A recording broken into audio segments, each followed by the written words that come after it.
Okay, so I just finished sending out the linkies to the other Discord servers. Hopefully, we get a lot of people coming in.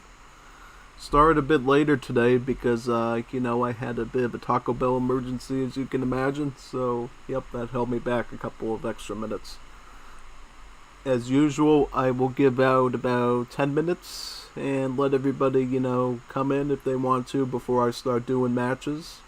In that time too, I'm just going to check my disk space and make sure if I need a backup of the stream, I can have enough space for that. It's always good to have one.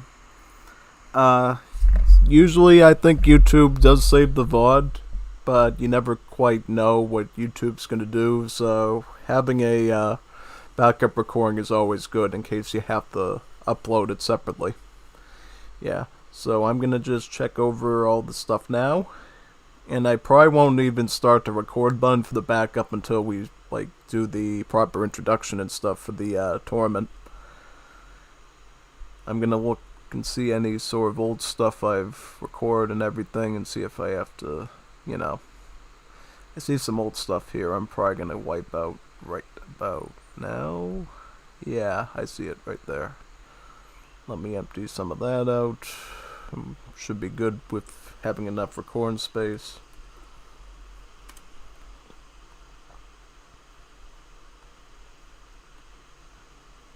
Alright, that should be good. And how much space? 162 GB, that should be perfect. Yeah, that should be excellent. Alrighty then, so how's everybody doing today? No, it was a bit of a late start, but hopefully your days were pretty good today, Juanitos Bonitos. I'm looking forward to this week in particular, week 4, because we actually broke a couple of records this week that I don't think anybody's ever done before in Liga history.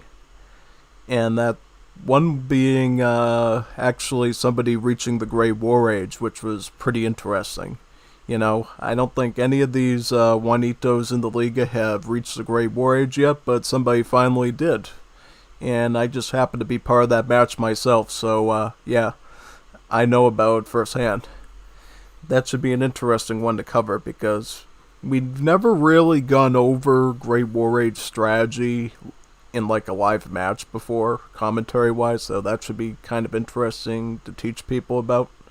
Because honestly, not everybody reaches Great War Age, It's such a late gamey thing, and to afford it usually in a larger group of people, Great War Age costs as much as Spies or even double that because you got the food and the gold costs. So it's really, really expensive to do. Super duper expensive. Yeah. So yeah, definitely. I see more Juanitos have decided to join. That's wonderful. I see about 4 concurrent viewers watching the Juanito Bonito stream for Liga Week 4. This is going to be a super duper week. It's going to be a long week. I haven't even looked yet to see how long these matches are going to be. I'm going to check right now, though, and sort of gauge that. Because I know one of mine was super, super long. Interesting. I do see some other one of the matches as long as the one I did, just about. So, yeah, we could be here for a while today, which is good, We want to have nice, long Juanito matches. That's what we're here for, But the rest of them seem, here or there, about the same size. Also, we got some best of 3s I see. I see 1. I see... How many more do we got? 2. 2 best of 3 series. That is cool. That is really neat. I like those, It's always nice when you have a series when it's not just a straight up 2-0 victory. Play it. Play it. What's the time right now? It's 6:05, right? I usually start around the 10-minute mark, just so if anybody wants to come early and not miss anything, they can follow along with me. Because otherwise, they have to rewind and everything, and they might not be able to keep up. Also, if nobody can come for today, they can always watch the VOD that's going to be on the channel once it ends. So, anybody's going to be able to see this wonderful tournament week. Yep, definitely. How was your series, Alden? Was it a really good series? I don't think I've seen any of your matches. Did you do a lot of interesting stuff in it? Were there a bunch of interesting strategies and stuff? I see yours is the first one there, so yeah, we'll definitely be playing yours first. And I might have to skip around through that recordings menu to reach it, because it looks like some of them got separated from the first match for some reason. Oh yeah, because of the underscores, right? Blood. Oh, yep, that's definitely what we want. If you don't have enough of that, it's not a good match. Lots of Juanitos slinging their machetes around and their shotgun escopeteros. That's what we like. And we should be able to begin right when it hits the 10-minute mark of live. So everybody will be here that wants to be here, and anybody that doesn't want to be here now because they're eating Taco Bell or whatever can come later when they finish their burritos and so forth, because they'll be on the John for a while, so they'll need all the time they can need if they do that. Alright, we can begin in about 5, 4, 3, 2, 1. See. Welcome, everyone. This is Unstoppable Stilezzi, and I'm here today to cast for you the Age of Empires 3 Wars of Liberty Liga A matches of Week 4. And this Liga is the Liga of 2024 to 2025. Concurrently, we're also doing Liga B, which is for beginner players, whereas Liga A is for, the advanced Juanitos. And today we'll be going each of these series of best out of 3 to see who comes on top in each one for this week. Depending on how they do, their score will be added into the score, and in the end, they'll all be tallied up at the end of the tournament to see who got the most points in the end. Last week we did the Liga B, which was certainly pretty interesting. Now we're going to be doing the Liga A, so back to more professional gameplay than I know you're all looking for. So, without further ado, we're going to begin with this one that Aladdin specifically requested us to do, Aladdin versus the Pollo Peruano Ginpi, the Gallo. Alright, so let's begin. Hopefully these were named properly and we don't have to skip around to get to Mendocino, the first map of each series. Should be good though. Oh yes, we are in Mendocino. Perfect. So, today we got Aladdin with the British again. He fought me with the British too, and let me tell you, he knows how to play him pretty well. So that's going to be a tricky one. But then we got the Pollo Peruano Ginpi going with the Sacrificio Civ, the Argentines. Another really powerful Wars of Liberty civilization. This should be a very interesting one, honestly, Argentines, they technically classify as like a cavalry civilization, but they don't exactly feel like a full cavalry civilization, if you sort of understand what I mean. What I mean by that is, they used to have the Lancero in their rosters. They felt like they had all the sort of standard Latin American options available, but I guess they were removed from the roster for this version of the Great Warpath, so you kind of have to rely on the Infernales to do your Age 2 cavalry stuff, and they're not exactly the best against skirmies. They can certainly be used against villagers and skirms and stuff, but you need to sort of mass them up a bit more. Other than that, Argentina, the villagers really ride on top of horses, so they're like really quick. They can move around the map really quickly and set up forward bases, find Huns, find mines. They're really good at that. So they should be a really interesting matchup against the British. They, of course, got their own Royal Guard assault cavalry for the Escolta, the Libertad, so there'll be a really nice match against the Household Blues of the British, their assault unit. Let's get back to British, though. You might remember these guys from the Asian dynasties if you've never played Wars of Liberty before, but these British are quite different. They don't have the manor boom anymore, they just have ordinary 100 wood houses. But what they do get is lots and lots of marriages, divorces, and then marriages again, right? So every time you age up, you get to marry somebody new. And depending on where they're from, country-wise, you pick up a certain bonus from that land. So let's say we marry somebody from France, we're going to get better gathering rate on our villagers, just like the Courier de Bois does, right? If we go up with the Swiss, we're going to get banks, since that's a Swissy thing in Wars of Liberty. If you go with the Swedes, you're going to get sawmills and get some wood out of that. So you can sort of mix and match them any way you want, you know. But one thing you are going to notice about the British, they don't get villager cards, which, you know, you might be thinking, how does that work exactly? Don't you need villager cards to build like a stable deck? Well, not exactly. See, how the British compensate is, they get 3 trickle cards instead of just 1. So they can get Colbertism, they can get capitalism, they also get distributivism, which, you know, the Russians always get, and the Indians. Looks like Aladdin does not get distributivism in his deck, but he certainly could. I always go Colbertism first myself as well, just so you can sort of make up for the loss of hunters on the huntables. Certainly in the early game it's a bit of a dud, but as the match goes on and you start having to go on to mill economy, maybe that food trickle really pays off for you. Who knows?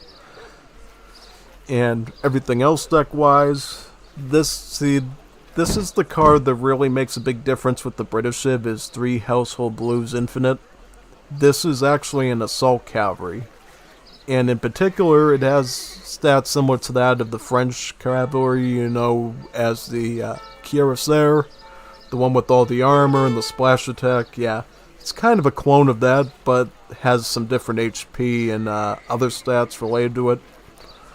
And what you can end up doing is the British use the Victoria Cross, gives you 2 shipments when you send the card, so you get your shipment back plus 1 more shipment, and then you can batch up 2 of these shipments together. Or you can mix the Falcons in, or you can mix in these Dragoon units here, the Scots Greys, or your Skirmisher, the Green Jackets. So yeah, it's really useful for that.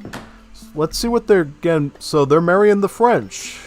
Lots of croissants, lots of baguettes, and better gathering rate on your villagers. That's always a welcome sight. Now, as a trade-off to that, it does make the villagers cost a little bit more, because as you know, Courier de Bois are a little bit more expensive than the settlers, so that's unfortunately something you have to deal with. However, the Argentines are going up with the Italian immigrants. If you didn't know already, Latin Americans don't have normal age of politicians. They simply select immigrants to deliver to their colony. And the first time you select that particular immigrant, you get something called a Italian wagon, or any sort of immigrant-based wagon. And with this wagon, you create an immigrant colony, and from that immigrant colony, you can do a bunch of stuff. You can get technologies. You get 2 per age up at the colony should you select them for the age up. You can send some battalions that cost a shipment from them. And statistically have the stats of consulate units. So pretty basic stats, but they do shadow tech. And then of course they can train their villager from this colony as well. Usually costing coin. And that villager has a really particularly great skill that they're great at, and everything else not so good. Their gather rates are pretty meager, unless says otherwise. And those villagers can build unique houses.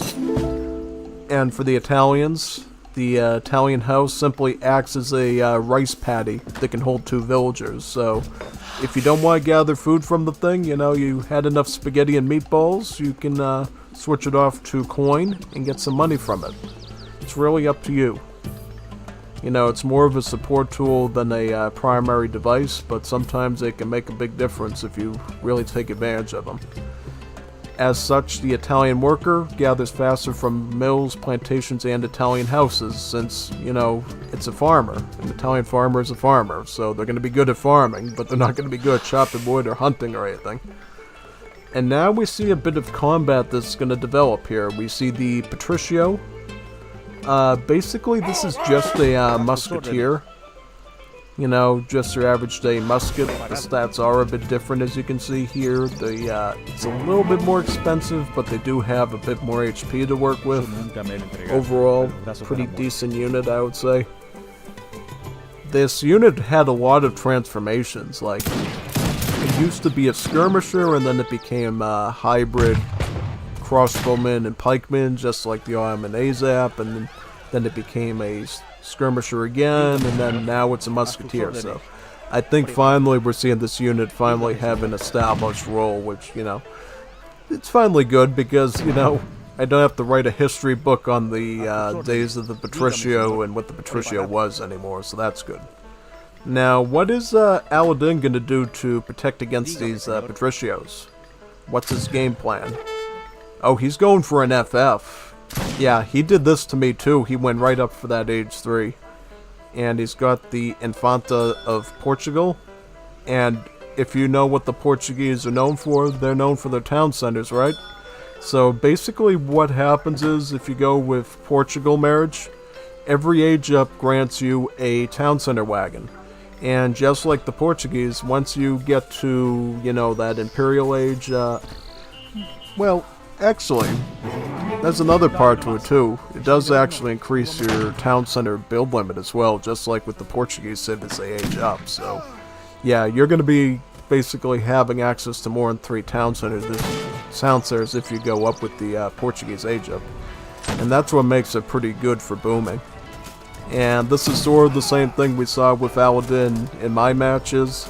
He ended up constructing additional town centers, and he tried to outboom me as Paraguay, and he did pretty good. You know, he was able to mass up a lot of heavy cav and skirm with it, so we're going to see if he does the same sort of thing here. And, yep, here comes that covered wagon now. I don't think you have enough Patricios to knock that out. And how many villages does Argentine get? They have 18 right now, so pretty fair number. A lot of that food is going into queuing up more of the Patricios, so that is going to hold them back from economy a bit. But one thing I should always advise you to do, always queue up villagers, you know. Always try to queue up your vills. It's generally a good skill, RGS-wise, to have. If you don't queue up villagers, it can really hurt you a lot. And now we see 5 Infernales. It says 5, but it's really 4. Kind of a deceiving trick. Coming in from the Argentine home city. Looks like the Pollo Peruano has finally noticed this town center popping up, and he's going to try to throw. Totally late, though. I mean, he'd even get 1 torch in before the thing finished. That's not good, because now this is a total fortress here. You got 2 town centers supporting each other, providing each other cover fire, and that means 2 queues of villagers at the same time. And that's going to make it really hard for Argentines to do any sort of assault anytime soon, barely. You're basically going to need artillery as Argentina to even press into this, you know. I wouldn't be surprised if you needed mortars, you know, the Pedreros to do it. We'll see, though. We'll see how it goes. Argentina's going to protect their forward position by putting down a redoubt, otherwise known as an outpost. And that's going to provide a bit of ranged cover fire for this building, and it's going to make it hard for the British to press on it. One thing in particular that's great about towers is, in this situation, the towers deal a bit of extra multipliers to the shock tag, which is basically cavalry. So if he does go with those Household Blue cavalry units that I was mentioning before, thankfully this tower is going to take them down a bit easier. But what's going to be a real threat is these foot artillery. Statistically, same appearance and stats of a Falconet, so you should treat him sort of the same as that. However, we see the Infernales trying to engage with the foot artillery right now. I think in general they should both be safe. Yeah, yep, that one just barely survived there. Maybe you want to heal it up with a priest or something. I don't know, maybe. Would be a pretty good idea. But even if not, you still got another one that's mostly at full health, so enough protection for right now. Yeah, definitely. And all that's really protecting it right now is these 1 HP Minutemen. You know, as you know with playing the vanilla game, they lose hit points over time, so eventually they're just going to drop down to like 1 HP and die on the first hit, no matter what that hit is, basically. So how many cards does Aladdin have in his back pocket? So thanks to Victoria Cross, he has 2 shipments plus 1 that he just acquired. So yeah, he's going to start out with the bigger household blue shipment, and then he's going to subsequent it with the smaller ones that are infinite here probably. And that's going to be a really powerful thing because these splash cavalry, they can deal with a multitude of things, right? They can deal with skirmishers, they can deal with artillery, they can deal with hand cavalry as long as it's not heavy usually, right? And they can even deal with heavy infantry because that's sort of what the assault class of cavalry entails in Wars of Liberty. It's meant as a way to better fight against heavy infantry. And the way it does that is it deals splash damage, so it's hitting multiple things at once. And it has hand armor, making it more impervious to the bayonets of a musketeer or, you know, the spears of a spearman, basically. And one thing you'll notice, too, when we look at the stats at the Patricio, notice how the multiplier for assault is actually smaller than that of scout, which would be like a hussar. Yeah, that was a decision by the Wars of Liberty team to make these assault cavalry more relevant and more viable, and fit more in their role as an anti-heavy infantry unit. While not a perfect counter, it does do the job as long as they have the numbers and the upgrades to provide them with it. And one other interesting fact is the Infernale here, which is a counter cavalry unit, has no tag except for the shock tag. So, believe it or not, if you wanted to attack a Infernale with a musketeer like this, the Patricio, they would actually not deal any multipliers against these things at all, thanks to lacking the proper scout or assault tag.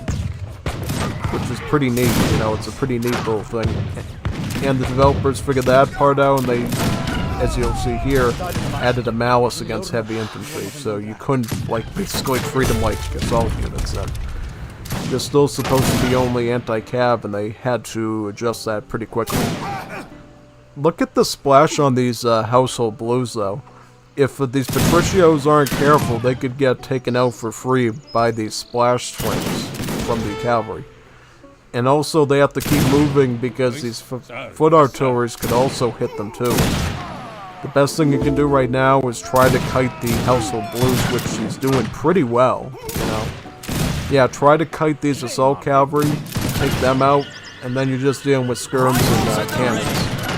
And to deal with these, you got some options. You could go with a big spam of Infernales, you could get some artisanal cannons as well from your artillery foundry.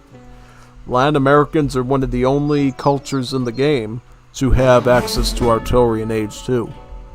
It's not quite as powerful as a falconet or a foot artillery is, but it does deal a lot of multiplier damage to infantry. And surprisingly has no malice to cavalry either, which is pretty neat, you know, so it does deal true damage to whatever it hits, for the most part. Unless, of course, they have crush armor, which is, you know, that's not common. You know, not a lot of units have crush armor, unless you're, like, naval infantry or something. And now British are going to solidify their position with a fort to keep the Argentines out, because they're pretty aware at this point that there's some sort of forward. Yep, they discovered it. They discovered the forward base. They're going to try to engage with that and take it out, perhaps. And then it's going to be really hard for the Argentines to move in if they have a fort firing upon them. That's going to be really good. Where are they going to plop it, though? Where are you going to put it? Yeah, that's good. That's a defensive position. That's good. Yeah, it looks like Pollo Peruano is taking a bit of a risk here, trying to engage with the Green Jackets at least a little bit. But of course, they have to be careful of the cannons, these foot artilleries. They do a lot of damage to infantry, as you know. With the same stats of falconets, they can blast through infantry pretty easily. Now we see some redcoats getting added in. You know what, honestly? I think you should just go with more Green Jackets. You know why I'm saying that? Because he does not have Lanceros, so he cannot hard counter your skirmishers with just Infernales. You're better off going with the skirmisher class, because you get more range, which gives you more options to kite off the enemy with. And you get multipliers against all of these patricios as well because they're heavy infantry. So yeah, I would not go with the redcoats myself just because they don't have a multiplier against shock. So they really barely do anything against these. I mean, they're not useless, but, you know, they're not doing a multiplier damage, put it that way. Which doesn't sound too pristine, honestly, to me. So yeah, we see the fort providing a bit of help there, taking out a patricio. Those infernales are just enough to put the cannons out, which is a big boost. It's going to make it a lot easier for these patricios to keep up the pressure here, but they will not be able to push in just because the fort's going to be firing upon them. Looks like all these villagers are all held up inside Fort Brimstone until the enemies have subsided. And let's check back in with Argentina and see what's going on. What are they cooking? So it looks like with this aggro deck, GMP has been using a lot of resource crates. In particular, he's been using a lot of these silver coin crates.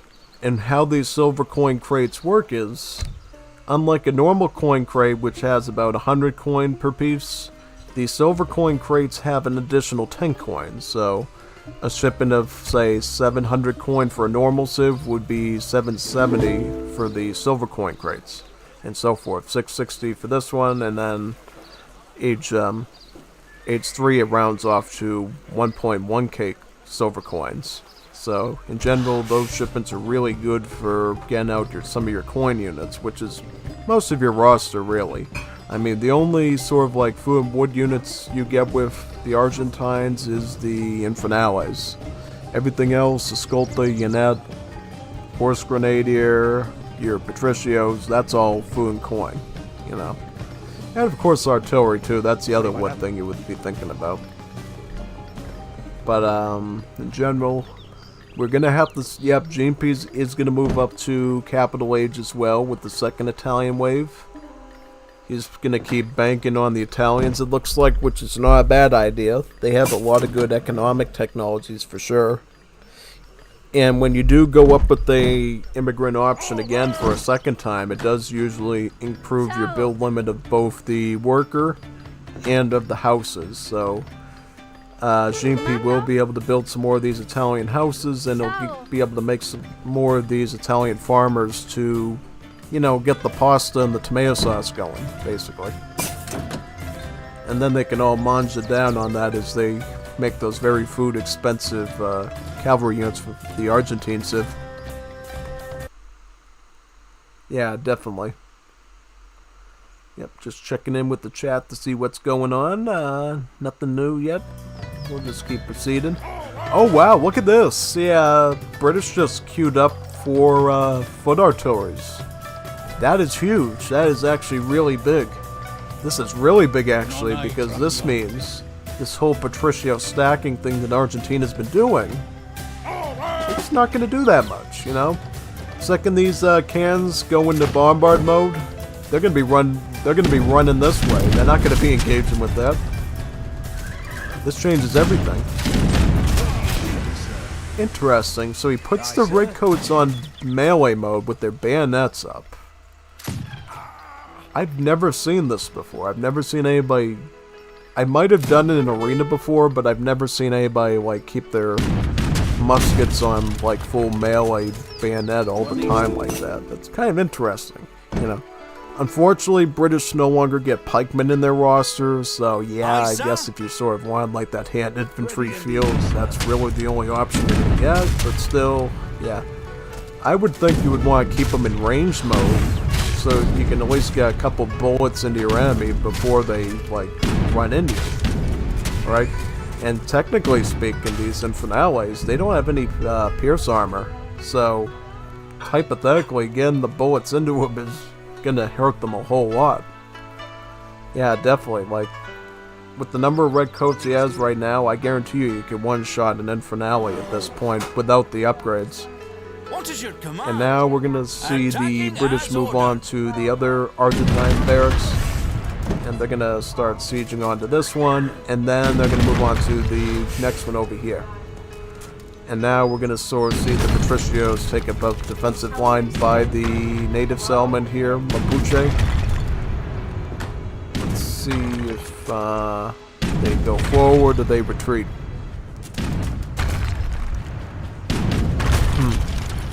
More redcoats. I don't know how I feel about that, honestly. I don't know exactly. Now, this is a unit I should probably bring up for Argentine. It's called the Choquiero. So the Choquiero is actually a new unit to the Argentine roster. And I think it was part of the reason why the Lanceros were removed, so the roster didn't feel too bloated. So the Choquiero used to be a Royal Guard upgrade for the Argentines for their units.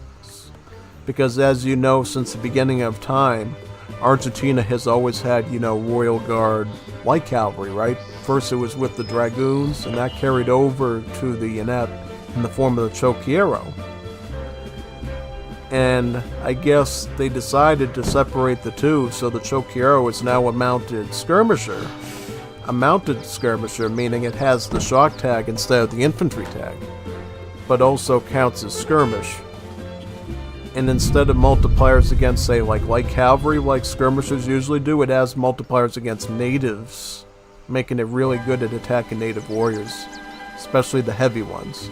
Because when you think about math-wise, you're dealing 3.5 against heavy infantry native warriors, which this map happens to have a lot of, in the form of both the Mapuche ones as well as the Zapotec ones.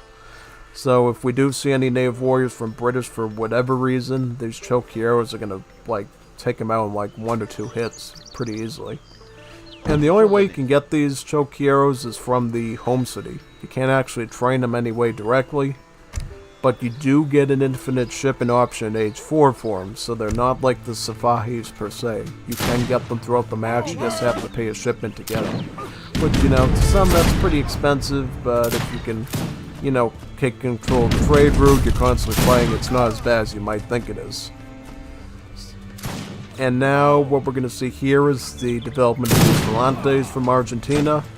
These are actually anti-artillery units, so these are like culverins. And ideally, GMP is going to try to hit these foot artilleries with them, and 2 of them is just enough to one-shot them, as you can see there. He's going to get another... Oh, yep, he misfired though, he didn't target it. That happens a lot, you gotta keep up with the targeting. He's going to take another one out. Now, he doesn't he no longer has enough to one-shot one anymore, but he can do a lot... Wow, pretty good. I mean, it almost basically took it out right there.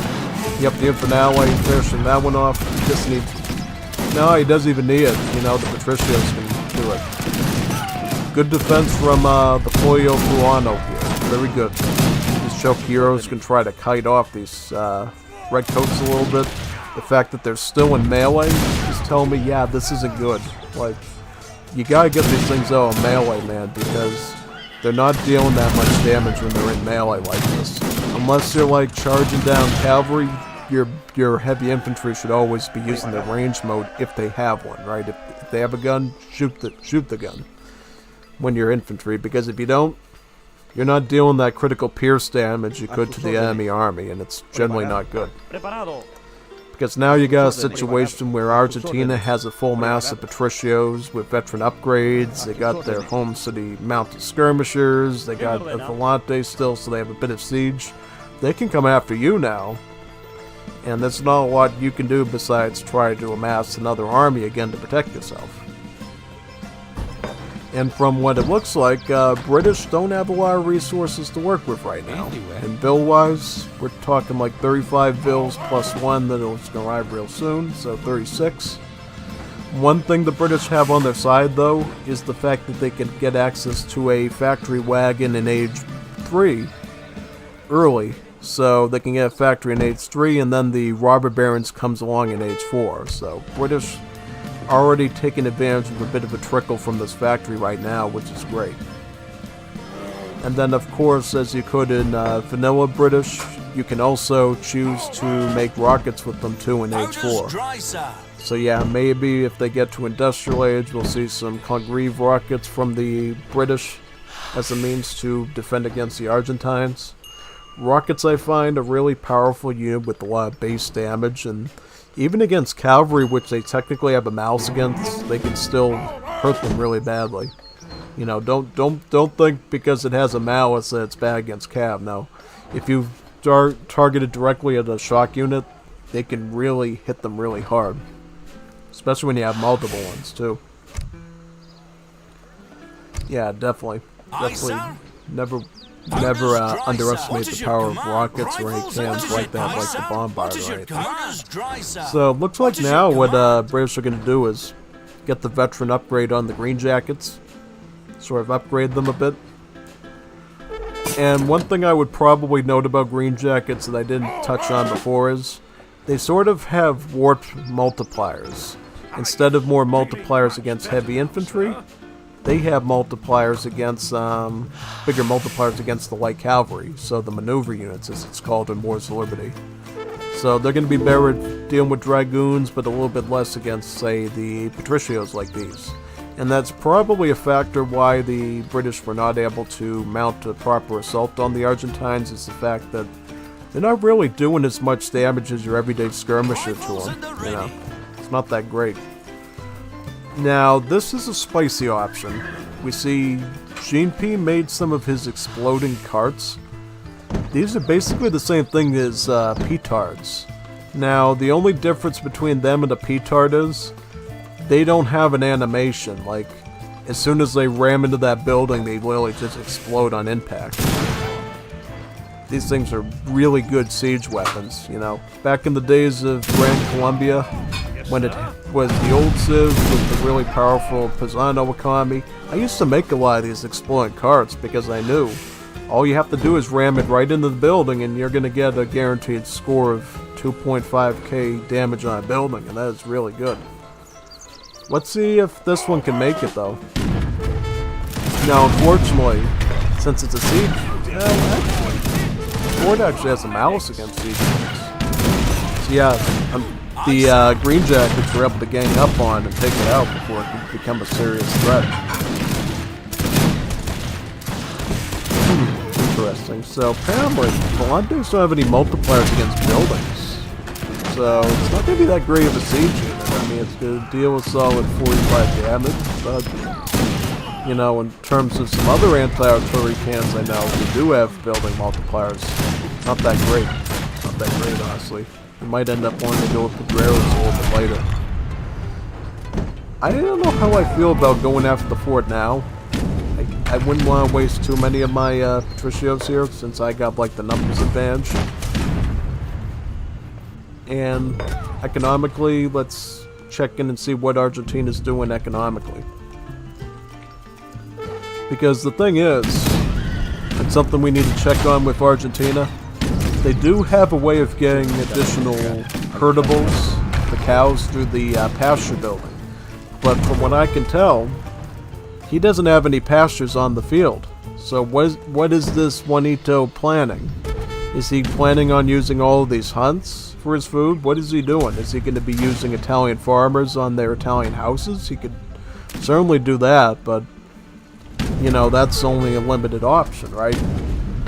So, what's the game plan here exactly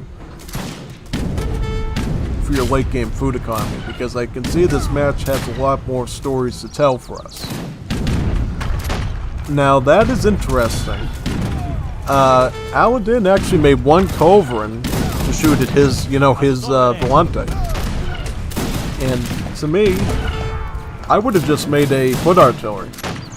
You know why? Because as soon as you take that Volante out, he doesn't have any more anti-artillery, and you gotta start worrying about the infantry.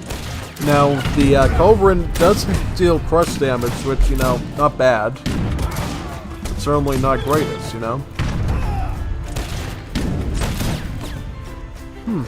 Yeah, now this, do these get multipliers against buildings? Can't remember. Do they? Figure it out. Oh wow, yeah, they took it out. Yeah, see, that's the thing. Like, if you made that into like a foot artillery, that would have taken it out, no problem. Now that you went with the Cove, That unfortunately was taken out, so you lost about 400 coin in that exchange, which is not good. I sort of see the economic development I saw in my match against Aladdin. He just built like a bunch of plantations and mills with his villager boom from the multiple TCs. And then he got, I believe he got some, no, he doesn't have any economic technologies in here. I can't remember if that was the case in our match. But that could be a serious problem here. You know, you should at least try to get like refrigeration, Royal Mint. I personally like textile mill even. Getting some economic technologies in Age 3. That's a really good way to go.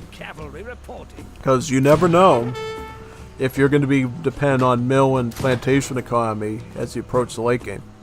So definitely get those Age 3 economic shipments in there. If you can get economic theory in Age 1, not bad.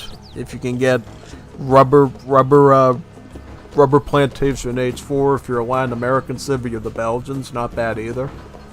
You know, any economic card that you can squeegee in there is really good, because it means, hey, my score is going to be a little bit better than the opponent's, and I'm not going to run out of resources when I'm either attacking or I'm defending. Because that's truly when you die, is when you run out of resources. When you can't keep the fight going. I see the training of Household Blues. Are we going to see, like, the shipping of them as well? Seeing as the crates are now gone, I totally see that as being, like, the next step. Probably going to stick to this shipment over here, like I mentioned at the start of the game. But what's Argentina planning right now? Are they sort of going late gamey, or are they like sticking to this fighting track? Sailors. Where are those being trained out? Oh, from the fort. Yeah. Yeah, that's a neat little fact that I didn't know until a while, was the fact that forts can actually train your naval infantry, whether that's the sailor, the marine, or something else. It's a neat little trick because the sailors can sometimes be helpful in certain situations. Basically how the sailor works is, it has crush armor, so it actually is immune somewhat to cannon fire, has multipliers against artillery and siege units, so grenadiers, firebrands, petards, all that, basically. And what its stats were originated from was the Marine of the United States from the Definitive Edition. Because if you recall, it has very similar stats to this. One other thing to note is it counts as a skirmish unit and not as a heavy infantry, so skirmishers will not deal multipliers against these things. Oh, yep, totally outnumbered there by the Volantes, 2-1, so that call was not enough to beat that. Now, can this fort actually snipe this other Volante? Let's see. Well, no, it looks like it has 4 extra range, but it does not save it from the Household Blues, though, which will start to incur those splash damage. Yeah, see, this is why Assault Cavalry can be really good against heavy infantry, is the fact that all that canned armor and the lesson multipliers does allow the Household Blues to deal a lot of splash damage with each slash. And look at how much infantry are getting swept up by these heavy cavalry. This is really substantial here. And then we see one more culverin coming out. I think it's a little bit too late, and again I would make some anti-infantry here, just because these assault cavalry seem to be, you know, able to deal with artillery at this point. You probably want more anti-infantry, if anything. Yeah, now these Household Blues are such a threat that now we see a movement over to the Unit, which is the ranged cavalry, so the maneuver unit, similar to the Dragoon. So the way these ranged cavalry works in Wars of Liberty is, their ranged attack has multipliers against assault but not scout. So they can deal multipliers to, say, these Household Blues, but when it comes to things like Hussars, they can't, not the same thing basically, so just doesn't deal multipliers. Now what they do get is, they do get, if I could show you here, they do get multipliers against scout in melee, So only the melee attack when they're like fighting with their saber do they deal multipliers against hussars. And that sort of changes up the way you have to play with maneuver units. So if you're like getting attacked by hussars or something, you have to put them in the melee and chase them down. But if you're dealing with, say, the heavy cavalry like these, you can hit them with ranged attacks just fine. Yeah, definitely. Now, one thing I wouldn't be doing is I wouldn't be going up against the fort because, you know, the fort deals a lot of damage and it only takes 2 hits consecutively to take down one of these units. So, not a good use of your resources. But I get it though, you sort of have to keep the pressure up on your enemy. I kind of a little bit concerned here of how much Argentina has to spread out on the map for food now. You know, I think honestly, Argentina, you should have built some pastures in the early game. So you could have some cows ready to eat now. That would make a big difference. But when you look at the deck, basically, Gene P didn't even have any of the herdable cards in his deck at all. Yeah, he doesn't have Cimilones, he doesn't have Butchers, so he was, and especially with the spice trade here, he was totally going for hunts all along. Yeah, and the fact that he has spice trade does make me feel a little bit more confident in his hunting strategies, since he will be doing a little bit better with the food eco. You know, I would put in Furrier as well if that's an option, because, again, that just boosts up your hunting even more. Or you could go with Refrigeration, which is even better, because with Refrigeration, not only will it help you with the hunting, but even your Italian farmers working at the houses will be improved by that as well. So, just try to think about the late game just as much as the early, you know. This game has been going on for half an hour here. So yeah, this is not a short game by any means necessary. This is a very long game. You know, a lot of games we see, somebody dies in age 2, but this one could potentially go into industrial age for at least one of the players. The only thing that's making me doubtful of that is the fact that they're biting through their resources like crazy. You know, if it wasn't for that fact, I'd say, yeah, we're going to be getting some industrial age action, but the fact that they're, you know, spending all the resources tells me, yeah, probably they're going to die long before they spend them all. You know, or they're going to die because they're spending them all. That's the way you got to look at it. Now, this is looking like a bit of a minefield for the Argentines because of all these towers that are developed. Oh my, what are you doing? It's putting the frontier wagons into the fort. What's wrong with this Juanito? You gotta look at stuff like that, you know? He just wasted 2 wagons. And did he ship that? Was that? Yeah, he shipped that as part of frontier defenses. He just wasted a shipment for nothing. When you got that little resources, man, you can't be wasting shipments like that. That's crazy. He should have just put them right by the barracks here. You know, put one over here by the mine, protect this side. Put one down here to protect not only the barracks, but also is a bit of a marker for any raiding cavalry that could come through here to hit you. Don't be gunning your wagons in front of a fort like that. That's waste of a shipment. Escolta? I don't know how I feel about that. I don't think you need heavy cavalry right now. What you need is, you need to deal with these skirmish units and these assault units. So go in your net. You could even get the Granado Caballo, you know, the horse grenadier, which you would get by getting the estancias to be able to train them, and then you could increase their build limit with San Lorenzo. Yeah, that's basically what should have happened here. Horse Grenadiers and Units. Horse Grenadiers really do a good job at slicing through the skirmish. And then the Units are really good against the assault units. Does he have advanced? No, he does not have advanced arsenal. That would have been a good option here.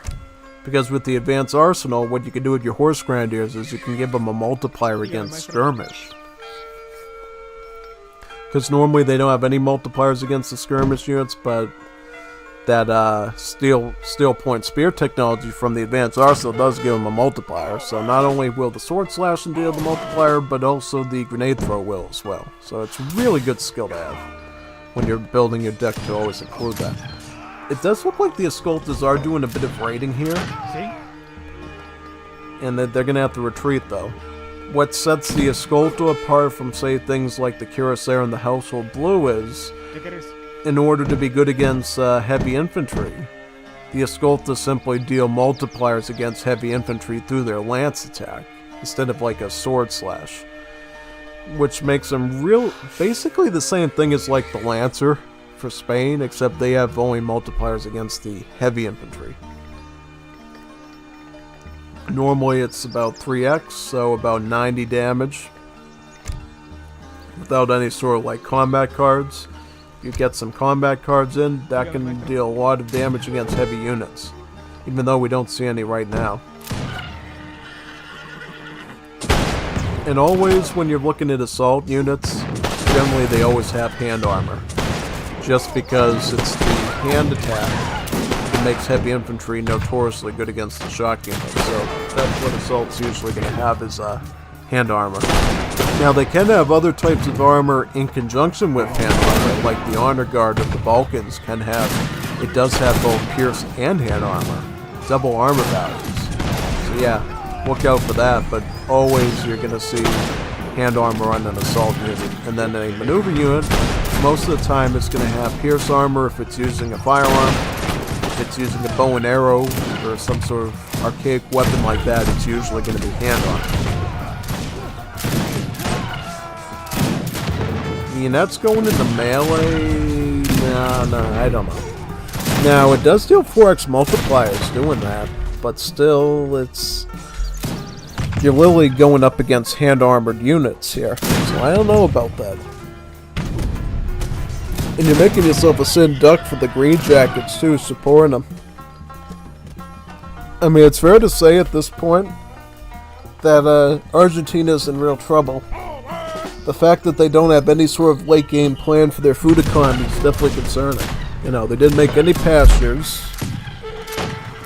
You can only have so many of these Italian houses, honestly, right? You can only have, how many can you have? Yeah, he can build about 2 more, which is 12 villagers worth of gathering. So yeah, once you run out of the hunt, you're toast. You're buttered toast at that point.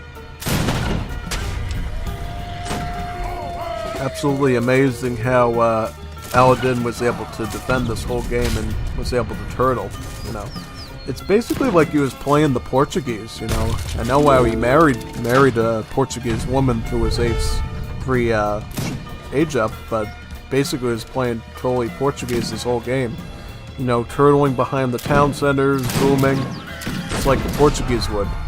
Only difference is not a lot of economic cards, though. And I think that would be like the finishing touch for future decks. Because once you get Fridge in there, Royal Mint, Textile Mill, even Cigar Roller and Sustainable Agriculture, you can really wreak havoc with this sort of setup as British.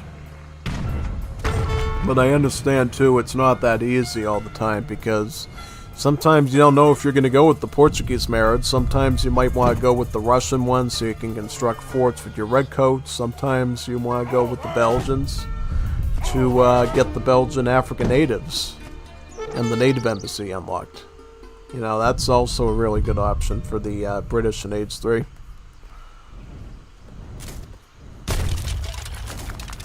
Yep, we just saw that barracks go down. Yeah, I don't know at this point, like, what Argentina can hope to do.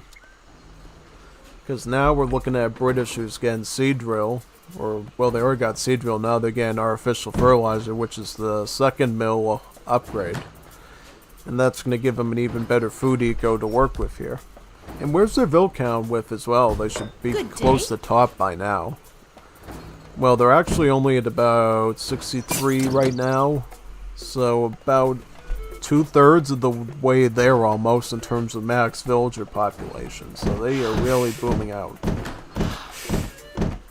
Did GP have any sort of like Nah, he didn't have any economic shipments either, besides the spice trade. He did have extractivism. Extractivism is the same thing as economic theory, so 10% to all gathering rates. For both the villagers and the fishing ships, too. So yeah, a little bit of eco from Shinpei's economy, but not that good. Because, believe it or not, the pastures, farm-wise, are not as good as mills.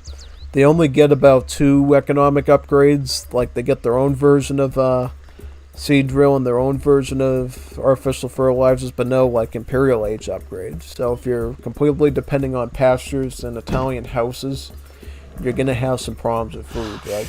You're not going to be able to live on that spaghetti without meatballs, basically, because your civ is known for its meatballs. It's actual cows.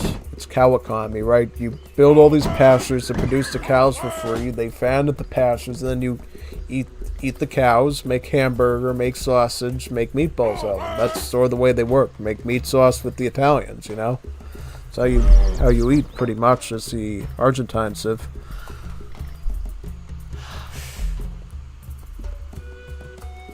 See a bit of a attack coming in on this side by the Argentines. I think I'm going to try to... I don't know. I mean, I definitely like the fact that they still have like a pretty okay-ish army. And they are attacking in the right position as well, which is good. I mean, they're going to catch a settler off guard for sure. Gonna deny that wall, and then they can move in and try to blast towards this wall structure here and try to hit these settlers.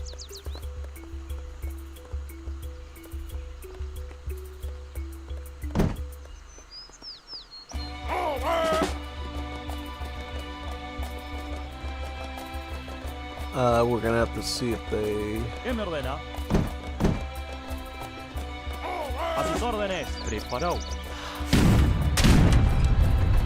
Oh, are they... Oh, are they attacking the redoubt? Interesting. One thing you're going to struggle against, though, is these rain jackets. You literally have no counter to back here. Best thing you honestly got is, like, the Volante shoot down.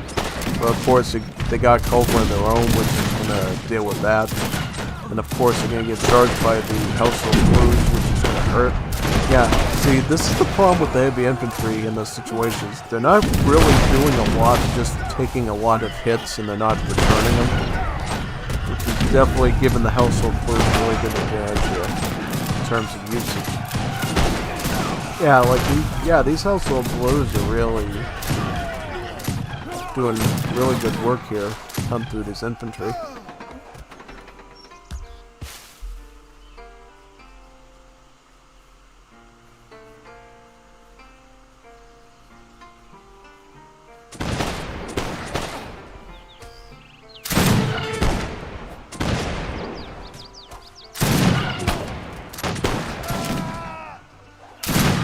Yep, just work through those units. Yeah, I don't know at this point what you do as Argentina, because it feels like Aladdin at this point should almost be ready to go with, like, Industrial Age when he decides to tamper down a bit, you know? Oh, he actually went with Pax Britannica, which is the Royal Degree Technologies. This means he could actually add in some grenadiers in the form of the Bolivian Dazas, called the Coldstream Guards. He could also add in some of those Belgian, what are they called? Those halberd units, right? I forget what they're called. The Walloon Guard, yeah, the Walloon Guard. So they're like a halberdier unit. He could add those in as well from the Royal Decree Technologies. And if he does that, British could certainly move in with the population army of more than 200, so that would be basically easy def against Argentina. You'd totally be able to skip the fort as well, because you could attack right at the economic heart over here. We finally start to see a pasture coming down for Argentina, but is it too late? Probably. This pasture probably should have been constructed in Age 1, you know? If you send the Cimarrones shipment, you get a pasture wagon, so he could have been making vacas this entire game. And he would have had enough steak and hamburger and meatballs to feed him all the way into the late game at this point. But now it seems like you're probably giving up so much of your mining potential just to keep up with the, what's in here? What's in this thing? What's in this building? See, this is another problem. You still got villagers garrisoned inside your towers, even though they're not in any danger. Well, they're going to be in danger. Yeah, spoke too soon. They are going to be in danger. However, you need to make sure that you're not idling villagers inside your buildings whenever you get raided. You know, it's very important you check up on that stuff, you know. Just do like a hotkey like that, you know. Would that be the... Yeah, the greater than sign. Yeah, just do that. Or the period. Yeah, just cycle through your villagers like that. Just make sure everybody's doing everything, and I believe it does check over the garrison as well. So it would point to that. Luckily, GMP was able to notice that, and now they're back to mining again. Poncho. He's getting Poncho, but he doesn't have a scout unit. See, this is a dereliction right here, too. You gotta make sure when you're going with arsenal techs, please try to research the ones that are actually benefiting the units you're actually training. Yeah, unless he really was going horse grenadier, but this is really late for that. You know, he's already deeply committed into Skoltas and Tricios at this point, so I mean, not a lot he can do. Really not. I mean, I think we could get a resignation any second at this point from the Pollo Puano GP, because I don't see a way of you breaking out of this at this point, because we're talking like splash cavalry, skirms, and heavy artillery like this. Like, this is not a situation. And he's about ready to go industrial age as well and pick up his next marriage. You know, if he is to marry at this point, I can imagine he'll go with the Swedish for the sawmills and the Swiss for the banks. If he really wants a shipment for whatever reason, he could marry up with Spain to get that shipment. However, I don't see that being very likely here. But you never know. You never know what players are throwing into in terms of age-up options. Who is it? Oh, Duke of Scania. So yeah, the 2 sawmill wagons, which would grant the British some wood trickle, as well as some wood crates that spawn alongside the sawmill over time that you can use the villager to pick up. Yeah, these Skoltas are really not doing good here, because in terms of assault cav, the Household Blue is clearly superior with its splash attack. Splash attack clearly makes a bigger difference. It has more HP and the splash attack. Yeah, the Skolta's being totally outclassed here. And that is a GG. That is match number 1.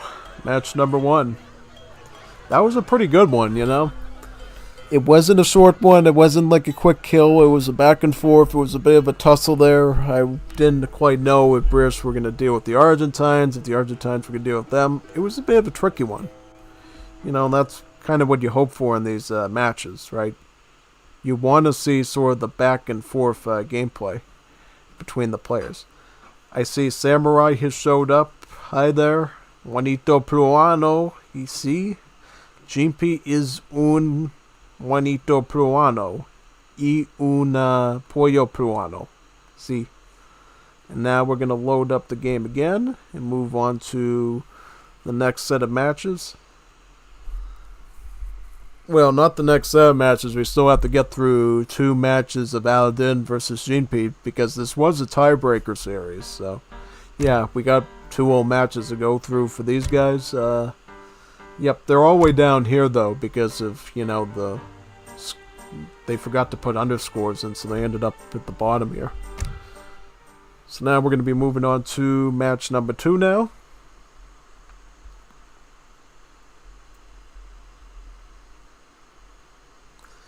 Here we go. This time we got Aladdin with the Chinese. And we got Gallo Rosi Blanco with the Swedish. Yeah, Pollo Puano was using the Swedes this time. Now, these are some pretty interesting combat SIDs, I would say. I mean, you probably know a lot about the Chinese at this point, not too much to say about them here. They work pretty much the same way, with a couple of exceptions. One thing you're going to want to note is, every time you age up as the Chinese, each of these villages does produce a free villager, so kind of like a backwards version of the British, the old British, except it's not when you build the house, it's when you age up with the house active, right? And that means is, if you can go from a age 1 to an age 3 very quickly, you could end up getting 2 free villagers from that village pretty quickly, which could be useful. I don't know if it's still active, but I think they did add a negative multiplier against the Chinese villagers to make them gather 10% slower or something, as a negative civ bonus for them or something. I don't know if they still have that or not. This probably explains why it feels like the Chinese are a bit slower in Wars of Liberty sometimes than they are in the Asian Dynasties or DE, for instance, in terms of age up time. That's at least what I think. But other than that, though, Chinese, what they're really good at here in Wars of Liberty is their new consulate options. Right, they get some pretty spicy options, right? They can go with the Russians to get their Opalshened pikemen, their Cossacks, and their Pashtunis. Those wonderful assault units with the swords. They can go up with the British and get some green jackets, skirmishers, some redcoats, and some cherry bum hussars. Well, they're not really hussars. Cherry bums are, cherry bums. A unique unit, since the British Civ that we saw before, its entire infantry and cavalry roster is a unique unit roster. It does not have any common units in it. Now, this is another card that only Wars of Liberty China gets. It's the Year of the Rat. And what the Year of the Rat does is you get 1, 2, 3 villages on every age up. So basically what that means is, in age 2, you're going to get 1 villager from that card when you age up. Age 3, it's going to be 2 villagers. Industrial age, 3 villagers. And then Imperial age will be 3 villagers as well. So it's just to add on to the little bonus you get from these villages. I used to get Year of the Rat all the time, but slowly I've moved more in the direction of going with 300 infinite food instead. Namely because I don't feel like it really does enough for me if I run into a situation where I don't even hit capital age. We're talking getting 1 free villager, and that's 1 shipment for 1 villager. That is really a pathetic shipment, I would feel better if it was 2 villagers at least, because at least then it equates to shipments that actually exist, right? Like Infinite 2 villager shipments, which a lot of civs in DE and Legacy have. Yeah, definitely. So if they bump up the Year of the Rat a little bit more, I would say that might be more of a meta. But even then, it's not it's not an instant reward. You actually have to age up to get the most of it. So we'll see if they end up boosting that up at all. Probably the biggest thing you're asking yourselves is, how do the Swedes work in Wars of Liberty, right? Because as you know, Swedes were only a thing in Definitive Edition, so how do they work here? So the way the Swedes work in Wars of Liberty is, they have a totally different system of economics. Instead of those torp houses that gather the resources around them, the way the Swedes in Wars of Liberty work is, they have this building called the sawmill. And what the sawmill does, it does 3 things.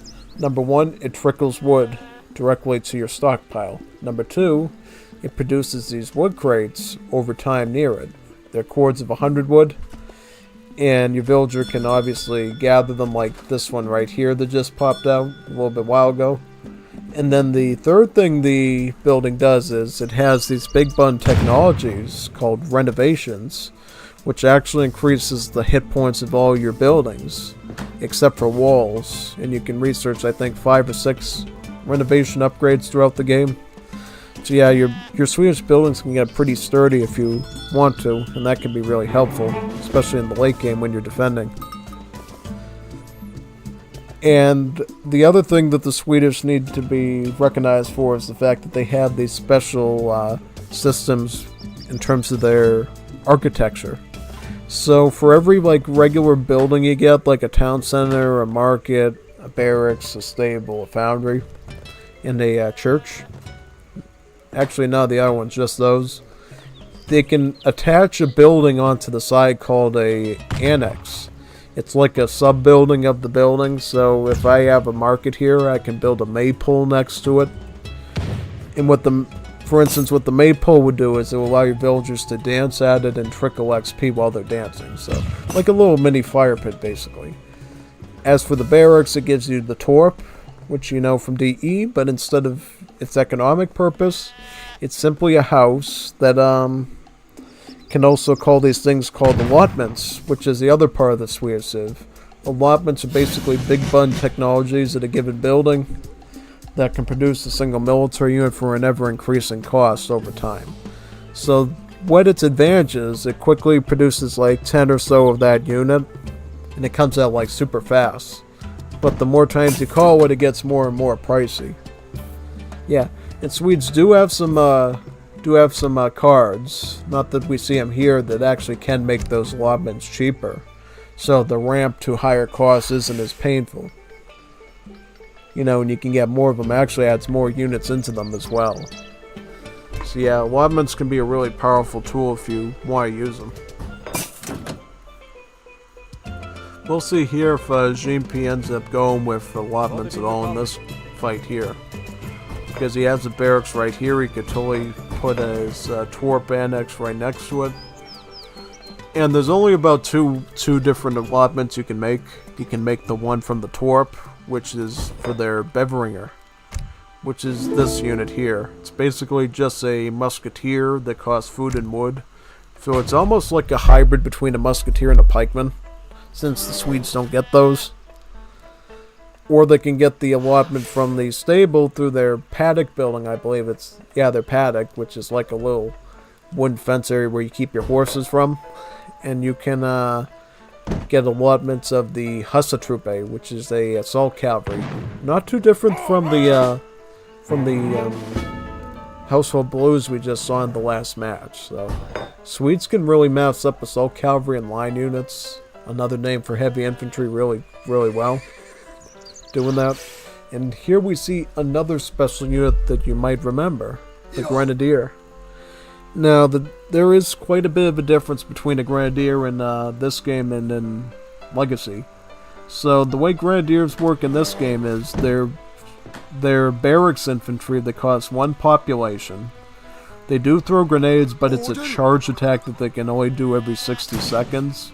Rest of the time they just fight with their muskets. So yeah, they threw a grenade, does a lot of damage, and then they just fight with their gun until they can throw another grenade in 60 seconds. And in return for that, since it's a limited attack, that means that their grenade throw does not suffer any malice against cavalry, and it also has slight multipliers against infantry, about a quarter, right? Like 1.25 as you see here. Plus the 2 splash, plus the lack of malice, it means it can actually take down cavalry as well, if there's enough grenadiers in that spot targeted, which can be pretty powerful. Now we see these volunteers here. These are really the same thing as crossbowmen, you know. This is a 19th, 20th century mod here, so you're not going to see any more archers like crossbowmen in Europe. So they basically got wiped out and replaced with these volunteers that use a rifle instead of a crossbow, but they serve the same purpose, have the same stats. Well, they have one little difference. So their malice is only against scout units. They still deal full damage against assault cavalry. Whereas skirmishers in H3 work the opposite way. They have a malice against assault units, but they don't suffer a malice against the scout units. So yeah, it's kind of an interesting way to separate the early skirms from the late game skirms a little bit. Sometimes it makes a difference, but not always. Not always.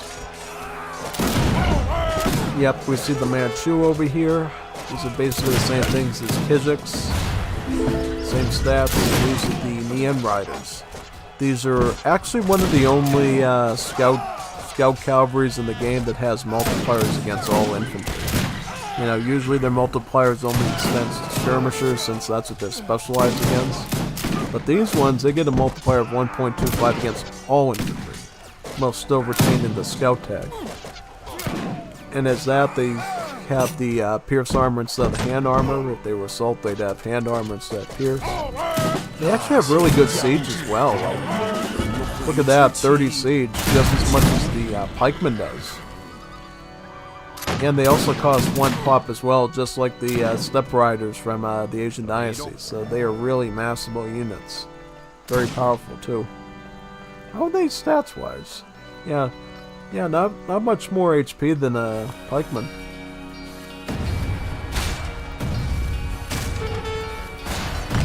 Yeah, it looks like GMP at the moment is just trying to assault with just grenadiers and some volunteers. Also add some hussars in too. Hussars and Wars of Liberty are scout units, so not heavy cavalry. They'd have their pierce armor. And of course they enjoy the immunity of not having to take ranged multipliers from most maneuver units, most dragoons, which is really nice. However, don't get into melee with them or you're going to suffer a lot of pain for that.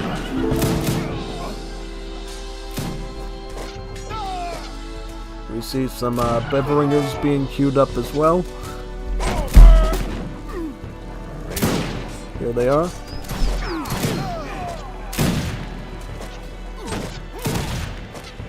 Seem to be wiping out those Chukonus pretty easily.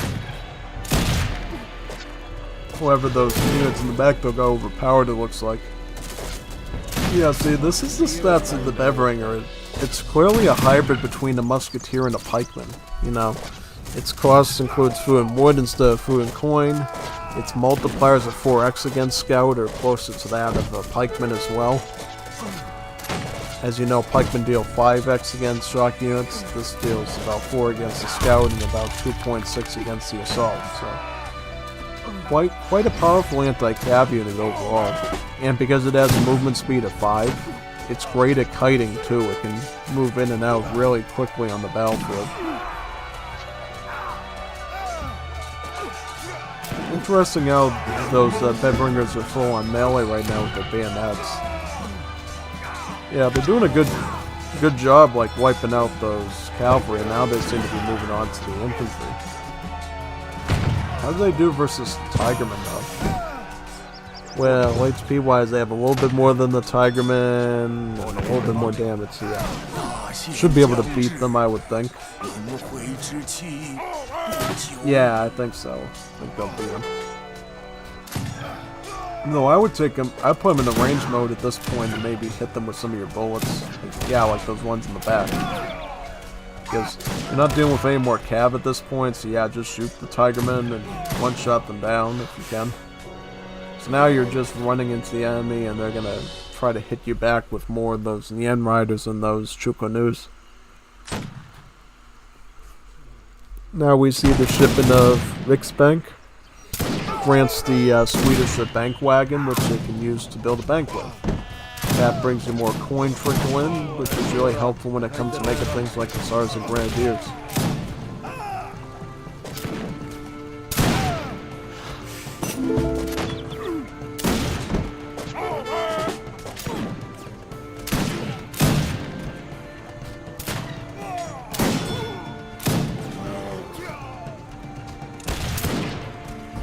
With the Chupanu is taken out.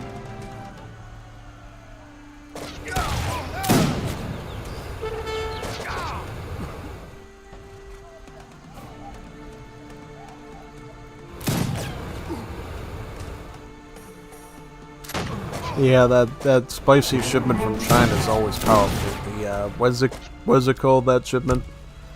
The White Banner Army. Yeah, you get basically a flamethrower with some Chukanu. I like that shipment a lot. It actually helped me out this week when I was facing off against the Lian.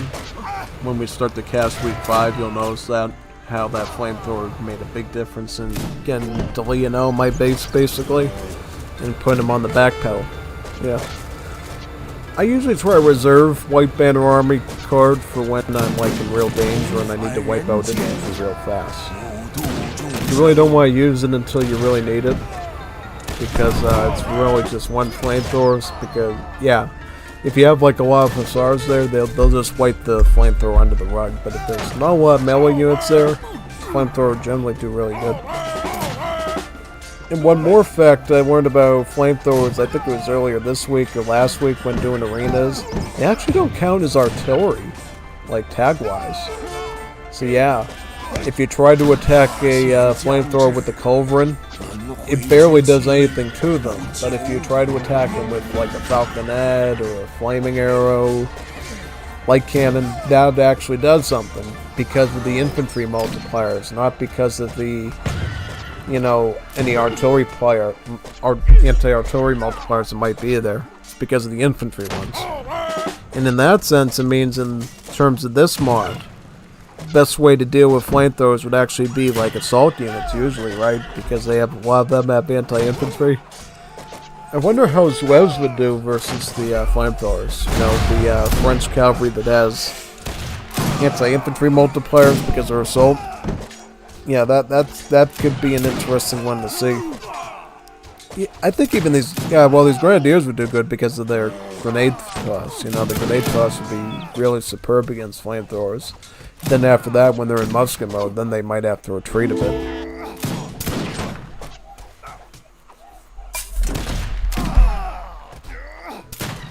Yep, looks like those units are down.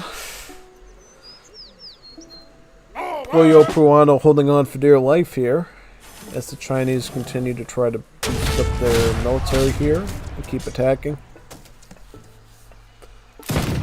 I don't understand why you got the yellow banner army though for Summer Palace. I keep making standard army the blue one. Because Chukanu, Nien Rider, that's what you're going to do, really going to need to break through the Swedes here. I don't see them going like Hussar Troop anytime soon, because that's the thing, you know, in this mod, your ranged cavalry only deal range multipliers against heavy cavalry, not these light cavalry like the Hussars. You have to use it against, like, say, the Cuirassier, the Hussar Troop, and that's age 3, so you're not even at that stage of the game at that point. The only exception is like when you're facing against civs that have early assault units, like the Land American civs with their macheteros, which is an assault unit. In that case, having an early cav archer can actually be really good, and can even be deadly to them. So you have to play it by ear, really. You know, you can't start making light cav preemptively in age 2 and think that it's gonna work. It's not. I think we saw that in Liga B last the week before, because I remember somebody was making cav archers and there was like no assault units on the field, and I was like, you know, you really need to look at this tag rework really carefully, because if you don't, you're gonna end up making really bad trades overall.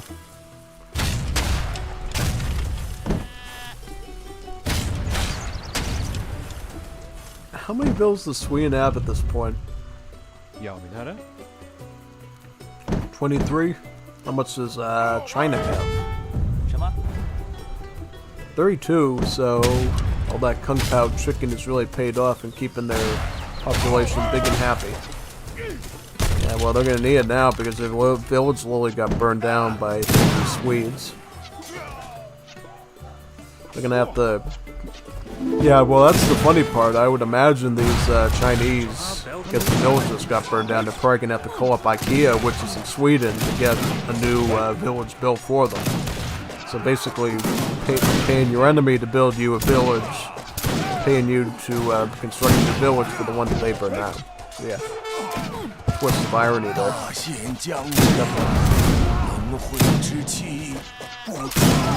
As you got these Swedish grenadiers tossing their Swedish meatballs at you, that must really stick.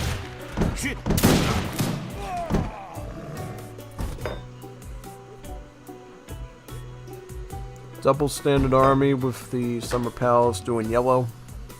I don't know if that's the way to go. I don't know if the yellow bear army is the way you want to do it, honestly.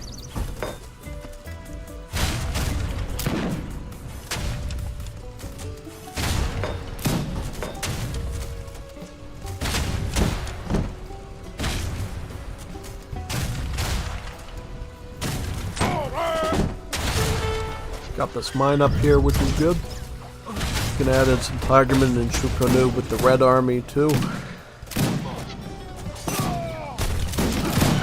Yeah, it feels like at this point, Sweden's just winning because of quality. At this point, you know, the Bevringers are just a really good anti-shock unit. Grenadiers, they pack the real wall up once they get their grenade throw going. And now you got the Hussars, which, compared to Nian, we're talking like double the HP practically. Well, is it really double the HP? Not quite, but it's almost there, you know. Hence why it's a 2-pop cab versus the only 1-pop cab of these. Denying the wood shipment, that's pretty cool. Now what you can try to do is, oh yeah, looks like Aladdin's going to try his best to try to grab that up as much as possible, because if you don't grab it up, there's a good chance your enemy could try and move a villager in and try to grab the wood themselves. Even though, to me, that wood definitely looks more like bamboo, honestly. No, it is wood, actually. It is wood. You know, I was looking closely. I was wondering if some of that was bamboo or not, because that's a very Asian thing to build with. But yeah, no, that is actual tree wood. I think now they have enough time to mop up the rest of that wood. Or do they? Nah, they have to go back in.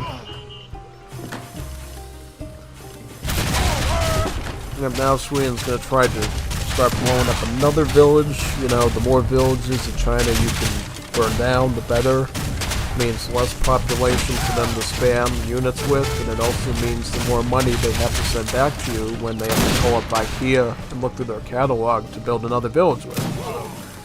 A win-win when you're Sweden.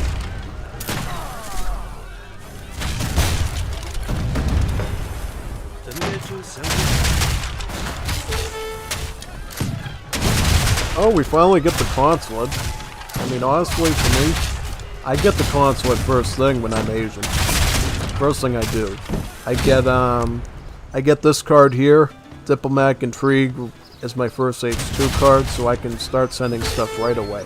Because here's the thing.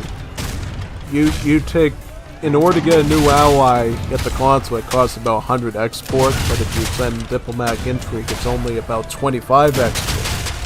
So, not only can you get your first batch out instantly of consulate units, but you can get your second one out relatively quickly as well. And for what he got with the Russians, he's basically the first consulate battalion you get with the Russians is about 13 pikemen called Opolshenets. And pikemen in Wars of Liberty in general are called partisans. Yeah, bit of a different name to them, but same thing, same stats. Still uses a pike, good against cavi, 5x against shock, not a scout or assault or maneuver, just shock in general. Yep. So yeah, these pikemen, it's a really good mass. Some people might be saying, how can one thing give you like 13 pikemen? And statistically, number-wise, it's the same thing we see with the Spanish consulate allies for Japanese and Legacy. You know, instead of 13 Opolshenets, for them it would be 13 Tercios. Right? So all they really are doing here is just changing the uniform and the hat that they're wearing, but the stats and the unit numbers is about the same. Got the 90% more Opolshenets out, and pretty soon you can probably get a third batch out. But unfortunately at this point you're dealing with Grenadiers, which, you know, they can hold their own pretty well here. Now, stats-wise, they're basically just like weaker musketeers without the anti-cav part when they're not throwing their grenades. So if you try to throw a bunch of pikemen at them, they're going to be able to beat them pretty easily, just because of their gun attack and their decent melee stats.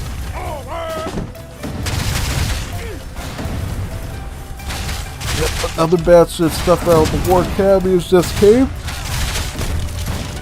Another village destroyed. And another subscription to IKEA to build it, rebuild it again.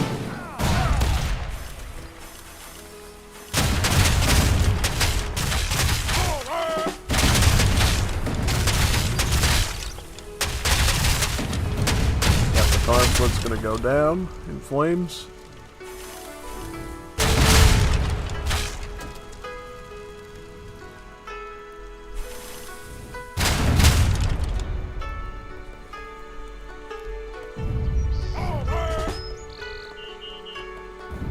Retreating to the corner of the map, I see.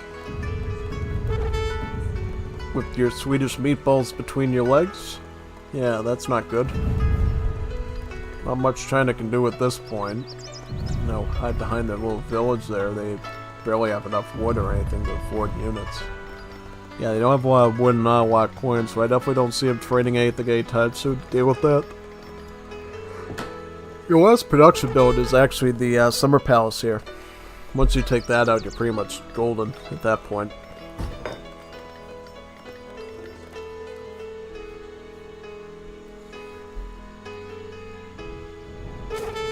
Yep, another village going down. I think at that point, yeah, you're basically housed. So even when your banner army finishes from the Summer Palace, it's not going to come out because you're literally getting housed at that point.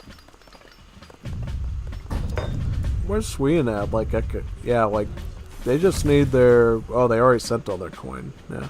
I was going to say, if they had, like, a coin shipment left, they'd probably be going to Capital Age now and start getting those veteran upgrades in. Because they have a pretty good run of the map at this point, and they could start focusing on, like, economic upgrades, military upgrades, any sort of upgrades that's going to give you better stats across the board. Yeah, that's the other thing about these Beveringers, since they're a pikeman hybrid. They also have a high siege of like 32, which is actually more siege than the Grenadier throws actual bombs, you know. You would think throwing an actual bomb in a building infinite times would be a pretty good way to take it down, but no, the Beveringers with their torches are a much better siege option than a grenade throwing unit, which you wouldn't expect exactly.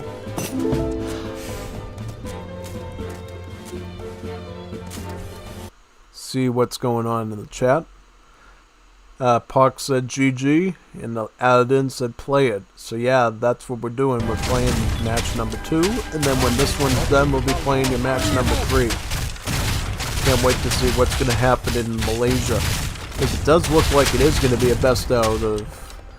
Is going to be a 3-match series. Both from the recording you gave me and the fact that, you know, I don't see China coming back from this, you know. The Swedish has basically turned you into pork fried rice at this point, and there's not much you can do to come out of it. You know? Yeah. Because here's the thing, just because somebody hands you 3 recordings doesn't always mean that it's 3 games, because I've seen issues with certain Juanitos in the past where they'll hand off like 3 recordings to Chorizo, and the 3rd one is just a copy of one of the earlier ones, and I'm like, what kind of joke is this Juanito? Do you think this is Divertito or something? Like, you're wasting my time, man. You gotta hand me records or actual stuff, man, you know? But 90% of the time it is legit. The only other problem is when you get out of syncs, right? Because when they hand those in, you don't necessarily have to check that it's out of sync, so when you hand it to somebody's stream and they start casting it, the thing will start out of syncing like crazy. Go like, oh yeah, you lost something with the original gameplay or something. And that can happen in both DE and in Legacy. Because remember when I was doing Helter Skelter a number of weeks ago, we couldn't see that match number 3 because it kept out of syncing. Kept disconnecting. Yeah, basically ran into that farmer. Oh wow, look at that. Yeah, see those horses flying off the air because of how many bombs you get thrown into them? Yeah, that happens a lot more now because, you know, the Grenadiers don't have any malice against the shock units. They can literally send horses flying into the air. I'm not sure if PETA would be very proud of it, but, you know, it works. Especially when you're trying to protect your fans and stuff. Or yourselves, you know. Grenadiers, since they don't have that tough enough bayonet to cut into the horses, that bomb thrower is their only hope of staving them off, really. Yep, Hussars being the finishing touch to beat up the Chukanus and chase down any villagers left.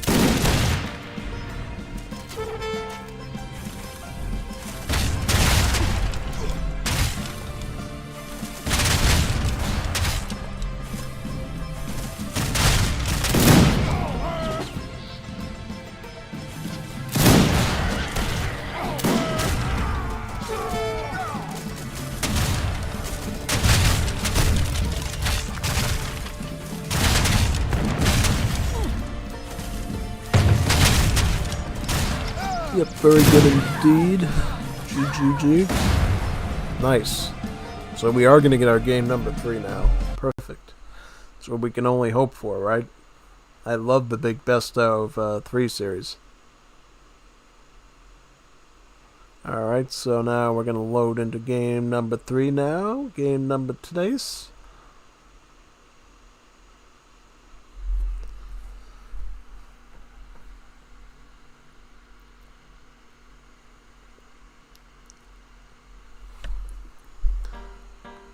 Alright, record games. And this one right here. Adin versus Gallo, match number 3. End of a good series. Let's see how the finale goes. If it's anything like the first 2, we should have a lot of back and forth fighting, which is really neat. So this is Malaysia, you know. The way Malaysia works is you got water on both sides, which grants you the ability to fish and whale there as much as you want, but it also gives your enemy the opportunity of moving a ville across, building a dock, and attacking your fishing and your units too. You gotta watch out for that. Not everybody realizes that, but there are some sneaky Juanitos out there, like the Juanita Peruana Viringo. They'll put their dock across the water and start attacking you with stuff. I've seen Blackwing do it too, so definitely be careful of that. So what we got here is the Danish versus the, who's the other one? Portuguese. That's both, well, they're both pretty good civs for this map, I would say, because they both have sort of naval bonus stuff. So I can't complain too much on that one. Portuguese, as you know, we really know how they work for the most part. You know, the free covered wagon thing, all that, the Cazadors. No more rigging guns, though. They just have, falconets now, foot artillery, so that's one thing that's different here. One other little mini bonus they get is with each age up, they get a free fishing ship at their gather point, so they do actually get a bit of better water resource control with each age up in terms of being able to gather. And even if you don't want to go dock at all, with Portuguese you can still do a bit of fishing anyways because of those free fishing ships. As for the Danish though, this is a civ you're probably not used to unless you've played WoW before. Certainly this is going to be a civ we're looking forward to in the future in Definitive Edition, but for now you're going to have to just deal with these ones. So the way that these Danish work is, they start the game with experience crates, so they can get their shipment almost instantly, their first shipment. And then every time they age up or they send a card, they get this thing called a Golden Age. And during that Golden Age, all their experience point bounties and some other stuff increases for a bit, so it makes getting to the next shipment that much easier. Assuming you're doing a lot of work and building and stuff while the Golden Age is active. And if you can really manage it well, then you can get some pretty quick stuff. This is another little thing that the Danish are known for. It's something called the Ox Cart. You might remember this from playing Age of Mythology with the Norse. And yes, originally it was supposed to do exactly the same thing, but they modified it a bit. So basically what the Ox Cart does now is it improves the gathering rate of nearby villagers, noted by that little green and yellow ring you see around the vills. Another thing it does is it can turn into a economic building. So when you know that the ox cart is no longer needed, or you know it's going to get killed at some point, you can just turn it into something. You can make it into a livestock pen, a market, you can turn it into a mill, you can turn it into a plantation, or you can turn it into the unique Danish shipbuilding, the anchorage. Yeah, instead of docks, the Danish use an anchorage.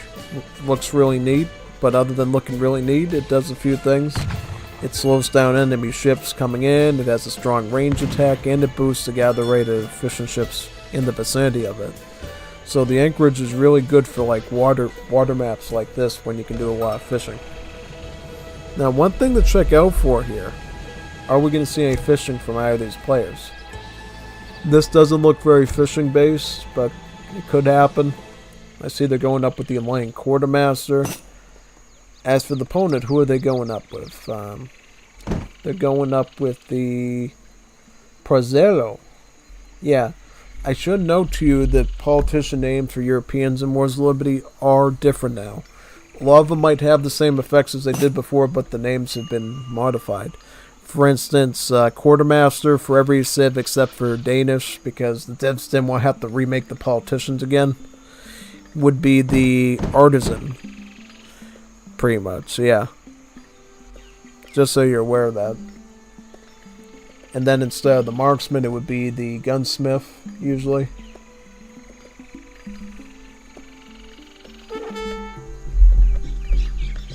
Yeah, so what are they going up with the Prezero? I'm trying to remember what the Prezero does.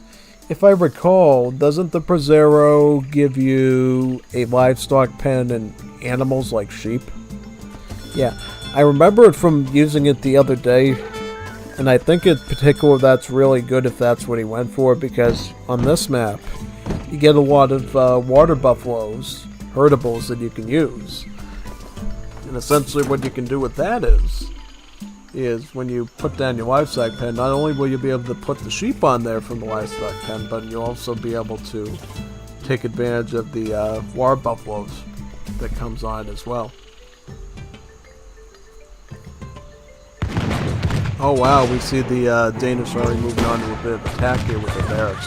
Now this is a trick we see a lot in Deathmatch in the 5th edition if you recall my Casa games.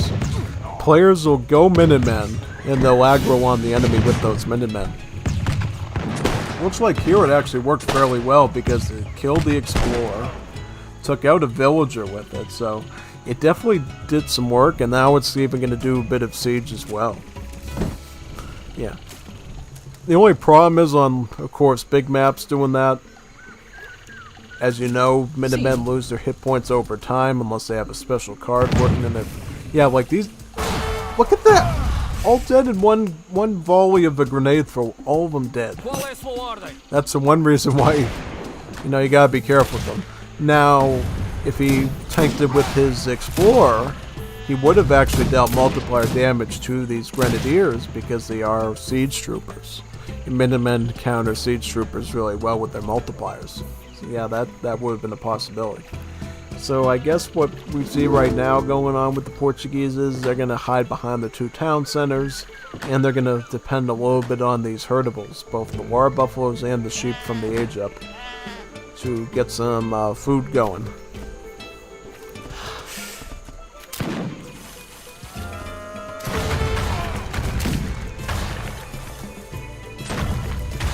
Oh, the town centers are doing their work, keeping the Grenadiers at bay. Yep, 2 of them were actually taken out in that little exchange there, so yeah, a bit of good defense there, for sure. And also that nice free fishing ship too is certainly helping the Portuguese out. So what's Portugal going to do? They're going to probably go with 700 food and then probably 700 coin, I would imagine, yeah. Just so they can get that capital age, that FF going. Because that's when Portugal kind of shines, is when they get to that full max 3 town center situation in age 3. They can start to get their better, their Dragoon and their Caçador shipments. And this is the case in Legacy as well. That's when Portuguese are really key, is when they're at the 3rd age, not the 2nd age. And then, of course, if they make it any later than that, they can get 4 town centers and then 5 town centers, right? So yeah. Portuguese really a powerful booming civ all across the board. However, they're going to have to deal with this army of Danish infantry before they can do that. They're getting attacked by both Grenadiers and this unit called the Land Soldat. The Land Soldat is a conscript-style musketeer, and basically what sets it apart from the line infantry or the musketeer is, it has really cheap but very weak stats. Think almost like the Russian musketeers, but even weaker than that. Only a range attack of 14 and 100 HP. But its costs only 50 food and about 15 coins, so pretty dirt cheap if you ask me. And you really want to amass as much of them as possible, because if you only make 5 or 10 of them, not going to do a whole lot, but if you can get out 20, 50, 60, 70 of them, yeah, then it can make a bit of a difference with its numbers, but before that, it's not that great. And And of course, you have to be willing to part ways with them a lot of the time, because you're going to be losing them a lot of the time because of those weak stats.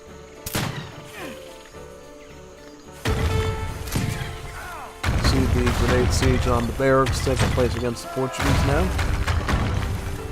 However, the town center cover fire is going to make it hard for a siege to take place. Those land soldiers in the front are going to take the brunt of it first, and then those grenadiers in the back are going to start to feel it once they go to the next target. One more land soldat to go down, and then there's oh wow, hussars! That's probably the perfect counter here. Yep, get some hussars going. The one thing I will say about Portuguese in Wars of Liberty, though, is they're one of the only European civs to not have an assault option. They don't actually get the common unit now, cuirassiers, so they basically have to do all their shock unit stuff with the hussars, which sometimes is alright, but if you want like anti-heavy infantry, then you have to rely more on your artillery and your skirmishers to do that, because you don't have that spicy heavy cav option. Unless, of course, you get them through the tavern. Right, if you find like a mercenary that's assault, then you can definitely use that. But in this case, yeah, you'd only have hussars.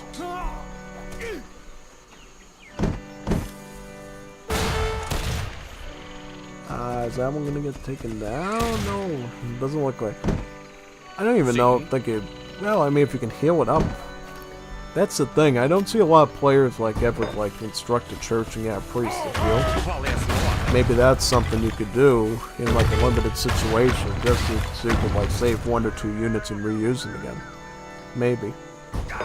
You know, people don't think about healing that much. I think in AOE 3. You know, you think about it a lot in like AOE 2 because you're using monks to convert people and grab the relics and stuff. When it comes to AOE 3, priests just don't have that same like good value, you know. I know some advanced players that like to include priests in their deck, but it's certainly not everyone, you know. Not everybody likes the priests, or the surgeons for that matter either. Surgeons are another interesting one because not only do they heal, they also have, of course, their field hospitals that they can put on the front lines to heal your stuff. But yeah, I don't feel like there's a lot of civs anymore that really gets a lot of like medical stuff anymore since the hospital went downhill and stopped being that good. Well, I've never really tested deep down theoretically how good the hospital actually is in combat. I should probably do that when I go with the Romania Civ at some point, because they have this really good card that lets their explorer build the hospitals. They can build like 4 of them. See, if we take all these hospitals within the vicinity of the forward base, how quickly do they actually heal up the units? Because if it's good, maybe Romania could be like the last remaining like hospital-friendly civ in the game. Ever since hospitals were sort of wiped out, basically, from being useful. That'll be seen for sure. But getting back to what we're seeing here, though, looks like there's a bit of hussar exchange down here. We are starting to see some line infantry now coming out. These are basically just, you know, musketeers. They do have the same Royal Guard upgrade that they do in Vanilla, the Guerriero, I believe. Still got that. Then on the other side here, you got Danish making Soldatars, as well as Grenadiers, as well as their shipment of the Volunteers. We just saw them with the Swedes, same stats as Crossbowmen. I don't think really any of these things is going to be a great thing to move in against the town center with. Both the Volunteer as well as the Land Soldat only has about 100 HP apiece, so between the Frontier Defense redoubts that were put down as well as the TC fire, they'll get shredded rather quickly if you don't have any proper siege equipment here. Like, you're going to want some sort of like mortar or falconet. Even ships from the water attacking from the backside would be good. Or at the very least, bigger numbers, you know, bigger numbers. Danish do actually get partisans as in pikemen, so they can absolutely use that as well when they're sieging stuff. The Portuguese, though, are kind of an interesting case study, because they don't get like normal pikemen, they get something called the Ordenanca, or the Ordinança. And basically what that is, it's a pikeman that costs half the resource cost, so like 20 food and 20 wood, which is really rare for a unit. but its stats are really poop, like really bad. I think the generic hand attack is more than a pikeman, but the multipliers are only like 2x, 3x, something like that. And that doesn't end up making it really good. Hussars, not the unit of choice, but maybe because Portugal knows that they can defend this position really well. Maybe they're going to use that to actually raid the enemy. Who knows? I see now that all the war buffaloes and chiefs have banned up. Aladdin is going to start to eat his meat, as they say. Eat his meat. Have his lamb chops and his water buffalo burgers or whatever you make with water buffalo meat. I don't know. Do you know what? Does anybody know what you exactly cook when you have water buffalo meat? Yeah, I don't know about water buffalo. I don't know if it tastes that good. You know, I think I've had buffalo before, and you know, it's quite different than beef. You know, if you have to become accustomed to like wild animal meat before you get used to it, because it has a lot of like notes to it and stuff that, like the stuff we get on the farm and stuff, tastes nothing like. It's definitely worth something trying though, for sure.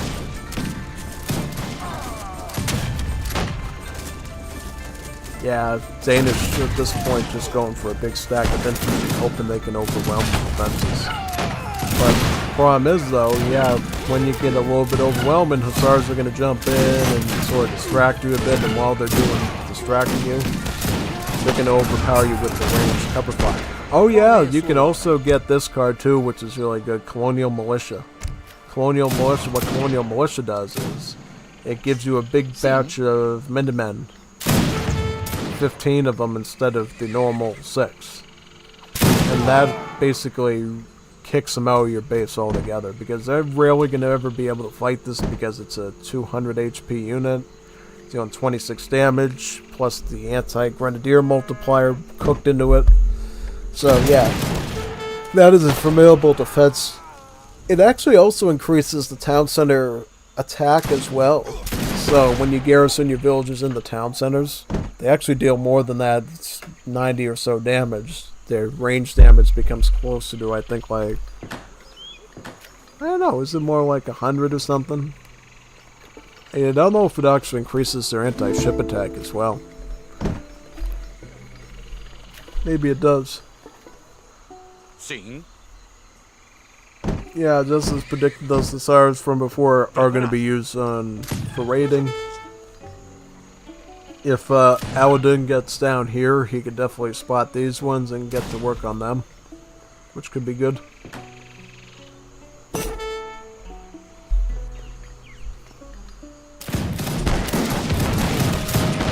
Yeah, unfortunately the Minutemen just lost all their HP now, so they're going down in one hit. The last Grenadier basically blowing up a lot of them. Yeah, still though, I don't think you're gonna take this out with Lance Soldatars. Just because it's such how much of a low HP unit they are. Now we're talking like 108 range attack with the villagers inside the building. Yeah. Wait a minute, 100. That's enough to one-shot a Lance Soldatar with. Yeah, look at them. They're getting down in one hit. That's definitely not what you want.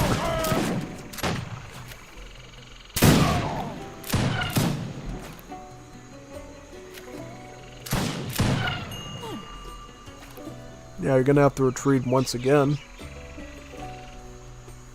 as these Hussars search for a new target. Next target would probably be these trees in the back, or maybe, yeah, this mine is way too close to the town center. If you can get this, these two on the wood line here, that would be good.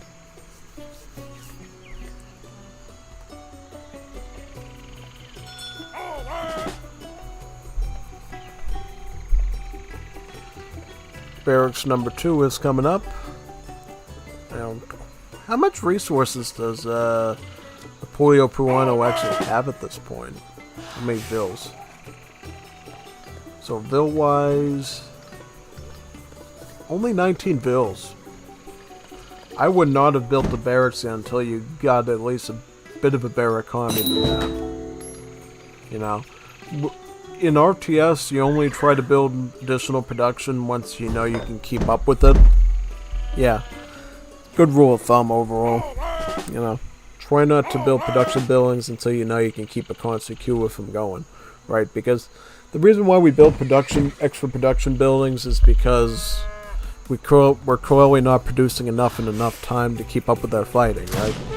So I might have one barracks queuing up 5 at a time, and I'm finding out, hey, my enemy is reacting to me so good. This constant rate at which I'm producing a unit is not going to sustain itself, so I need another barracks so I can queue up 10 at the same time. 5 here or 5 there.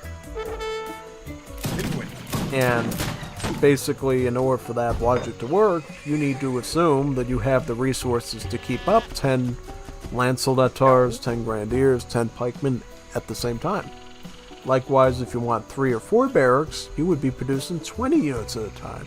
And you need to justify being able to do that, and being able to afford that, and so forth. Because if you're just building a bunch of barracks and you don't have the food to sustain them, you're just killing wood that you could potentially put into technologies to get you more food, like steel traps, amalgamation, potentially houses, potentially a defensive tower, or wood that could go into cannons, or pikemen, or crossbow, or anything like that. That's why you gotta watch out for that stuff in general, you know. Definitely. Checked in with the chat again, didn't see any new updates, so I'm gonna keep going. Try to check the chat a little bit here and there when I'm doing stuff nowadays. You know, sometimes it's a really interesting match. I'm just gonna sit there and try to study the whole thing. But right now, because things are so casual at this point, well, they're not casual, but you know, it's kind of a redundancy at this point.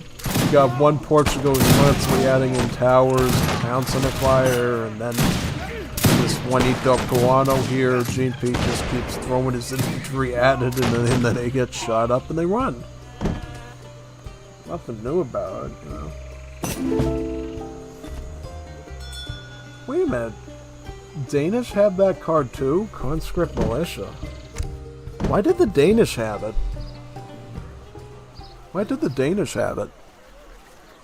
To me, that feels a little weird. Yeah, I would think they would have gotten something else in there than that. Yeah, I would never thought of that as like a card I would go with Danish.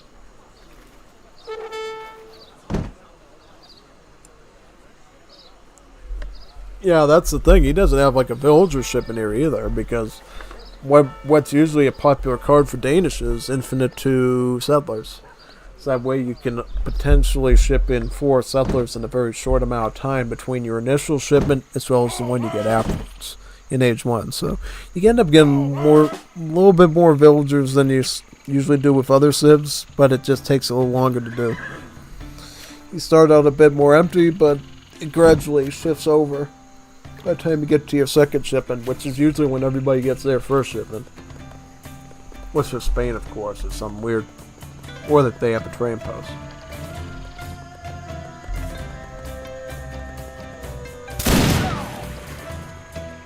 Yeah, they're just gonna run back to the town center. Run away!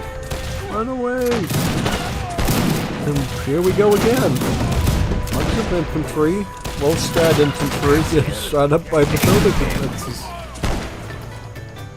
So if I was Portuguese at this point, I would be going docks.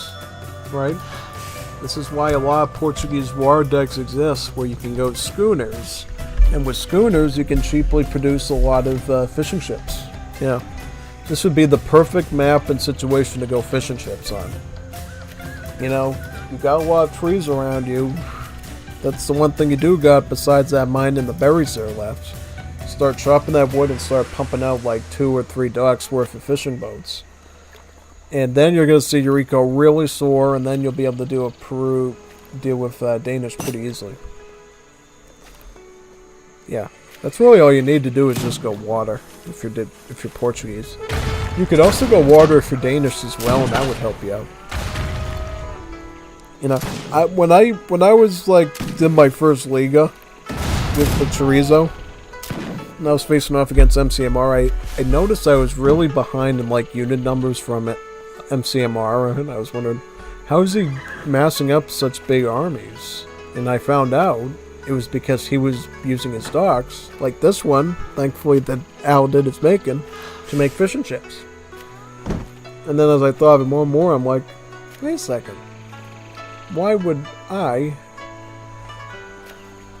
not make fish and chips on a map like this? Even if you don't want to tech into them, like you don't need rendering plan and fish market, just plain old fish and chips with the dock upgrades. Just do it, because if you do that, you're getting a lot of food economy from that that's basically protected, you know? It would have to be a Juanita Loca, like Faringo, to come in there with the dock and build it on across the map and start attacking you.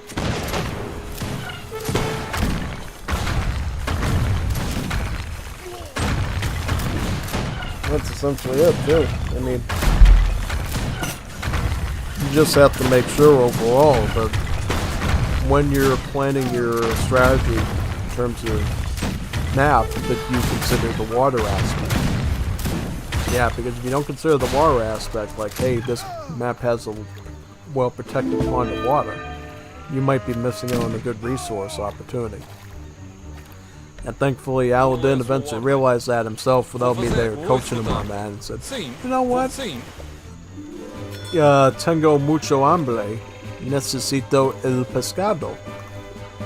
And now this Juanito can come los pescados in the agua. Yeah, see.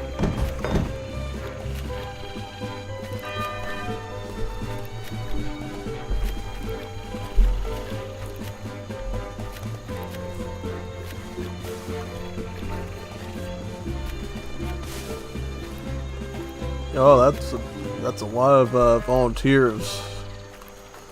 With that many towers and town centers defending you, I'd volunteer as well, you know?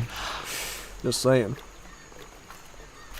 Now, where do we go from here, though? Like, is this going to be like a forever thing, or does anybody sort of like, does like the Puano Pollo figure something out here? So they're just like making more heavier units, I can see. More grenadiers, I see some hussars. That's great when you're like engaging with the units, but once it gets to siege, then you get some problems, right? The only way I see you sieging this off in H2 is by making lots and lots of pikemen. And I mean lots and lots of pikemen. It's really the only way I see you pulling this off, honestly. Like, take, how many barracks you got? Uno, dos barracks? So I'm making piedros from them, partisans. Make as many of those as you can, and then start running those into these towers. And take the towers out first, and then the town centers. That's the only way I see it, like, seeking this out. So, the other option you got, since you have this card, early artillery, is send this card. And then you'll be able to train foot artillery or falconets in H2.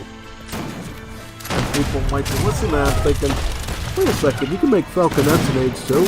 Yeah, only if you have a Danish ally that sends the early artillery card in H1.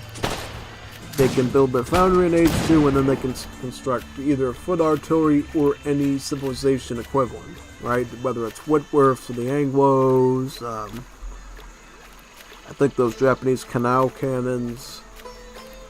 And if your civ already has H2 artillery, like say Balkans with their mule artillery, or the Juanito Bonito civs with the artisanal cannons, it simply allows them to train a little bit faster than normal. So it ends up being like a bit of a fencing school card for them.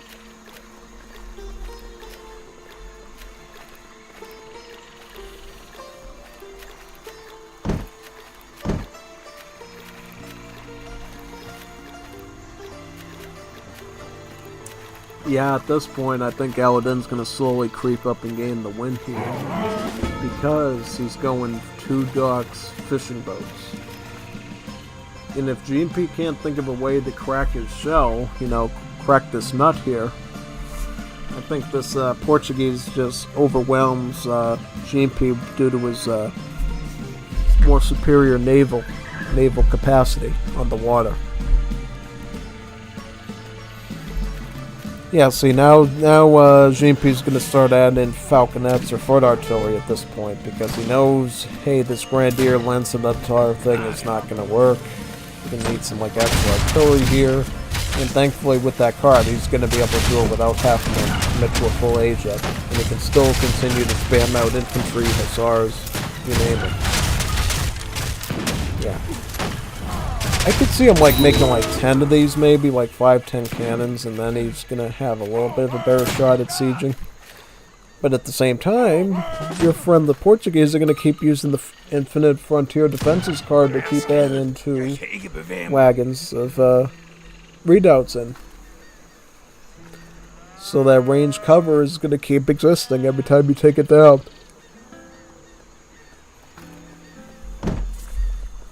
Yep. Question is he going to take these ones down before they complete? Well, that one's going to get sniped, without doubt. Yeah. Down. This one. Oh, one more batch of those, Colonial Minutemen, though. Can move in again on that while the Hussars keep them busy. Yep, that one's done. So, yeah. At least the Pollo Peruano is gaining a bit of ground here. And I think once they start dishing out the mining... How many mines does he have left in his... He's got copper here, he's got a copper here. He has a copper here. Between those, and then you got a copper here that he's been mining for a while.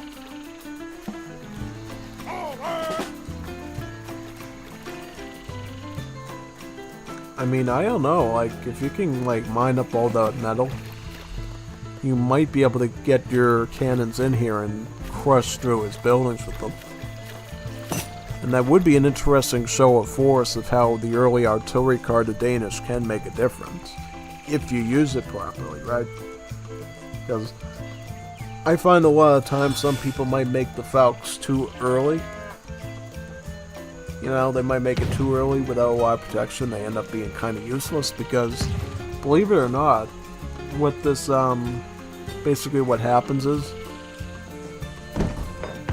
for the Danish Civ, so that the Falconets are in H3 strength, 25% of the HP and attack is shaved off of the cannons in H2, and then it's reclaimed once you hit H3 again. That way the cannons aren't at full H3 strength when you're facing them. And that way they can actually be countered a little bit better, because if you had full strength falconets or foot artillery in H2, infantry would basically never be able to deal with that in any realistic situation. Because even if you put everything in stagger mode, they're generally going to lose out in most situations.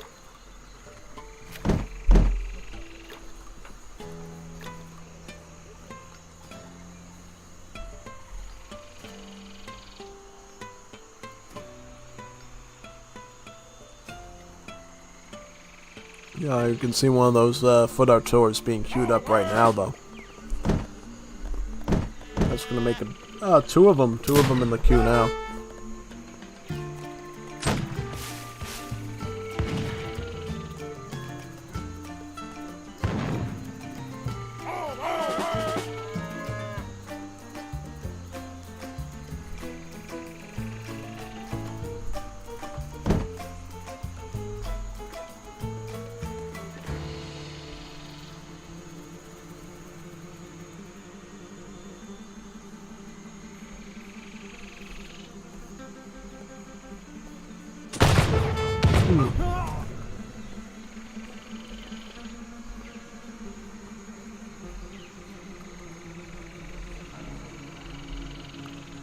Yeah, well, thing is, those Minutemen are going to be kind of useless once one cannon starts firing out. I guarantee you the splash will be enough to basically blast a good number, if not all of them, depending on where they're standing. I think the best way we see Portugal taking the win here is if they can reach that capital H. Yeah, if they can reach that capital age, I think guaranteed they're going to be doing pretty well. What do you think? Yeah, like resource-wise, a Lorca. Why is he making Lorcas? Kind of an interesting choice, I would say. This is basically what we would call a light ship. Yeah, it's not supposed to be a very strong naval unit, but just very basic. I think they do stronger against siege ships, I believe. But that's about it.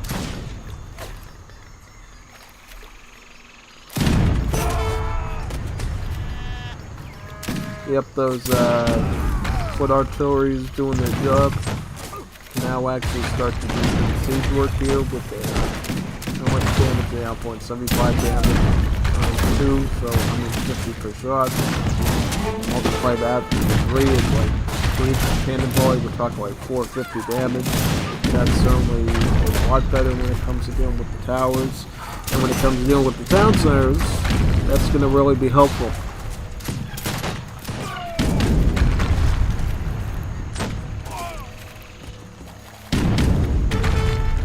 Yeah, those cannons are pretty... Well, he's got 2 of them left and he's going to slowly start to shoot into them.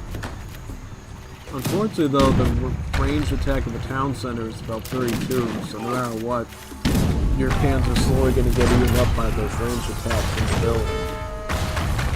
The only thing you can do to get away from it, of course, is getting away from the fight.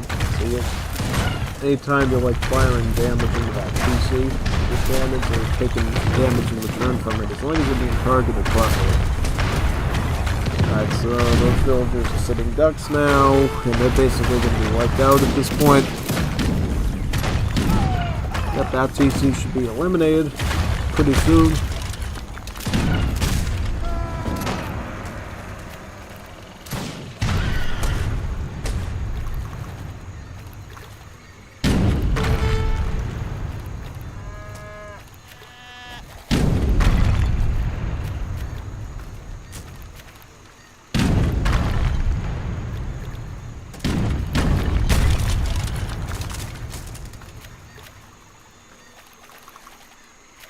Alright, with about 4 cans, should be doing 600 damage per volley against those buildings, which is really great.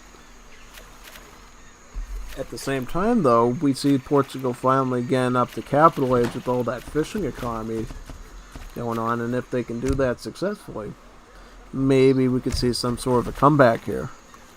Or maybe not, because of all these cannons. Like, if there weren't cannons there and GMP was still trying to do it with the infantry, I think at this point you would see a Portugal age up in the Cacadores, get a fort down, and then, you know, it'd be the end of the Danish. But just because the Danish went with the early artillery, they ended up making a big difference for themselves.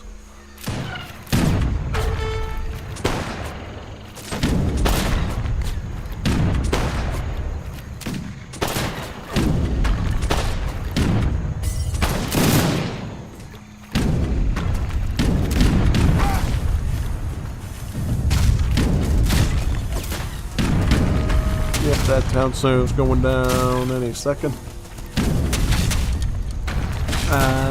Wait, how much HP does it? Oh no, it actually has a bit of HP. I was looking at another fellow.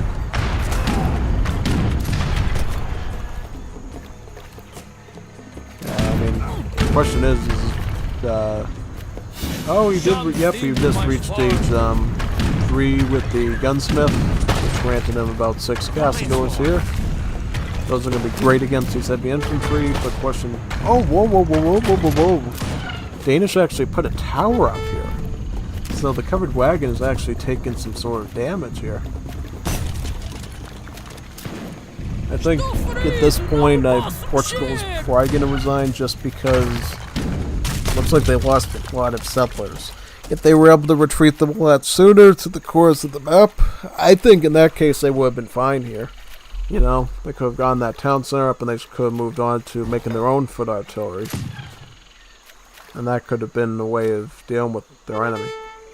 And mind you, those foot artillery would be 20% stronger than these since they're still in age 2 with them.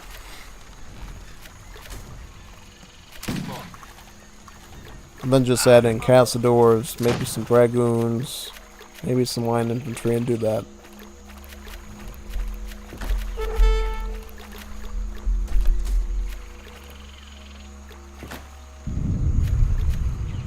There we have it, folks. That's the first encounter of our week 4 matches today. We got Aladdin Topak just defeated the Pollo Peruano GP 2-1.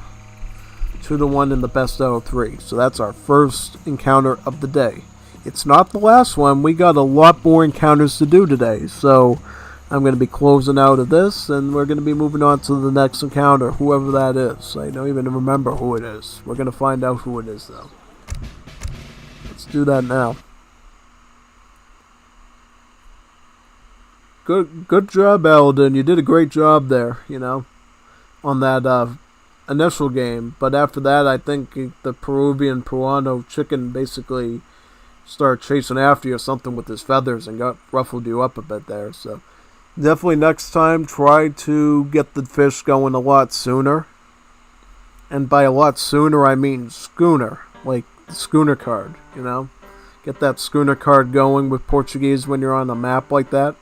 You don't only have to do it on Malaysia, you could do it on Hudson Bay as well on the second match. You could have gotten a lot of fishing ships out before your opponent, and then you have so much food bleeding out of you that you can just make big armies of infantry and cav. It's really good. Yeah, so now we're going to be going on to encounter number 2, which is Rommel McRommel versus Chorizo Muy Largo. Match number 1.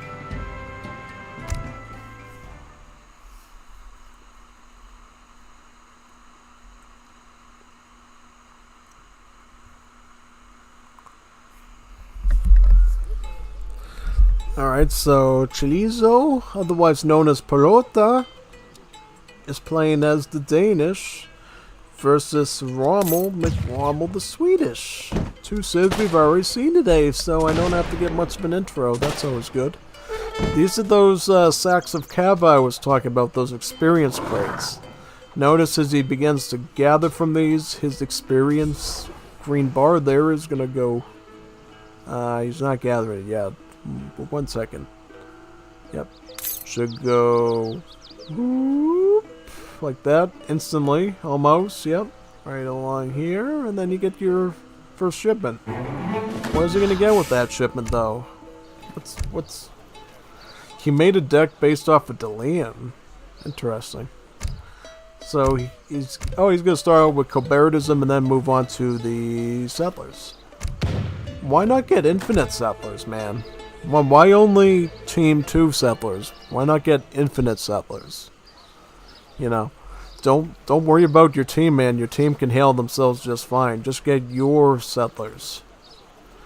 Also infinite 1 Ox card, too.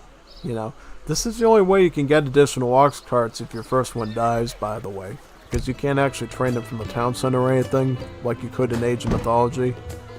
If you lose an Ox card or you turn them into a mill or something, you still want another one. You just have to. You can always ship them through this card here.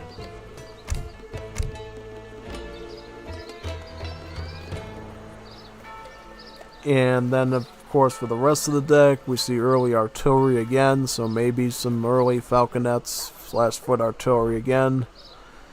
Everything else, though, is pretty rush-based, very aggro. I see Rangers, I see / Volunteers, I see Pikes, I see Land Soldats, I see Grenadiers and Cannons in Age 3, Factories in Age 4. Is this an infinite shipment or is this a...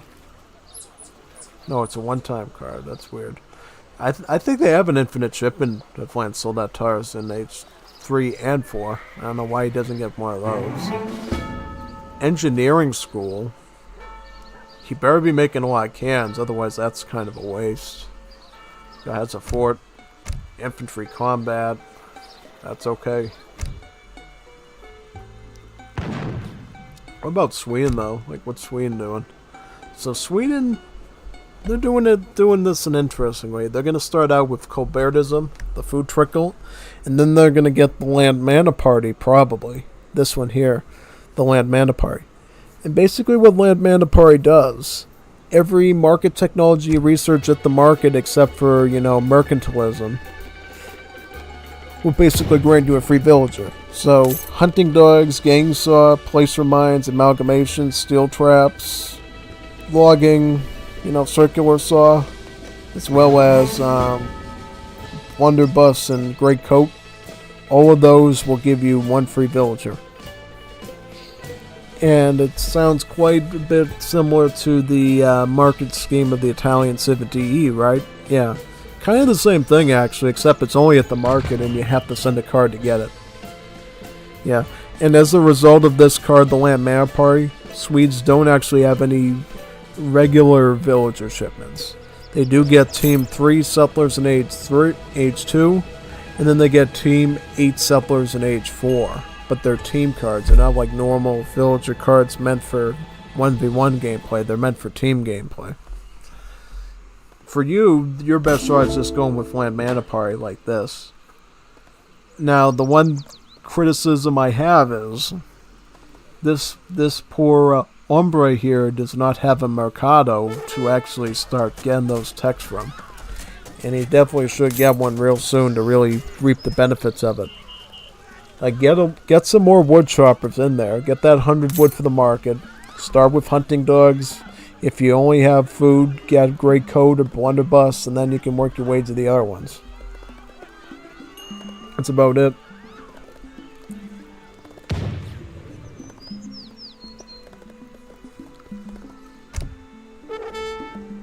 And after that, maybe we'll see Norwin logging. See, something that was interesting in the last encounter that we had, I noticed how Gene P actually got the sawmill before getting Norwin logging, which you really never see. And there's a pretty particular reason why. The sawmill costs about 350 wood without any sort of discount.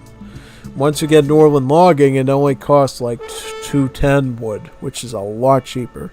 And it increases the build limit by 1, because normally you can only have 1 sawmill. With this card, you can have 2 sawmills. So you get like basically an unbeatable wood economy with it. And then when you combine it with Rick's Bank again, then you get a coin, and then you're really in good shape. So when's that Norwin logging going to come in? Is that going to come in next? Yeah, we start to see that string of market techs come up. And then once these market techs are complete, you will start to see lots and lots of free villies come out of the building. Yep, see that? Free settler. Another free settler. What looks like what Rommel's doing is, he's thinking, hey, if I can use the market techs to get villagers, I might as well, before he was staving off queuing vills, I think, because he knew the market could basically do that for him. Yeah. And then when he has a surplus of food, then he could go back and start double queuing until he reaches the end of the line on the market.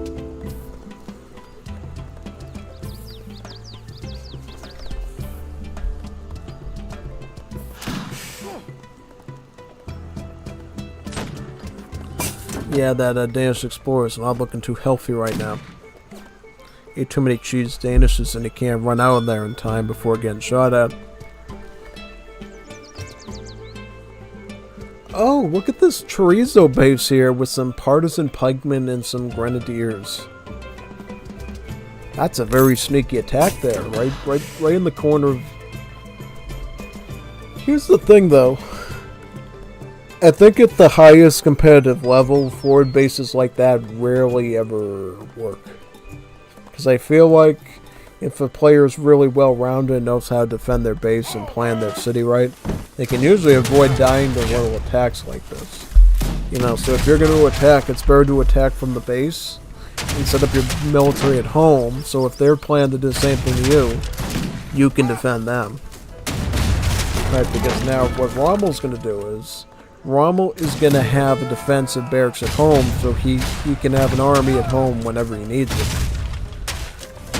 Whereas Chorizo, if he runs into a Hussar raid at home from the Swedes who get them, and not only that, Royal Guard Hussars,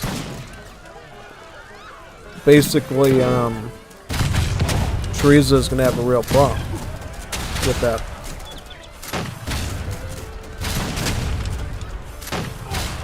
Also, why not more pikemen as Danish? Danish really needs more pikemen in this situation, honestly. Yeah. Maybe because of the barracks presence over there, who knows. So here comes the volunteers. Yep. Not enough grenade tosses to, like, out those volunteers, though. Ooh, good. Very good. Looks like all that energy went into one volunteer for the grenades, so these volunteers are going to be pumping out a lot more bullets, it looks like, against the enemy. Now, what did the Swedes have to deal with after this, though? Looks like they're undergoing quite a bit of pressure here.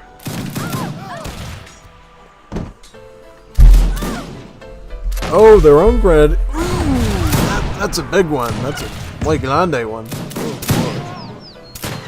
Yeah, see, this is actually better for Rommel because his grenadiers are going to be closer to home, so he can mass them up a lot better now than the opponent can, who has to, you know, come in from all the way over here. Right? Now, the only thing he needs to do is make sure he stays away from them, right? Let them come to you, and only engage with his grenadiers when you can throw your grenades at him. Now, they should be ready to recharge anytime soon, I think. I'm just going to keep tabs on this one to see when the grenade comes available again. Oh, yeah, that's kind of a waste. But, nah, well, he is going to get some grenades back from these ones that were already recharging, though. Oh, shipped in some Beveringers as well. Okay, alright. Does anybody have their grenades left? Yep, yeah, now he's got some, and that's why he's going into stagger mode. This is going to be really good overall. Chorizo's going to do the same thing to keep up with what he's doing. Yeah. Volunteers are coming in for the Chorizo. What's Rommel going to do, though, is he can add some Beveringers in. Oh, he's going to make his own volunteers. He's also going to tower up, which is good. The fact that he has a sawmill helping him out with the wood production means, again, more towers is good. Well, these are actually houses. But that's good, too, because he's going to need a lot of population here to kick the Chorizo out. However, can Rommel take out the settler? Yeah, perfect. Now he's going to retreat because he doesn't want to take in too many hits. Certainly, probably just going to want to mass up his own unit numbers first. It downs the Chorizo one villager, which is technically a bit of an economic boost. Still got a lot of hunts up here as Rommel to keep eating. Whereas the Chorizo's naturally going to have a lot of hunts available because his enemy is nowhere near him at that time. So Rommel's going to be adventurous and travel out there for the meat so we can keep some of the more safer ones, safer hunts available for the future. Or he's going to use these settlers to do it. So what are we doing here? Is this... See, I wouldn't engage with this too much. Oh, he's going to get some XP bounty from him, which is cool. Oh, he got his Explorer back. That's nice. That could definitely help. Where's the... So the Chorizo actually has a good number of resources here. Yeah, he's got quite a bit of coin. Yeah, see, this is bad. This is bad. Yep. Is he gonna... Oh, you didn't shoot her? Oh, got him. Yep, got him. Right. Yeah, see that? Yeah, that's pretty good for Rommel because he's constantly shooting away Chorizo's villagers, slowly eating up his vill numbers, right? And that's gonna help him out, help the Swedes out quite a bit. And now Sweden has about 2 towers defending here, which is going to make it really hard for the chorizo to mount any sort of assault over here. Especially when you get Sawmill number 2, because he did send Norland logging, so he can access an additional sawmill should he want to. Right now he has one, he can add another one in, he can get another wood trickle, 1.75 per second, which is pretty good. And those wood crates constantly dropping down that you can pick up. He could also get, I think he could, can he get like the first renovations tech in Age 2, or is that not until Age 3? Because if he could get renovations, then his buildings are going to be even more protected per se against any potential siege.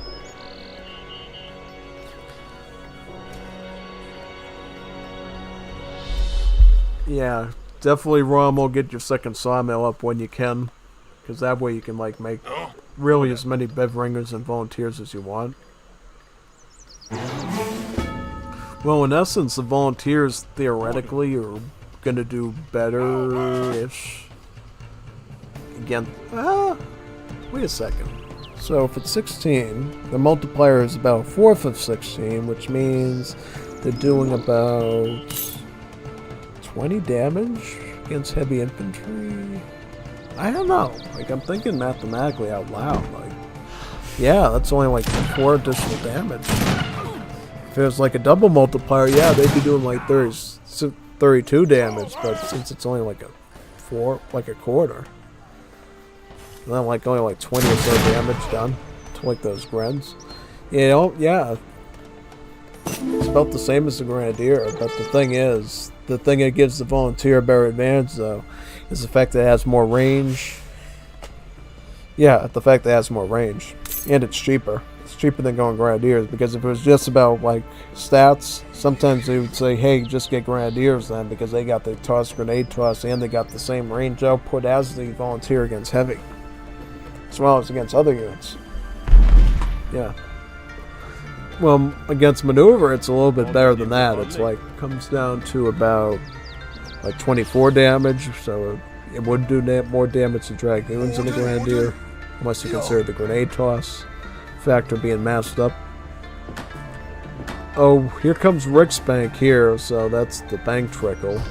And then at some point we're probably going to see the second sawmill come along as well.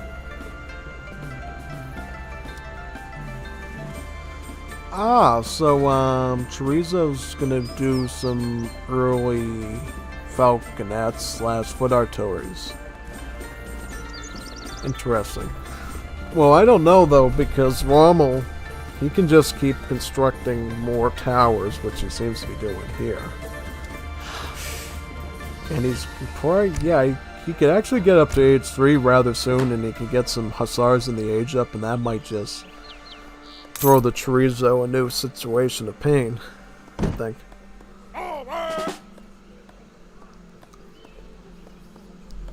Yeah, probably.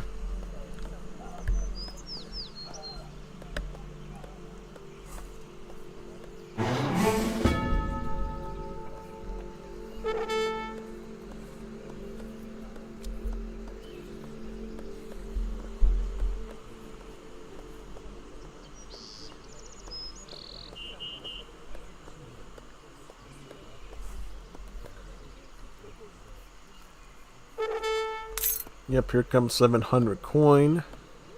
Once that arrives, I think we're going to be seeing an Age 3 from the Swedes. Like, right now, how many cans could Chorizo get? Like, the only dilemma I think that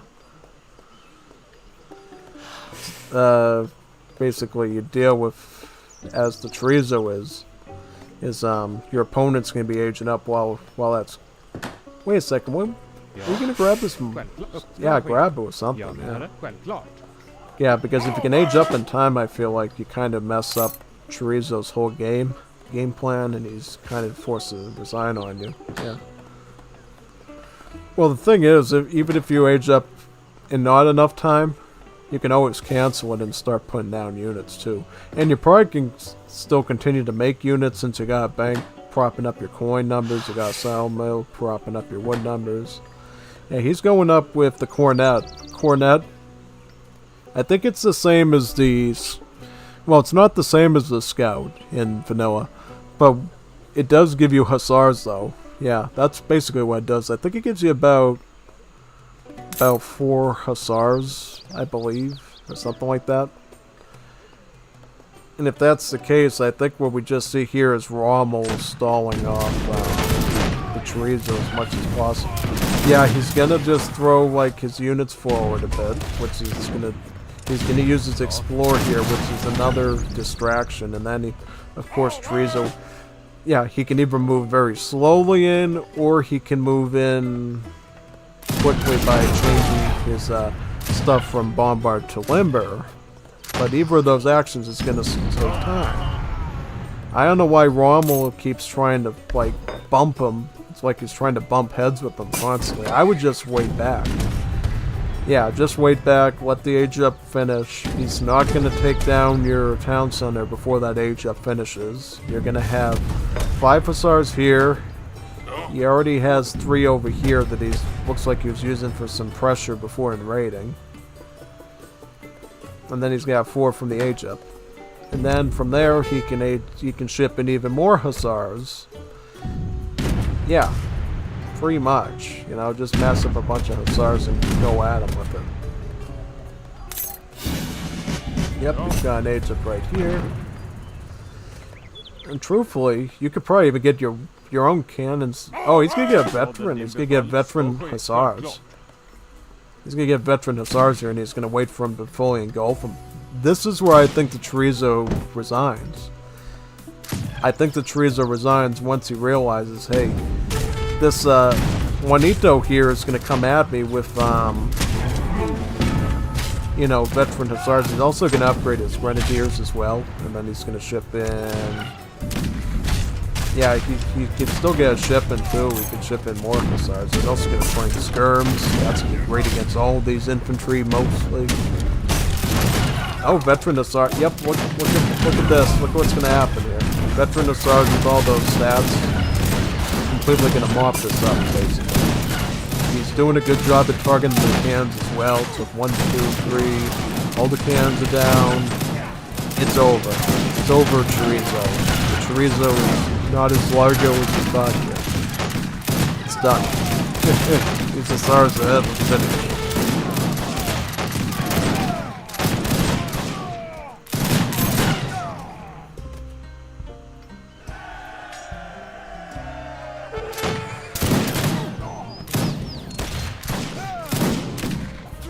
Yep, there you go.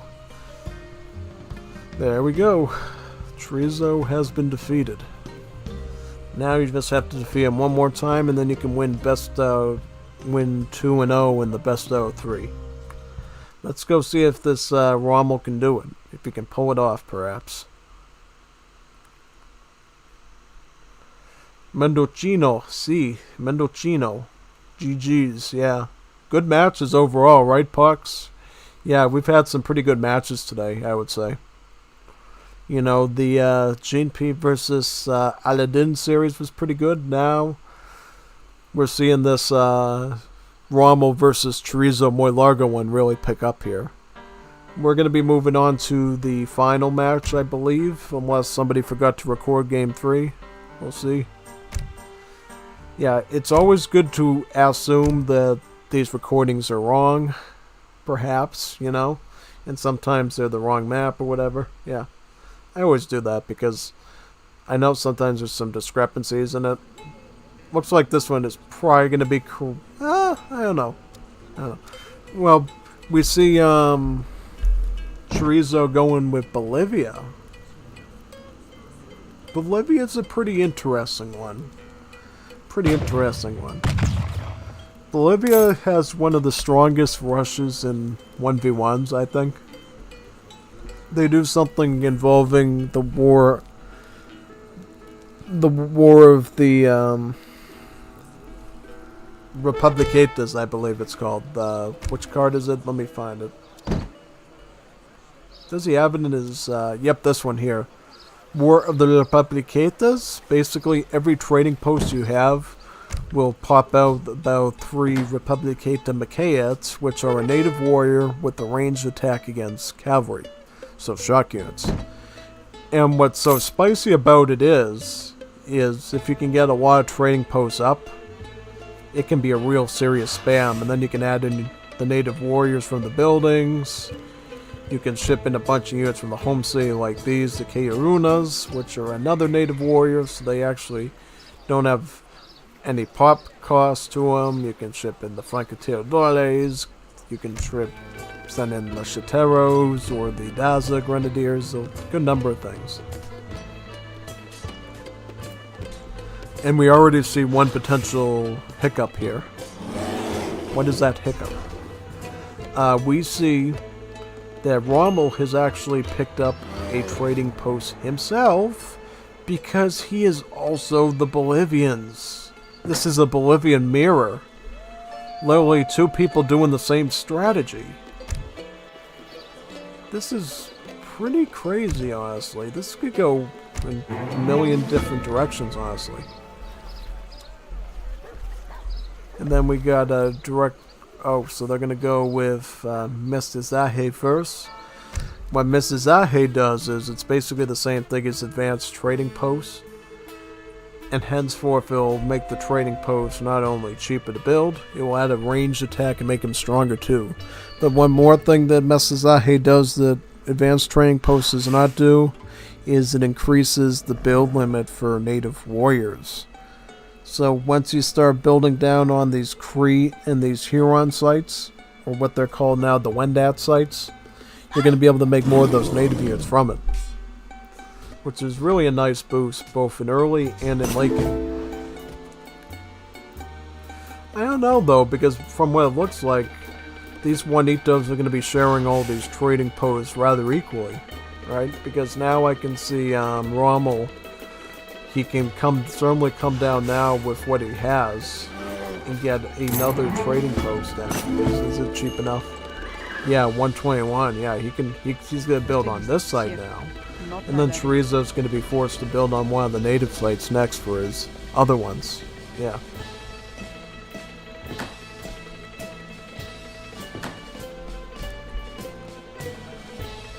Yeah, I've never seen this before. I've never seen 2 people counter Bolivia by going Bolivia.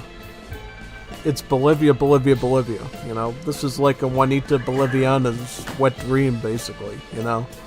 This is the type of stuff Eternity dreams about every night, is like seeing Bolivia fighting Bolivia.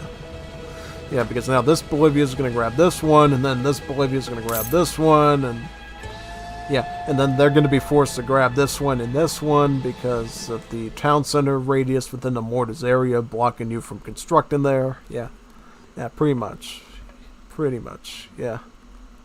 Estoy lista. Pretty much.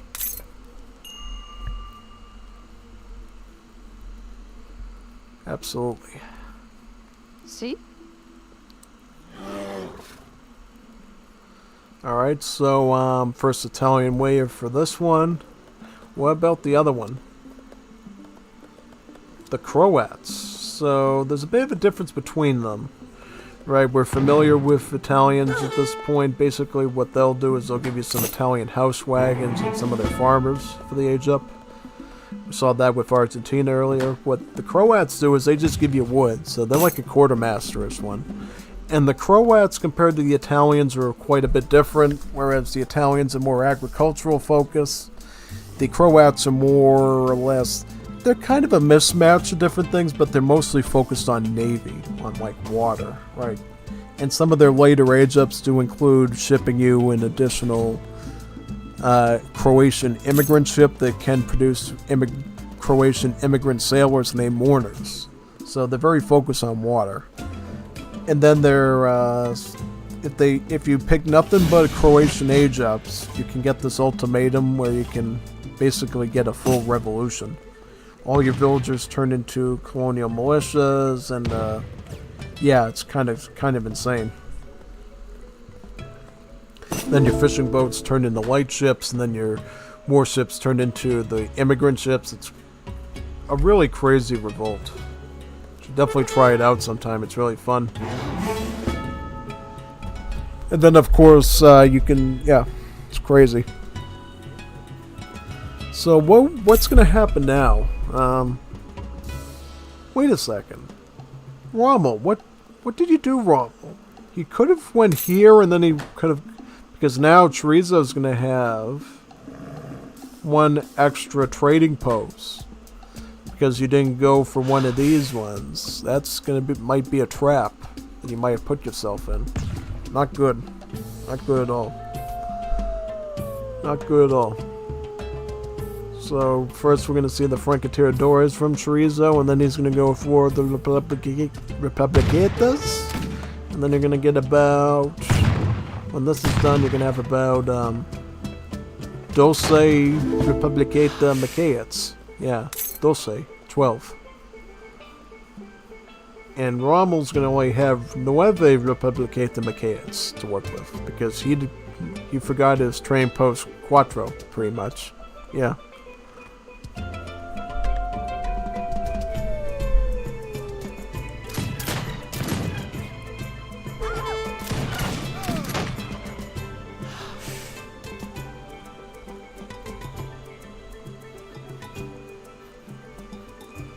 Just looking at the uniform of the Francotiradore now, I noticed on their little belt that their belt is actually the colors of the Bolivian flag. I can see the yellow, red, and green stripes on it.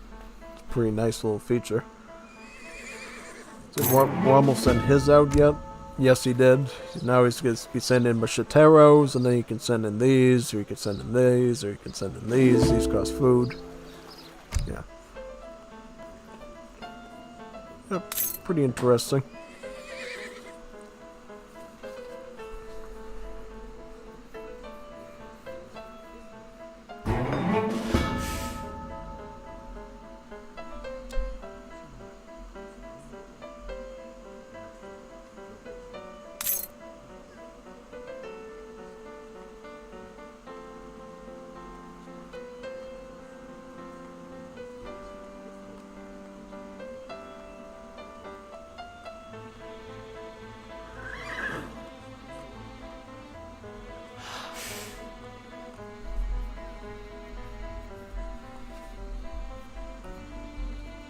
Aquis. Interesting. You gotta be careful with these, though, because keep in mind, macheteros, they might look like infantry, but they're actually shock units.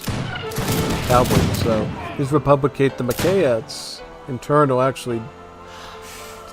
Well, I never really looked at the multipliers. They actually only do about 0.3. 1.3 multipliers against these. Not as bad as I thought. I thought it was like a full shock multiplier. I was going like, eek! That's pretty scary. Nah, it's only about 1.3. But still, it's a little bit to consider, you know, considering the fact that Assault has no pierce armor most of the time. Yeah, that could be pretty daunting. It's also a dismount assault unit, so not a lot of hit points on them. Overall, since it's just infantry. Yeah, basically consider macheteros as like a hand infantry version of the cuirassier because of their splash attack. Yeah. Pretty strong swordsman overall.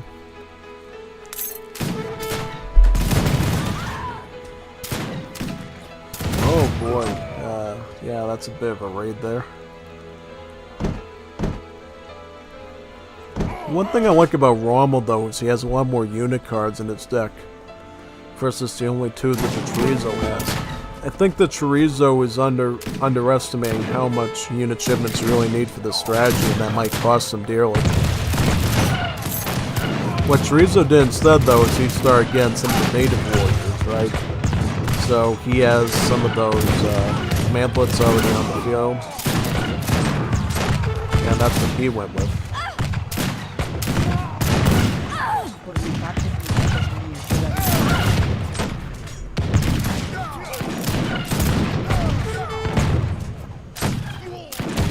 Oh yeah, definitely.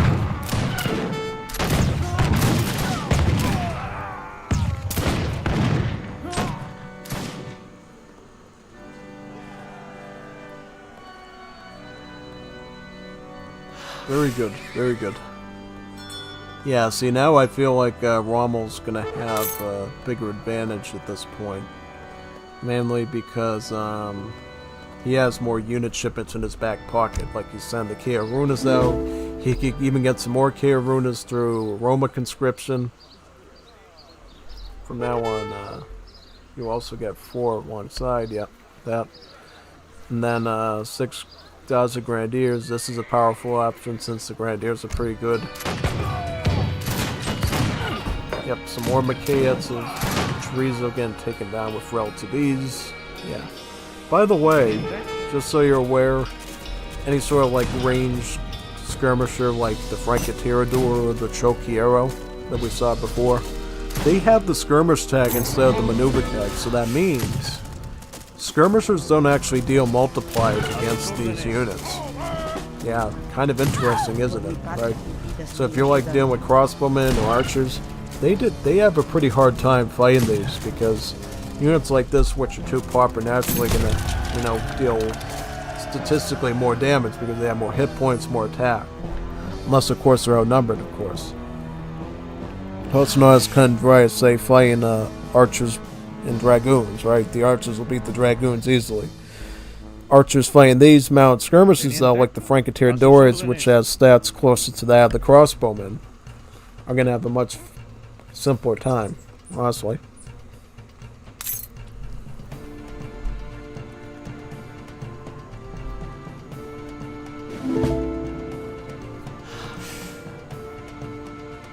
Chorizo's gonna keep trying though. He's trained some more native warriors. He's got the Cree trackers as well as the Huron, Wendat mantlets. These are 2 very tanky units though. This could pose a bit of an issue. Yeah, I think this, if Chorizo could train up enough of them, get like a large stack of them, he might be able to pull something off here, but if he can't stack them up long enough or quick enough, that's when he's going to have problems. Definitely.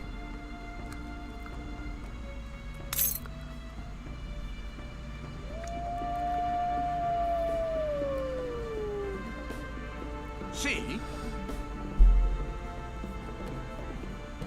Teniente.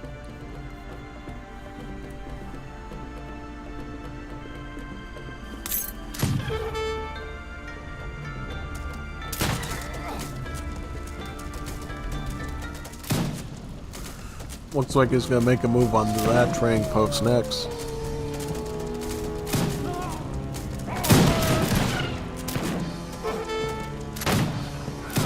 We'll see how it goes though, because it looks like Rommel has a bigger mass of Kea-runas and a lot of his Maquettes left, as well as a lot of Francotiradores here to work with. Is Rommel gonna add in some Wendats of his own, or what's going on with that? He is actually going to get Stagecoach, even though Chorizo still has a training post on that route. Pretty confident move, I would say. It's almost as if he thinks he can actually take that out, potentially. Yeah. Yeah, looks like.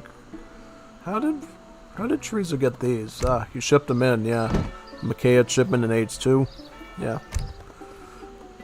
I like the H4 Maquette Infinite shipment myself for Bolivia because the way it works out is because of how big you can build your native warrior build limit with this civ.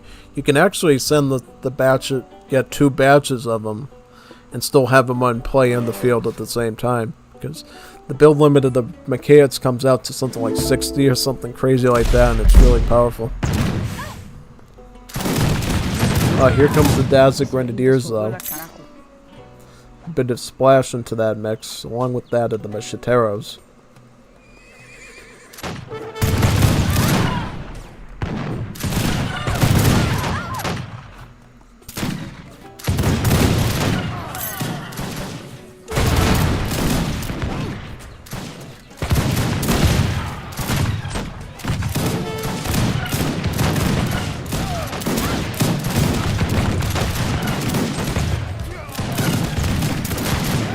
Macheteros provide a bit of a distraction, and now the ranged army Rommel is going to have to see if they can actually fight the Mantlet's HP. Should be interesting. Looks like, yeah, it looks like they're beating the Mantlets by target firing them down for the most part. Huh.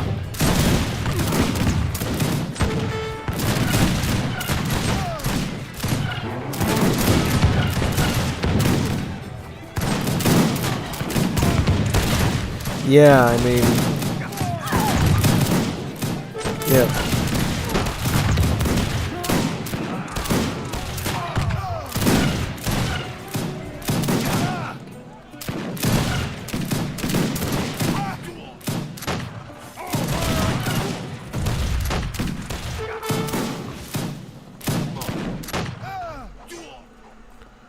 Yep, I think we seeing the turn of events. Yeah, definitely.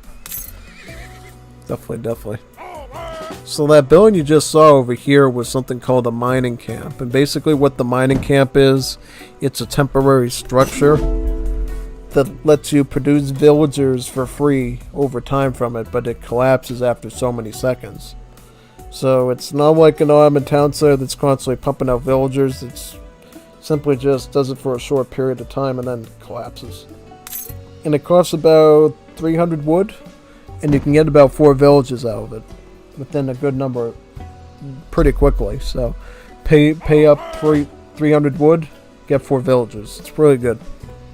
And then there's another card too that actually can extend it so you can get like 6 villagers out of one, so it ends up becoming a really nice bargain if you want to keep investing into it.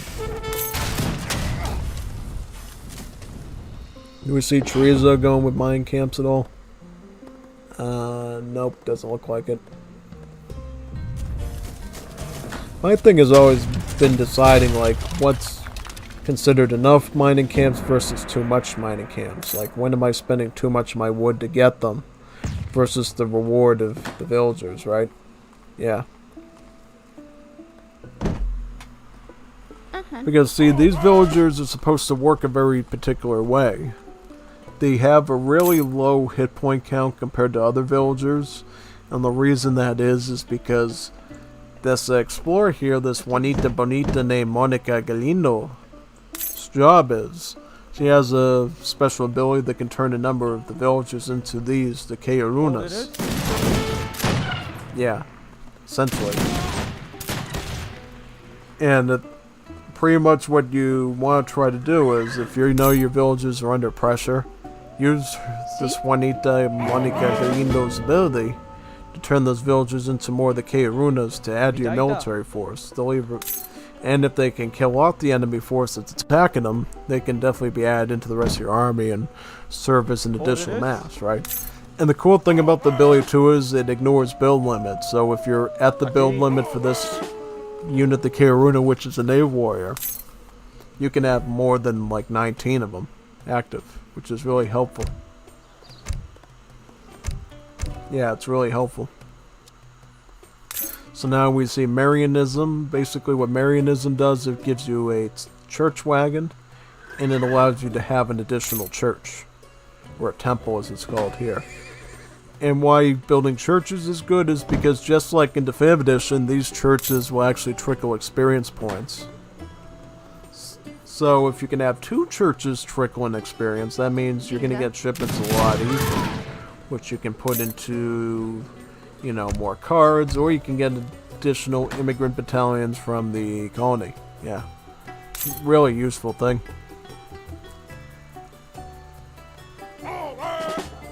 Órdenes. Prepara. ¿Qué necesitas? Cierto.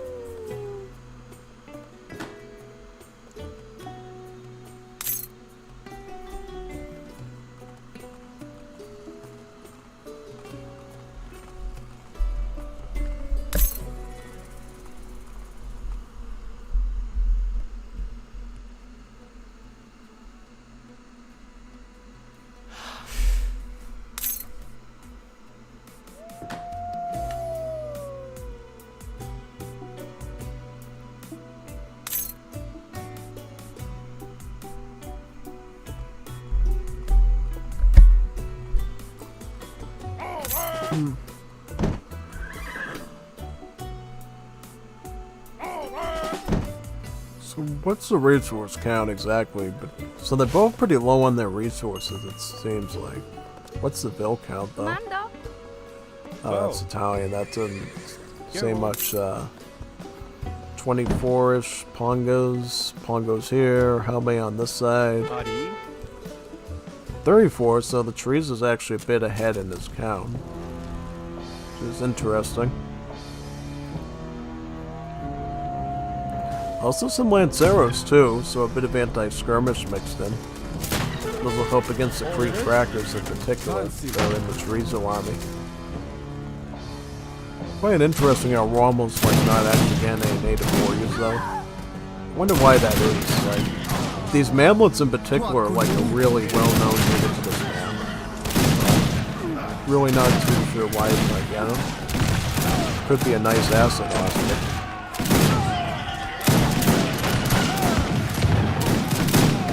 Now we see the Macheteros climbing in with their splash attacks.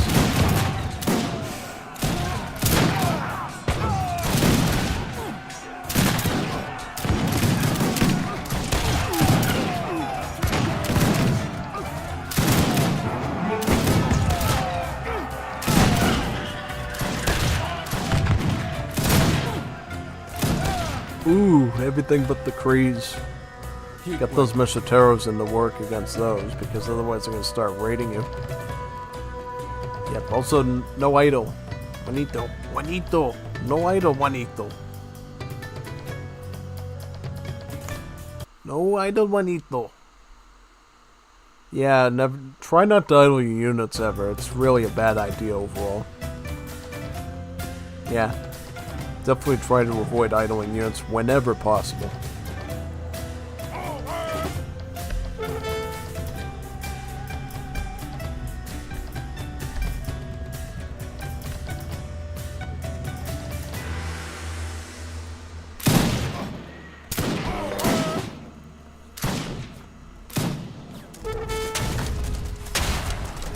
Yep, look at that siege.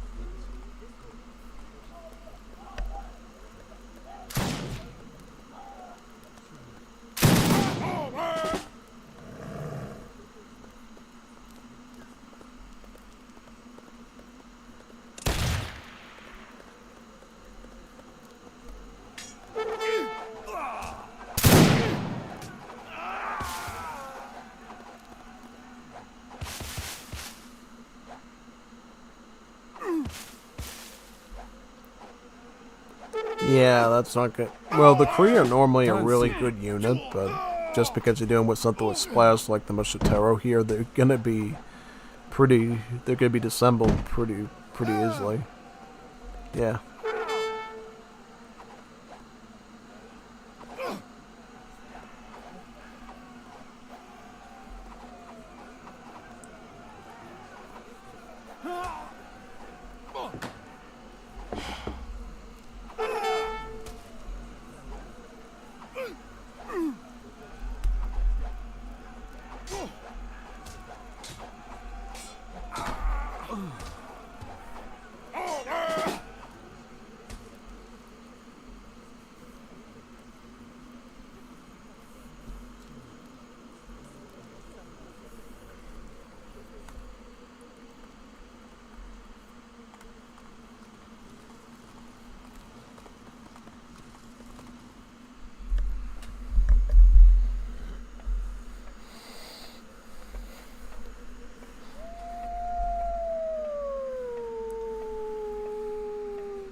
Yeah, interesting.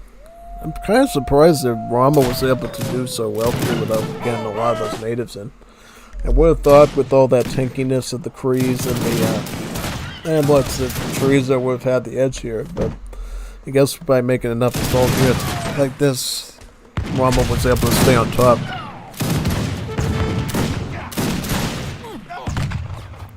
Oh, Chorizo's going to add in artisanal cannons. Interesting. And also some Pardos. Now, the Pardos, they will do multipliers against the Francatiradores only because they have anti-shock multipliers. That's the only reason they can touch these Francatiradores is because of their shock tag. That's the only reason it works. The only reason they can pull it off. Yeah, that's about it. Also, these artisanal cannons are going to be great overall because they don't suffer a malus against shock units like a lot of other cannons do. So they end up doing 50 crush to really anything that they hit, leading to some pretty good damage overall. Yeah. Let's see though if Rommel can get another batch of those up though. That could be pretty useful.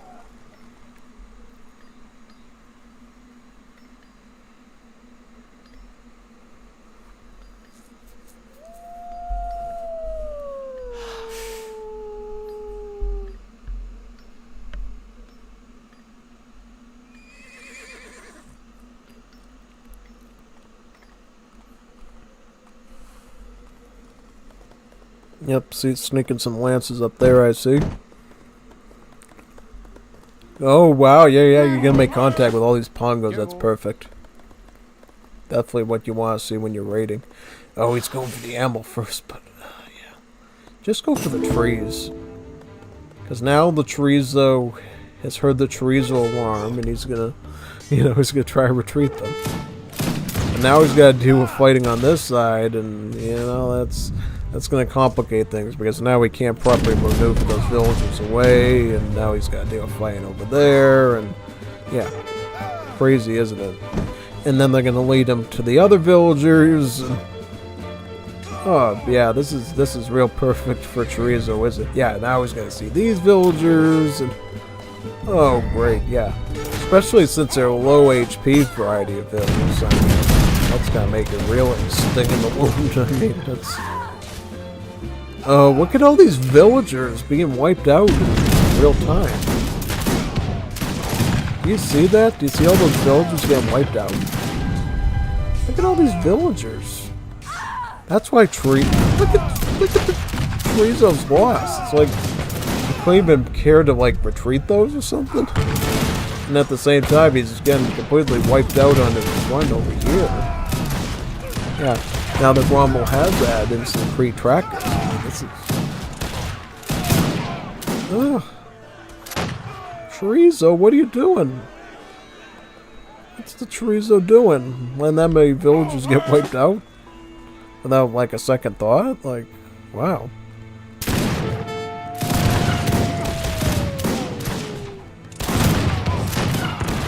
Yeah.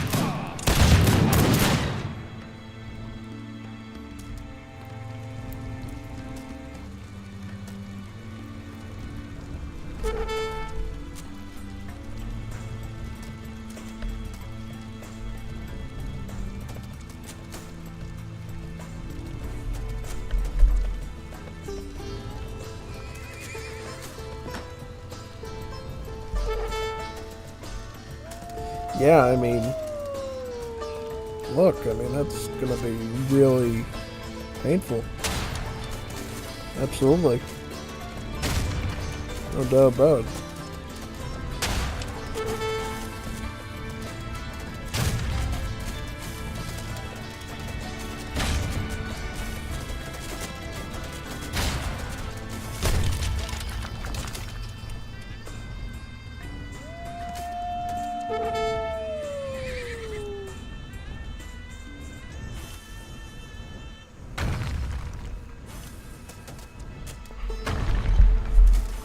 Yeah. Yeah, I just can't believe Chorizo lost that many villagers in such a short amount of time. He could have, like, retreated with the woodline when he noticed his hunts were under fire.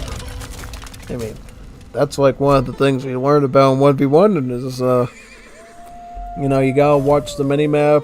You gotta, yep, watch the mini-map. If you see a color that doesn't belong there, definitely look over there. You might lose something, but you won't lose everything like that. Yeah.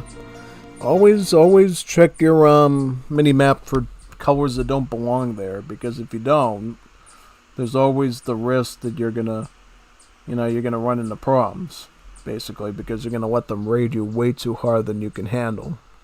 And that in turn is gonna cause you some serious problems.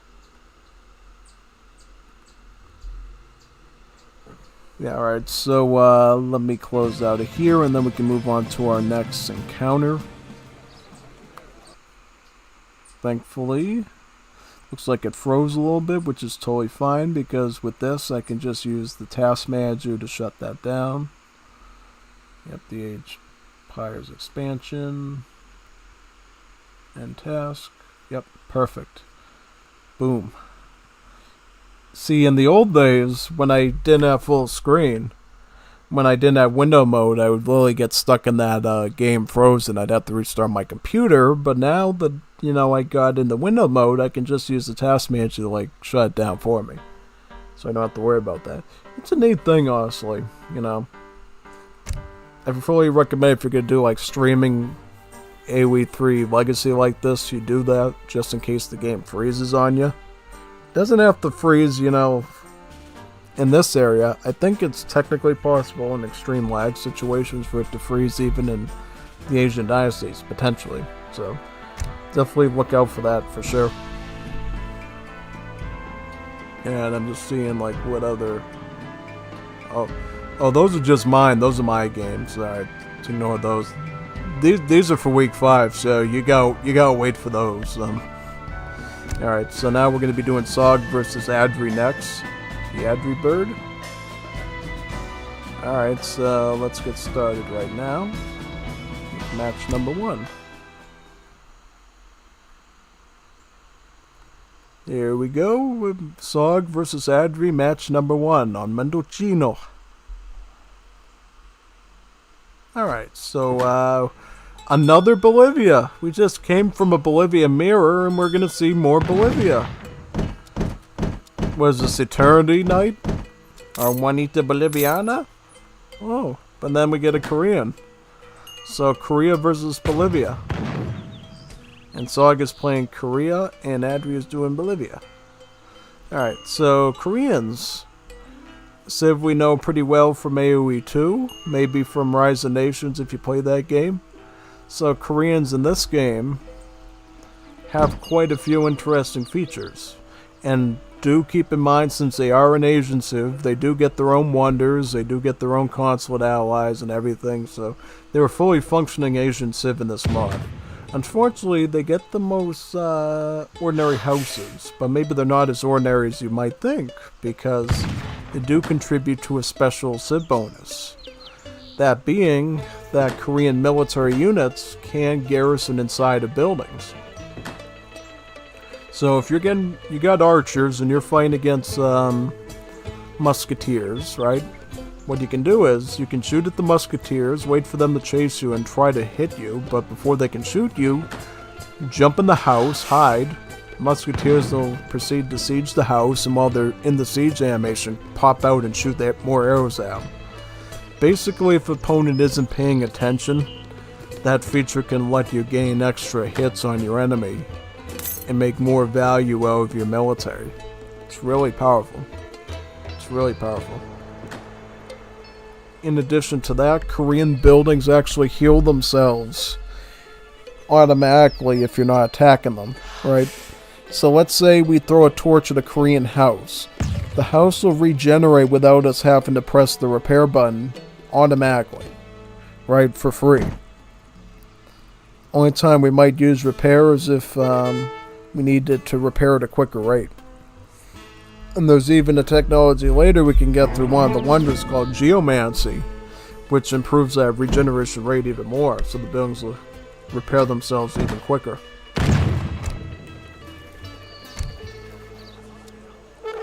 So I'm kind of curious to see what sort of deck we're going to get. Now, this card, Military Service Examinations. This deck is not prepared for that, should he go with it. If he ends up going with that deck with this one, he is going to be very undercut. Yeah, good thing he didn't go for that one. This one, Jancion, this one's fine. So this one has some pretty interesting cards. This one here is a very spicy one. It's called the Hermit Kingdom. All villagers and fishing boats gather much faster, but export trickle is disabled. So basically what that means is, once you send this thing, you can no longer gather export with your villagers while they're working. The only way you'll be able to get export after this is either through one of the wholesale technologies from the United States consulate allies, or through the little baby export trickle you get from Sumptuary Laws, should you have that card in your deck. That's the only way you're going to gain export. So you basically trade off ever having consulate armies, right? For the most part. For a better gather rate of 15%. So it's more than economic theory, but not much more. I think if it was like 20% or 25%, something crazy like that, yeah, I would do it, but I just feel like 15%, not the biggest. I mean, it's more than hunting dogs, per se, but I could do better than that. You know, I'd rather just have consulate units because they are pretty good. We'll see, though. Also, the archers, the spears, this card here is good. Moya Dobotonji basically gives you spearmen a splash attack of 1. Gabo Reforms lets you train units in blocks of 10, just like the Japanese consulate technology does. Also, some upgrades for the artillery units. Pretty good. Pun 1 Stratification makes your rice paddy text cheaper. Also, refridge, foilment, so all the basics in terms of rice paddy economy, as well as advanced rice paddy, which makes them cheaper and stronger. And what wonder are they going up with? Going up with the Grand Palace. So the Grand Palace is a wonder, does a bunch of nice things. The main things it does is it produces villagers over time for free. So the same thing as an Ottoman town center, right? It'll produce villagers automatically for you. Second thing it does, it includes European level 1 market technologies, but at double the price. So you can get hunting dogs for 100 wood and 100 coin instead of the 50. Same thing with placer mines, gang saw, as well as blunderbuss and great coat, basically. In the old days, it also included circular saws, steel traps, and the other two, but developers figured, hey, we really shouldn't give Koreans like a demigod level natural resource economy when we clearly have civs that should specialize in that type of stuff, right? Because of course you can still reach, yep, look at this, yeah. You're researching gang saw at one area, on the other one you're researching the water wheel for the wood chopping from here. 2 wood upgrades in tandem. Yeah, so imagine if you had the 2 other ones from Europe here as well. You'd basically have double the wood economy of every other civ in the game. Which in terms of like the way your civ works with the archers, the spearmen, and the artillery is pretty good, but at the same time that's kind of really broken, right? So yeah, gotta put that into consideration when you're thinking of it. And what's considered kosher in terms of that. Bien.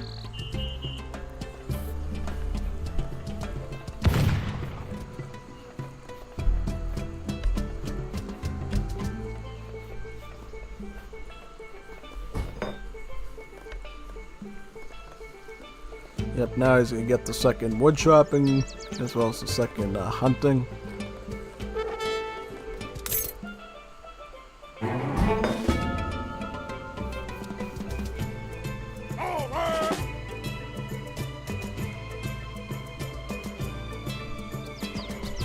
Yep, and now we get War of the Republicatas delivering now, so we're talking about 9 Republicata Makaets on top of these Karunas. Yep, Adri's probably, yep. Oh, he's got 4 training posts now, so we're talking about 12 Makaets on top of these native musketeers here. So this is really good. Really, really good. Unfortunately, though, they're going to have to deal with these archers, and then, of course, they can keep jumping into the building. I'll show you a way to prove it. So, if I click on these, right, look at the little door, the door thing on my mouse. That means, yeah, I can go inside there to hide, come out and keep hitting you with arrows. Yeah, this is kind of interesting, though, because I see that the archers are trying to bait him in, sort of. The thing is, though, with the Keirunas, they actually have extra range, because the standard musket has a range of 12. These actually have a range of 14, which is somewhat higher. Not super high, right, because the old Landwehren, remember, of Germany used to have like 16 range, right, which is a lot more, but, yeah. And then, of course, you got the Black Watch of the Canadian city, right, it has like 20-something range, so those are like super range, like musket.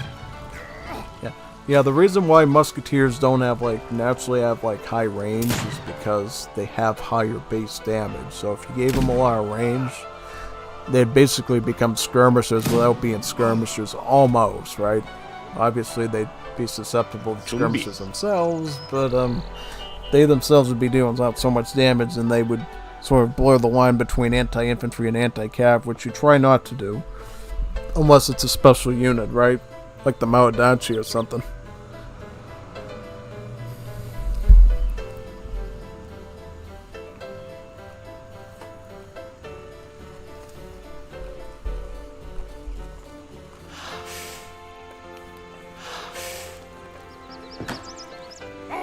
Yep, still queuing up more of the Keirunas.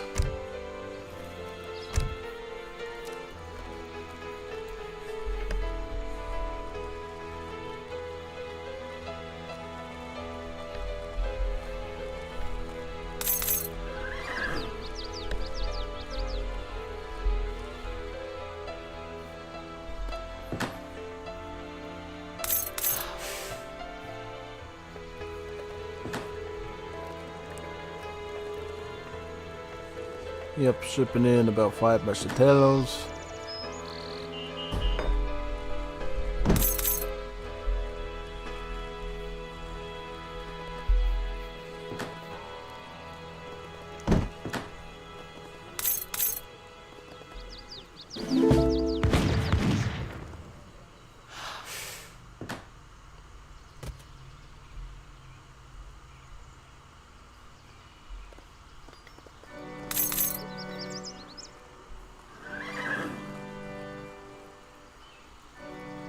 Uh-huh.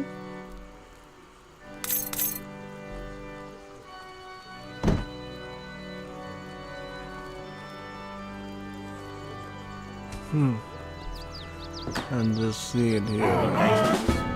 What I'm noticing here is a bit of like what we saw with the Rommel setup. He massed a bunch of Keirunas with the Machaeans and then massed up a bunch of Macheteros. So it looks like he's going sort of the Rommel route here, right?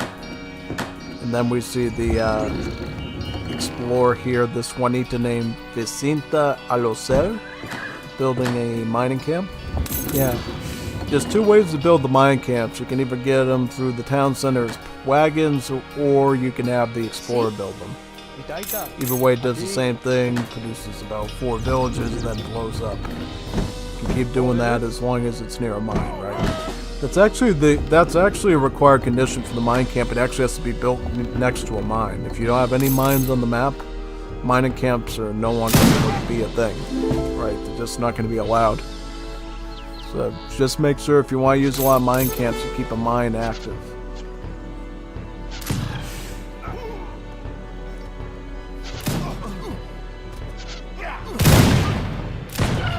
Now, one thing they could have done in this definitive edition, I think, is turn the mine camp into like what the monastery is for the Ethiopian civ, right? And stick it on top of the mine, and it can gather coin and give you villages at the same time. That could be something could have done, but definitely not in the vanilla engine. You can't. I don't think you can do that, right? Or if you can, it's probably super buggy.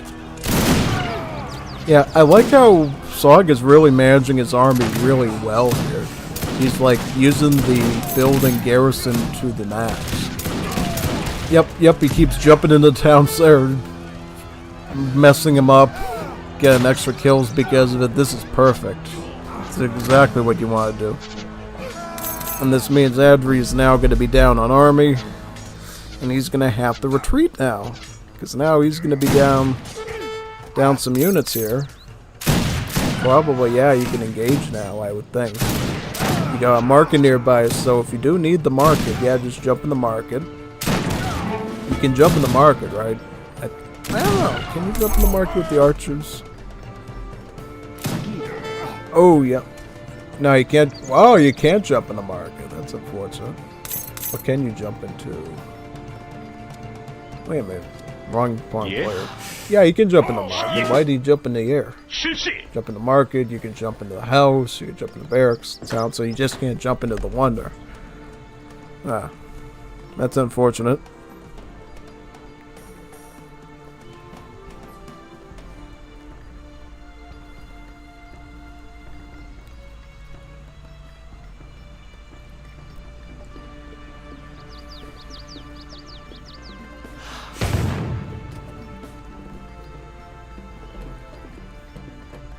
준비.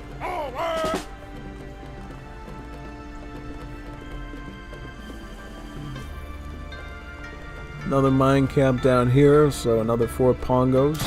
Add to the conga line.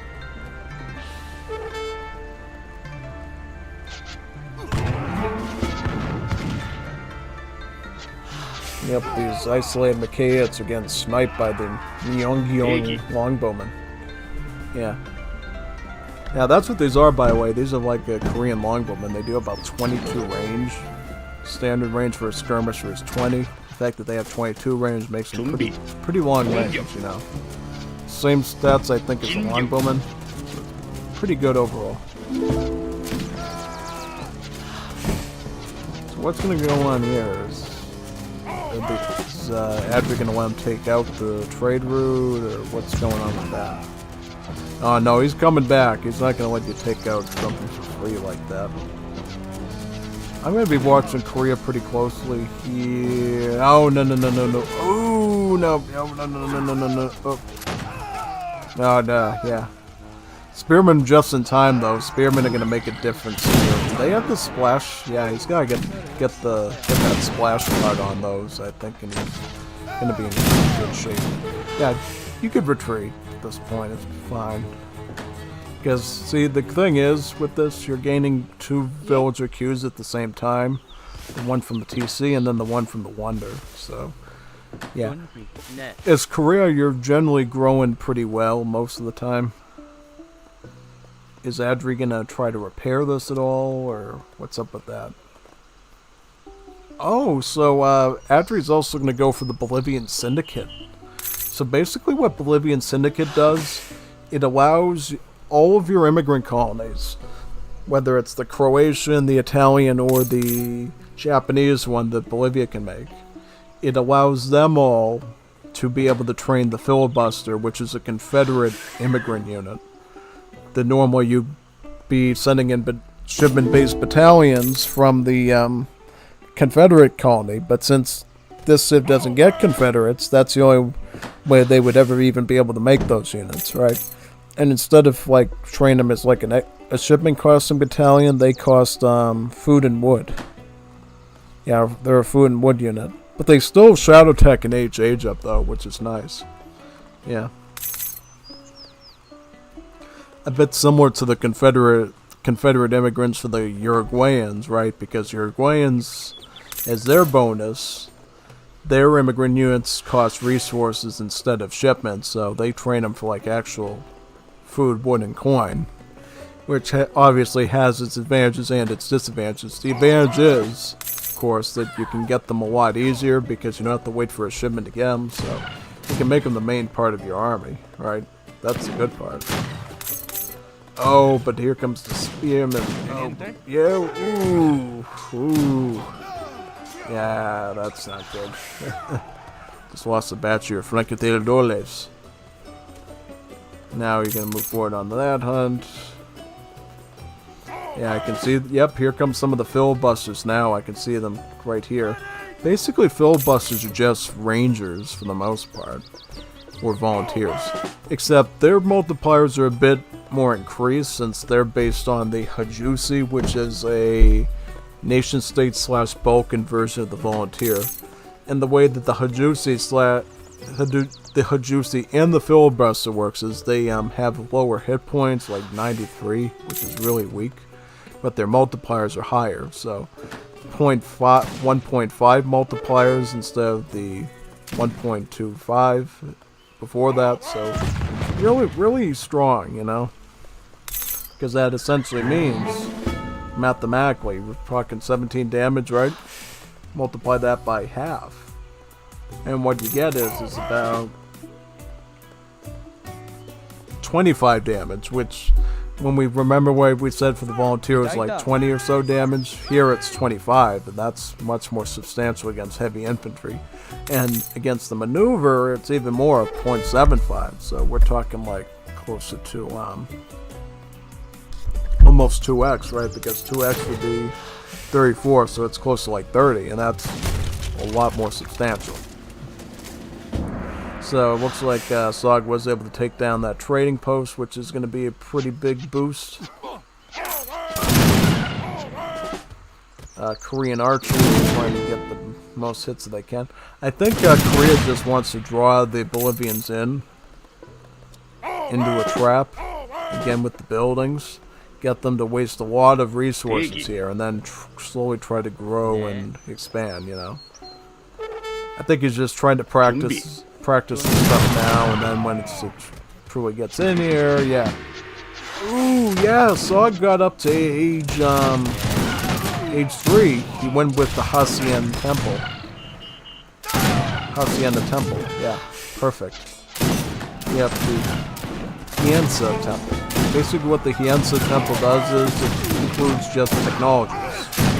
Oh, whoa. Okay, yeah. I was just watching there and saying, alright, make sure that the spearmen do... Oh, whoa. Yeah, don't do that. Don't go right in. Good catch. I mean, you almost wasted those units, and I was like, oh no, that would be...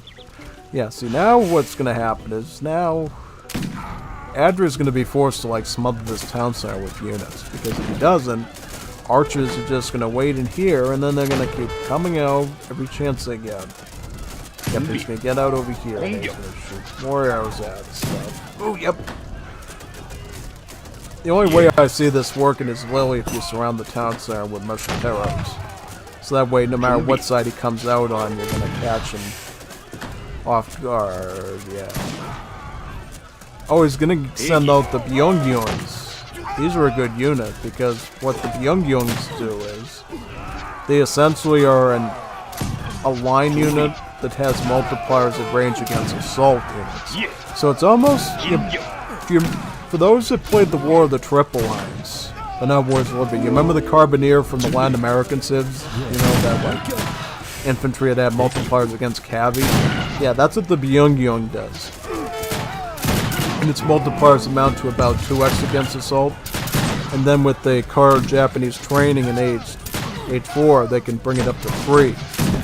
And in this situation against the Latin American civ that has musketeros, these Byongyongs become a real menace for them. Yeah, because see how the Bolivian army has just been wiped out right now. Completely wiped out. Like, the only thing that's left is these musketero droves that were in the back. Yeah. Pretty good, I would say. Pretty good in what you want.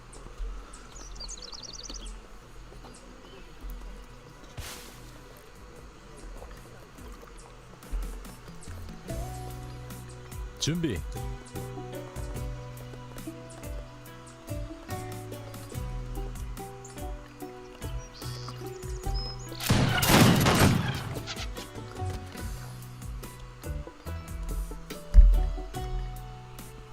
Nice. So what do you do from here at Sog? Because Sog has about 50 villagers on the field, right? 50 villagers on the field. And it's basically going to start Yeah, right now it's 51 on the 52 on the field actually.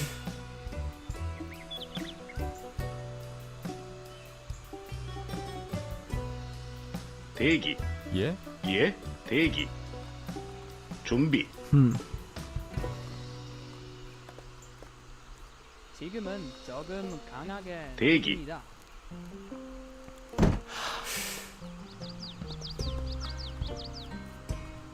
예, Okay, so with this training post under fire, that'll allow Sog to at least take his half of the map back, sort of, at this point. So, like, this whole thing from top to bottom to be his half of Mendocino, he should be able to take that back, for the most part. Yeah, but what does Bolivia do, though? Because now they got the Byungyungs. They're basically going to hard counter his Michiteros. That could be very, very dangerous. Really, really dangerous. And the way he's going to try to counter it, looks like, is by going with the filibusters. They're spamming out filibusters. But unfortunately, right now, that's going to be kind of questionable because the Myungyungs, they beat your filibusters by the fact that they have better rate of fire. They beat you with the better rate of fire and better armor values too. More HP and more armor. So if it comes down to straight on archer versus gunpowder here, these archers can beat you pretty handily. And what does he get now? What is he going to ship in? Is he going to get the fire lancers next? Oh yeah, look at these Michiteros though. This is the other thing you can use Michiteros for. You don't have to keep them on the front lines. You can literally just raid somebody's base with these things.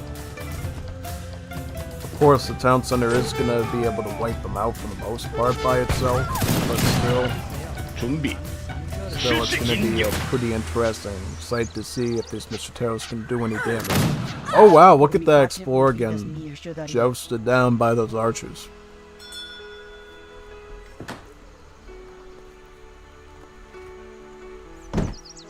예?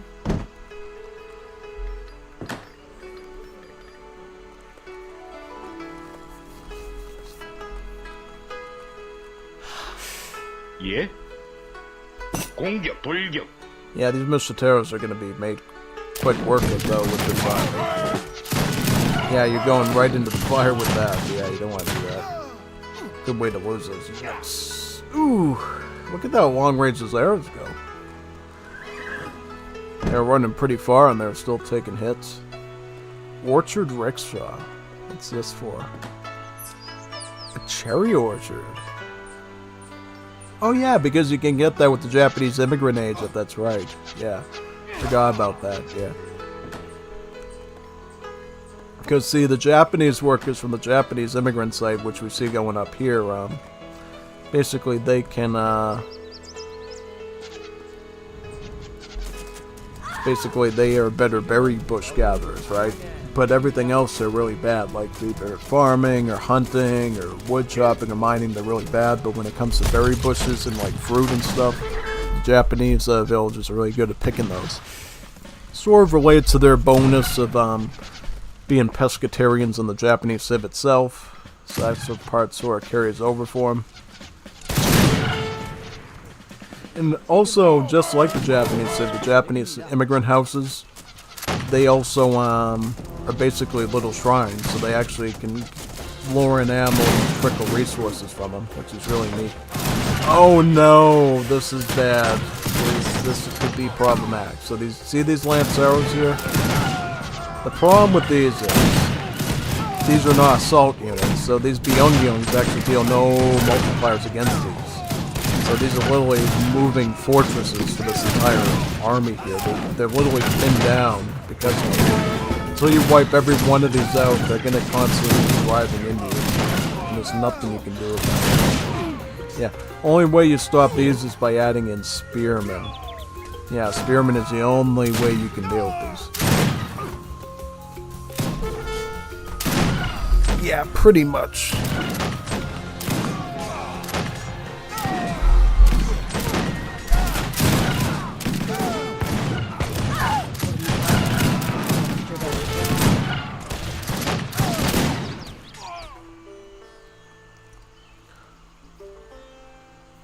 Cazador Indios. Nice. Cazador de Indios. These are basically a Croatian immigrant skirmisher, so it looks like Adri ended up sending a battalion of these from his colony. Zapovian. These are basically based on the Force Publiques. And they, what makes them different than a standard skirm is I think they have a better rate of fire than a regular skirm does, and then they also have a multiplier against native warriors too, which is pretty interesting, you know. So yeah, if they were being used against the Bolivians, these would be a pretty serious menace. But if in fact it's going against the Koreans, not as much really.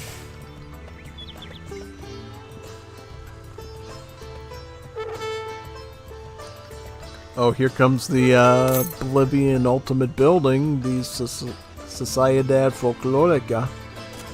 So basically every Latin American civ has an ultimate building that they can ship one of from the home city. For Bolivia, that would be the one I just mentioned, the Folclorica. And basically how a ultimate building works is, it does two things. It has a special ability or abilities that it does.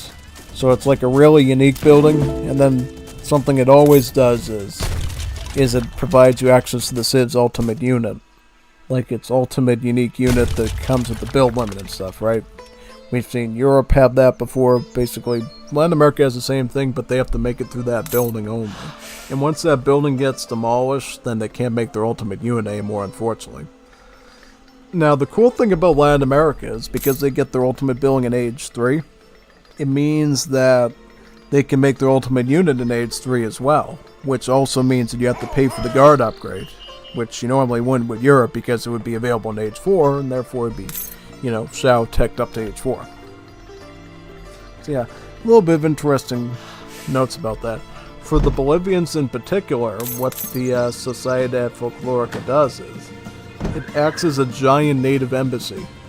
And by a giant native embassy, I mean basically what it does is it doubles the build limit of native warriors. No matter what the native is, whether it's your Keirunas belonging to your civ, whether it's the Makaets and the Bolas Amara Bolas warriors from the home city for your civ, or the natives on this map, the Zapotecs and the Mapuche. All of them get their build limit doubled, which means you can make a lot of natives with it. It's really good. It's really powerful. You know, you can mass some pretty large armies out of it. And then the ultimate unit of Bolivia is the Colorado. It's basically just your everyday musketeer, except he has an extra mode that lets him beat his drums as part of the army band, right? He starts tapping his drums, and that speeds up your other infantry, allowing them to move faster on the map. So yeah, basically if you're have an infantry-only army as Bolivia and you want to move a bit quicker, you can put those Colorados into the drumming mode, and it'll help them run a bit quicker to wherever they have to get to. But while they're doing their drums, of course, they're not going to be able to fire with a gun while they have both their hands, you know, using the drumsticks and stuff, trying to hit the drum. So yeah, while it's in that mode, it can't attack anything. The only downside of it. Yeah, pretty much.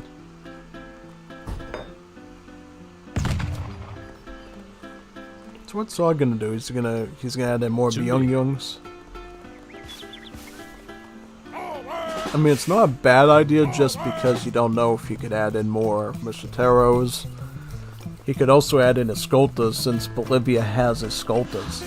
Now, the interesting thing about Bolivia is they have both Royal Guard Macheteros and Royal Guard Escoltas, so instead of having really two different sorts of like Royal Guard units, Bolivia just focuses on their assault units for their Royal Guard. Yeah, so everything else is not as well upgraded.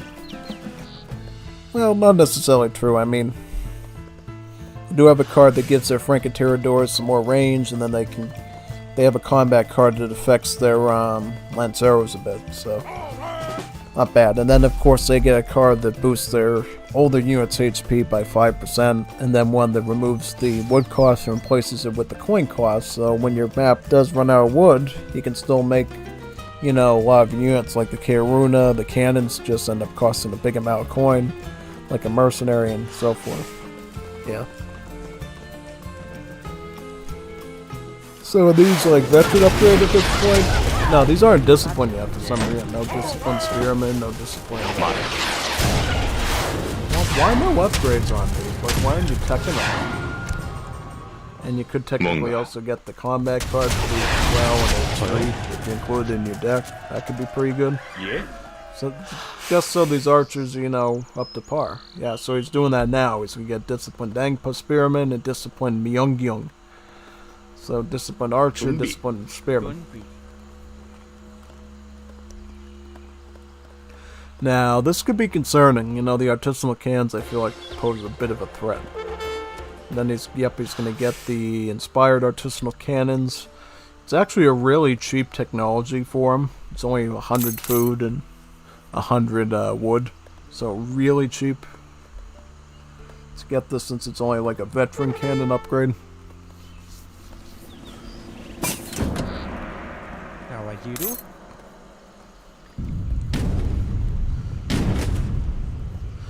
Yeah, it reminds me of one of my games I've done against Adri playing as the Koreans. Like, this is what Adri does. He tries to, like, outmass you and use all these cavalry and stuff to mess you up and stuff. It's pretty insane. Oh, and now he has the Gaia units attacking him. That's actually pretty bad because that means that... Oh, no! Oh, no, Adri. Oh, no. Oh, no. Oh, no, Adri. What happened? What happened? Oh, Adri, no! Adri, no! What happened? What happened, Adri? You lost your entire force of villagers.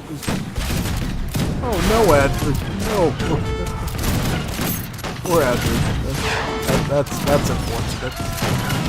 He lost his entire force there, it looks like... Oh, no. It happens. It happens. And then it looks like he's going to beat through the Lanceros, right? Yeah. I think so. I think he's going to make it through the Lanceros, I believe. Yeah, I don't know. Who wins here, exactly? I don't know. That was a pretty... Huh. Okay. Daniel Cav archers again. You're going to need more of them than that, though. Oh, interesting. Yeah. Well, he does have enough resources to, like, mass up in archers and spearmen again. Is he going to do that? Huh. Yeah, just get some archers. Yeah, he's going to get some spearmen. Good. So he's definitely queuing up enough stuff. But Adri isn't going to let you rest, though, because he knows if he lets you, like, get some more units and everything, you're just going to, like, come back and hit harder next time in bigger numbers. So, yeah. Also, man... We need to talk. What's this? Export. Why aren't you using this export? You realize if you get like a bunch of Plastoonies and like Opal Senates right now and just wreck them with those things. Yeah. That's one problem right there I can see in plain sight. Yeah. It really is a big problem because I feel like because he's not using that export, he's missing out on an additional source of army that he can like protect himself. Yeah. Let's see if he figures that out and like actually corrects that. Because if he doesn't, I don't know. It just feels like he's giving up a lot. Yeah, because he could literally get like trying to do the math in my head how many Plastoonies and Opal Senates you can get on the field right now, and basically Adri could have to give up this whole assault. Pretty much, yeah. Fire on else those cannons. What's up with that? Yeah, no.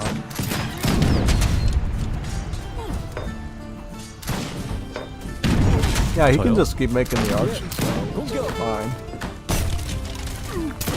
What's going on? Yeah. Zog has the advantage.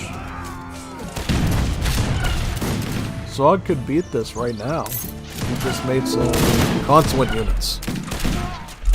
Why doesn't he make consulate units? let me think strategically wise what sort of console units he could make.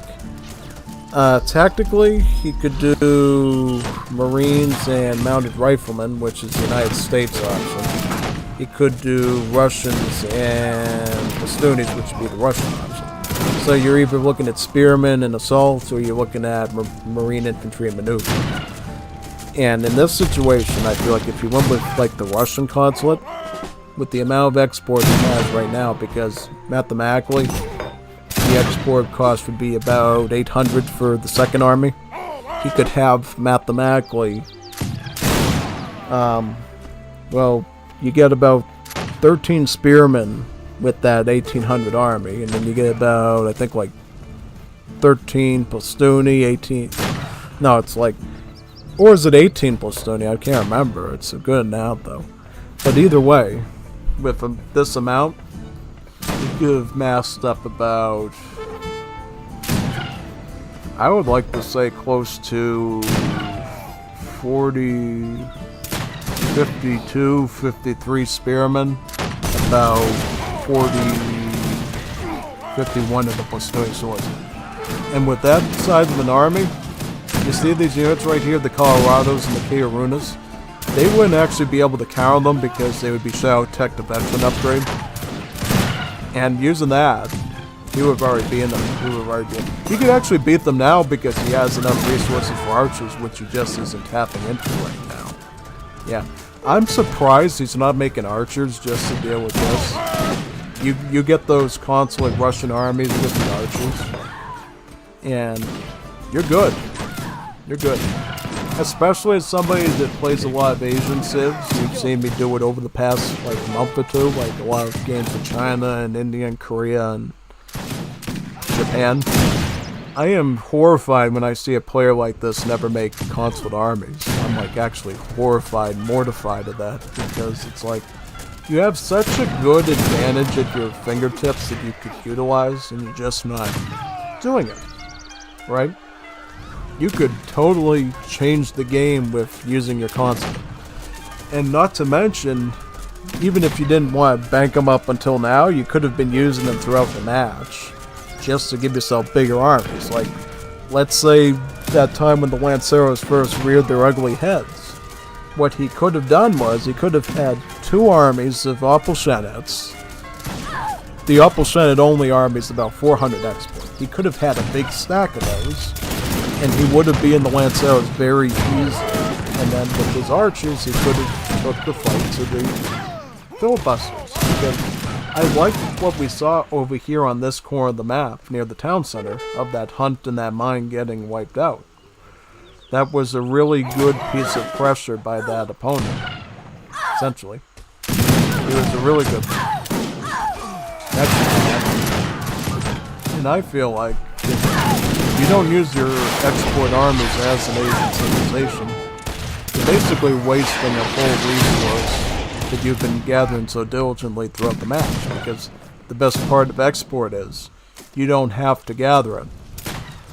You don't have to gather export, it's gathered automatically by your villagers. The only part that you have any sort of like control or have to discuss is at which rate do you want the export to be gathered from. You can either go with the default rate, which doesn't affect your economy. You can go with the 5%, which affects your economy slightly, and then you can go with the 10%, which affects your economy the most, but the export comes out super big, you know.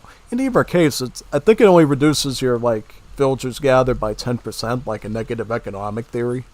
So, and that's why you see me a lot of the time when I'm using an Asian civ. After using diplomatic intrigue, I'll move the export, the consulate, over to the 10% option until I get the second consulate army. And then I'm pretty much in good shape there. Yeah, pretty much. So that was the first match between Adri and Sog. Pretty much. That was a pretty good one. I think Sog performed pretty well here.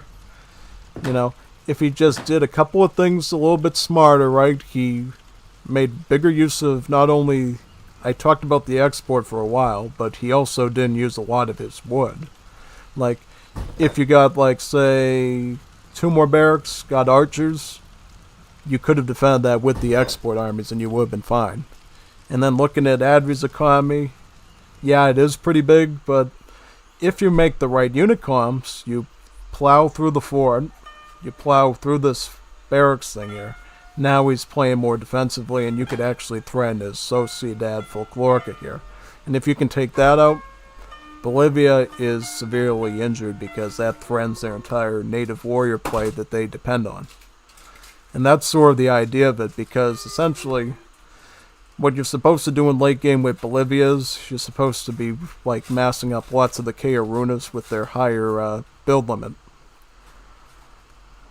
And with that higher build limit, you're supposed to basically just overwhelm your enemy with numbers, right? And that's why whenever we see Eternity playing like Bolivia, he's always has like 20,000 native warriors. That's the way you're supposed to use them. And then in particular when you get to Grey War Age, that means because you're spamming out all these native warriors, you can use the full population of your military into tanks and armored cars, and machine guns, and field artillery, field guns, and Great War soldiers, and grenade launchers, grenade troopers. Because you don't need any other unit rolls as you're handling that through the native warriors. And lots of them at that. And because there's so many of them, a lot of your Great War units aren't going to take a lot of hits because they're going to do it for you, pretty much, with a lot of the native warriors that have naturally high hit points anyways. Yeah, especially true when you're dealing with like Hudson Bay, like this map here that we're going to see, because of the stats on the Hurons and the Crees. So now we're looking at match number 2 of Adri versus Sog. And this time we're going to be doing a Central America Sog versus Adri with the Greeks. So now Adri is playing one out of my playbook, and it's in fact a civ that I used for week 5 against the Lions, so you're going to definitely get to enjoy some Greek gameplay again from me then. So yeah, that should be fun, right? Some Greeks again? Yeah. So for those that haven't played Wars of Libya before, I guess I could give a bit of a summary of both civs, because they do have some pretty wacky economic functionalities. I'll start with the Greeks since they're the most simple one. The biggest thing we have to understand about Greeks is that they belong to the nation-state culture, or the Balkan culture, depending on how old you've known the culture for. And some things to note about that is instead of aging up at town centers, they age up at other buildings. So they either age up at the market, the barracks, the stable, the hunting lodge, which is a Balkan livestock pen, the foundry, or only in the case of the Greeks, or the dock. Has one politician listed as a big bun technology. And in particular for the Greeks, if we look at one of their decks, you see this little card here with sort of like the silver and blue lining to it on the borders. Depending on which politician you pick, it actually will provide a booster to this card to make it stronger. So if we go with King Constantine, who is an Imperial Age politician, right to the Imperial Age, far lane to the game, he will provide a booster to this card to make it stronger so it affects the Klept and the Scytheman more. Just a little side note about Greeks. And then the other thing about Greeks which is pretty unique is the fact that their docks produce fishing ships for free over time. So think about their adversary, the Ottomans, who produce villagers for free from their town centers over time. What the Greeks do is they produce fishing boats from their docks over time. So sort of a bit of a vice versa, right? They're sort of the same idea, but on water instead of land. Because as you know, Greece is in the Aegean Sea, lots of little islands. The Greek Mediterranean diet is full of fish, so yeah, Greeks are really good at fishing. That's all you really need to know, and that's why you can get so many of their fishing ships here. And what that allows for you to do is, that basically gives you a stronger food economy than your opponents, because for the most part you get regular villager cards, right, for peasants, which is your nation-state villager. So you can keep up with all that, and at the same time you can be fishing on water too here. In particular for the Liga, it works out good for you that 2 of the maps in the Liga Hudson Bay in Malaysia, have water that you can fish from. So only on Mendocino would you have some problems if you tried to do it on there. Yeah, pretty much. Looks like actually Adri's going to be aging up with Ionis Capodistrius from the market. And essentially what he does is he basically gives you 500 food, I believe. And his booster card that he boosts involves economics. He doesn't have it in his deck, but it's some sort of like olive card. Because believe it or not, Greeks actually have two different gold buildings, coin gathering buildings. They got the standard nation state one, which is strawberries, right? And then they have another one, the olive plantation. Whereas the strawberries act more like crops, which, you know, the other nation states have. The olive plantation allows far more villagers to gather from it, and also has extra technologies. Instead of the 4 standard technologies of the market, you can have about 6, 7, 8 technologies out of the olive plantation. And that's why that's preferential option. And now we move on to the adversary here, Central America, who is going up with the Polish wave, by the way. So what Central America does economically is they're really good at natural resource gathering. And by that, the Central American villager can yield more natural resources from nature.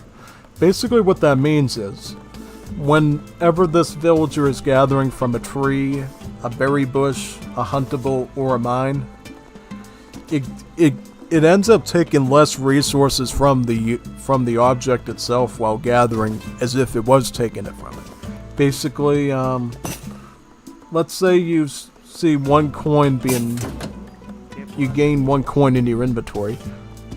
For a longer period of time, this mine here will still continue to have that 2k amount of coin in its stockpile, regardless of the fact that you gained that coin. So yeah, basically these villagers can conserve the resources a lot longer and get more out of them. And then they're boosted by this unit here called the Caletero, this villager with the wagon and the donkey. And what he does is, he boosts your villagers gather rate nearby from natural resources. So he's sort of like, you know, the ox card we saw before, but he's a villager. So he can also gather from these resources. And another thing that the Caletero can do is, he can build natural resources. He can construct gold mines, he can construct trees, and he can construct banana bushes, which are berries. Both in terms of gameplay and actual berries in the berry tree in terms of biology. So they actually are berries. Yeah. Because your Civ is really good at natural resource collection, it gives you an option to avoid mill and plantation gathering altogether and just go with bananas, gold mines, and trees if you want to. And to allow you to do that, you get a lot of cards to help you with that. But unfortunately here, I don't think we see a lot of those cards. I don't know if he's going to be going with that exactly. Yeah, because in fact I see a card here of the United Fruit Company, which is an Age 1 card. Basically what it does is, you get approximately 1 agricultural wagon for every 5 minutes of the game, up to 30 minutes, so a max of like 6 wagons by like the 30-minute mark. Essentially what those agricultural wagons do is they let you build either a mill or a plantation with them. Yeah, pretty much. Yeah. But looks like we're already starting to get a bit of combat here, so we should probably pay attention to that a little bit. Yep, so these are called the recruits. Lower hit points than the musketeer, but they deal more damage than the musketeer. Notice the 27 damage versus, you know, your usual 25 or so with the regular musket. Kind of like a glass cannon, if you will. And then you got the Klept. So the Klept is basically just a ranger, right? Like a volunteer, like a crossbowman. But notice the 18 range on it. It has a lot more range than a unit like that would normally get. This is unique to the Greeks, whereas the recruit is a common nation-state unit. So what we see here is Central America is now going to start to try to form a bit of a defense and get some Escopeteros and some Conscriptos. So the Escopetero, Attacking. this is the early like skirmisher of the Latin Americans. Unlike the volunteers in the Calypso, for instance, what makes these special is they use a shotgun, deal some splash, so they can, their bullets can hit multiple units instead of just one. And the Conscripto, it's your everyday musketeer, I think. I think the hand attack is a little bit more than other ones, I believe, where it's more HP or something. Let's take a look at it. Yeah, I think it's the fact that it has a higher hand attack, honestly, if I recall. And I know in the old days they used to have slightly more siege attack than a musketeer as well. I wonder if that's still true. Yeah. Fortunately though, it looks like Saga's gotten completely pinned into his base and he's gonna be wiped out in like around 10 minutes. Yeah. What you can do is you can use your immigrant colony to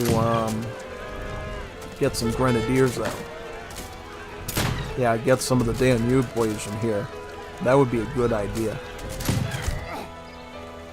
Or you could ship in your artisanal cannons, you could ship in these. See, with Central America, their unit cards for infantry and cavalry contain 2 units instead of 1. Yeah, almost like the banner armies of China, right? Like how you get Chukonu and Steppe Riders with the banner army. That's the way it works in Central America in their cards. You get both Pardos and Escopeteros. You'll get both Lanceros and Mosqueteros. Some of the ones later will include both Units and Sailors, or Escoltas and Dragon Rojos. They're unique range cavalry. So yeah, Central America is a pretty wacky civ overall, I would say. You know, they're definitely worth giving a try, and they're actually probably one of the stronger civs, both economically and militarily, because the way Central America works is, notice the flag change from the start of the game. Central America consists of 6 nations, right? Guatemala, Honduras, El Salvador, Nicaragua, Costa Rica, and Los Altos. And depending on which one you select as your roster, it'll grant you a mixture of 6 different units. Or is it 5 units? I can't remember, is it 5? I think it's, I believe it's 5 units. Yeah, basically a different set of units, basically. And of those units, one of them is considered a Royal Guard, and only through that nation can you get that Royal Guard. Now, the catcher is, if you don't like your roster at your current time, you get a big button technology at your town center, lets you rejoin the Union, and then you can turn into a different Central American country, right?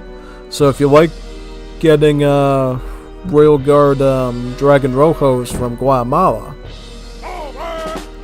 or is it Escopeteros, one of those, and now you want to move towards Honduras and get some Royal Guard Escoltas or conscripts, you can do that to the point that you end up with like 6 different Royal Guard units available at any time, right? Leading to a statistically stronger army by the time you get all 6 of those through all those things, yeah. Yeah, like for instance, this deck is called Los Altos, which means he probably was planning on using Los Altos as his main roster for this one. Listo. But I don't think it's that simple. I think your main thing you should be doing is trying to change up your rosters. Get the Royal Guard Escopetero, then get the Royal Guard Rojo. If you need some assault, get the Royal Guard Escolta. If you need skirmish, get the Sabanero, the Lancero one. And you just play it around that way, right? That's what you do for the most part. Because see, there's the 6 Royal Guards overall for Central America between the 6 nations would be the Escopetero, the Conscripto, the Mosquetero, the Lancero, the Escolta, and the Dragon Rojo. So about 3 Cavs, 3 Infantries. Yeah. And by the way, what separates the Dragon Rojo from the Unit is Unit does range multipliers against Assault, whereas Dragon Rojo does range multipliers against Scout. So, in a way, it almost works like the old school Dragoon you remember, because They can actually kill hussars at range. Now, the thing to keep in mind is, of course, is that Central America, being the roster-based civ that they are, has both Unets and Dragon Rojo options available to them. The only thing being, depending on which Central American country they currently are. They might have one of those, they might have both of those, or they might not have any of those, right? Because there's one particular roster that's based on infantry, right? And that one they only get, you know, Conscripto, Escopetero, Machetero, Vivendera, and, what's the other one? Pardo, right? So, those. And therefore they won't get any Cav. Whereas with the Cav-only rosters, it's called the Emphasis one, because there's only 4 shock units in the Central American roster. They still need a slots, they just add the Conscripto to the barracks. So therefore it isn't as, you know, it isn't as intensive in Cav as you might think it is. Yeah. But unfortunately in this match, because of how good Greece was doing with their economy, they were just able to out-aggro their opponent really well. Yeah, definitely. Now, this is kind of interesting. I've never seen a Greece ever ship in the privateers before. Yeah. Privateer is an option we know from, like, you know, vanilla, right? Privateers, the mercenary ships. Do they have, like, the mercenary tag on them? Yeah, they do. So, yeah. Yeah, I've never seen anybody get those before, but yeah, it's good. It's good.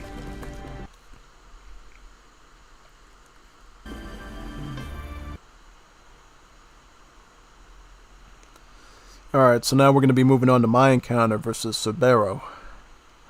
Now, this is going to be one where records are broken, because I remember I said at the start of the stream that we were going to break some records today.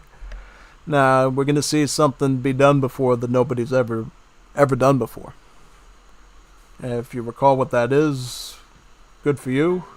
If not, we're going to see it in real time. Now we go over here to record games. Move on to Cerbero versus Stelezzi match 1, and this is where it all begins, basically. It's also, I think this is actually going to be the longest match of this whole stream as well. I think this match came down to, because this was done a number of weeks ago, I think this match was about an hour and 30 minutes long or something. So, you better brace yourselves for this one. This was a really lengthy one. Yeah. So, I go Portuguese again, you know. I came out of that match with Chapo and decided I'd give him another try again. And then, Cerbero goes with the United States, an Anglophone civilization. So, you might be asking yourselves, what's an Anglophone civilization? And the way Anglophone civilizations work is they contain 2 factions. And depending on which faction you pick for your Egypt, you'll gain a unit based on that. And the individual politicians themselves had their own unique technologies too, so there's another layer of it. Yeah, so for instance, for United States, if I go with a Confederacy-based politician, I'll gain access to the Louisiana Tiger. If I go with the Union, I will get the Leathernecks. And on top of that, whether I pick Thomas Jefferson or James Madison as my Confederate politician, I'll get a different technology, depending on those. And likewise, if I go with the Union side and I win with either Ben Franklin or George Washington, I would get a different technology. Yeah, like if I go with Ben Franklin, you'll get Lightning Rod, right? And if you go with George Washington, you'll get Standing Army, which has different effects from each side. So something to keep in mind, basically, for Anglophones in general. For the United States in particular, though, they have some interesting aspects. One of them being they gain extra technologies. And by extra technologies, I mean they get the standard technologies. And then they get, depending on if we're talking military building or arsenal/market, 2 extra technologies. Now, they're not normal technologies. They're basically like extra upgrades based on the existing ones, only they're a lot cheaper and they only do like a fractional amount. Like, for instance, I feel, oh yeah, like, let's use the US military as an example. See, as you know, maybe about US military history and how the US military works, there's all these different ranks and stuff in it. So for the United States, your units will start out as just no upgrade name, just like Leatherneck, Rifleman, Spontooner, Militia, you name it. Now, the first upgrade you get is private, right? Like when you join the army, you're a private, right? But private, unlike the standard upgrades, it only gives you a 5% boost instead of 10 of the normal veteran one, because it's not considered veterans. It's like a pre-upgrade before you even hit veteran. And interestingly enough, you can actually research it from age 2. So even before we hit capital age, we can already get our first unit upgrade of being private infantry for the 5%, and then you would become a specialist, which is like the full veteran upgrade. And then after specialists comes corporal, right? I think it's, yeah, corporal, I believe. And then after corporal, it's sergeant. And then after sergeant, it would be lieutenant, right? But lieutenant is also another one of those extra technologies. And instead of being like a full like expensive one, it's like half the cost of Imperial, but it only does like 15% stats improvement. So, yeah. That's sort of the way the Civ works, but for things like Market and Arsenal, it's only like one of those technologies, and it most of the time it's just a copy of... In the case of the Arsenal, it's just the same technology done all over again, but for the Market it is different, right? Yeah, pretty much. Yeah, like the extra tech for the wood chopping would be like actual chainsaws. For the mining, it'd be like an actual drill to help you with mining, like an actual drill, metal drill. And then for hunting, it would be like, I think it would be falconry or eagle hunting or something like that. Yeah, falconry, I believe. Yeah, see, a lot of cool little technologies. And then as an added bonus, they can research these things called great companies. And these great companies unlock additional benefits. And there's about 8 such companies, each with their own sets of perks and bonuses, depending on what we want. Right, so, for instance, if we go with General Electric, that is based on artillery, right? Like cannons. If we go with Colt, obviously Samuel Colt, right? It would be based on firearms, like ranged cavalry, ranged infantry, because we don't really have any archers in America except for the natives, right? They're all gunpowder soldiers. For Texaco would be cavalry, because remember, we don't get like cars and stuff until the Great War age in age 6. So for now, fast moving stuff is basically just horses. And basically it just applies all that oil lingo over to the cavalry, basically. Even though in reality, you know, if you stuck gasoline into your horse's mouth, it probably get sick and die, right? It wouldn't move fast or anything, you know. Don't ever give your horses gasoline. PSA. Yeah, but definitely. And if you went with well, there's actually some other ones too, like Coca-Cola, which focuses on food production, Tiffany's, which is on experience points, Levi's for, you know, the jeans is for your villagers' hit points and stuff. So lots of nice little stuff there. And it's not an exact science either, because though one might focus on artillery, you might get some other stuff out of them as well, right? Like Texaco also benefits your villagers' gather rate. It also benefits your villagers' mining rate. I think, yeah, it also benefits your villagers' mine rate. There's other little side stuff worked into it too, and it's usually about 6 technologies.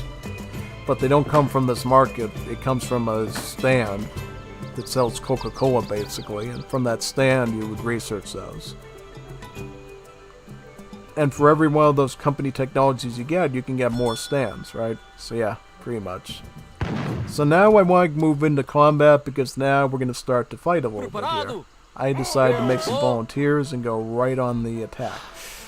Because I remember from my game against Chapo, he was right up against me and he was not giving me a chance to even train a military.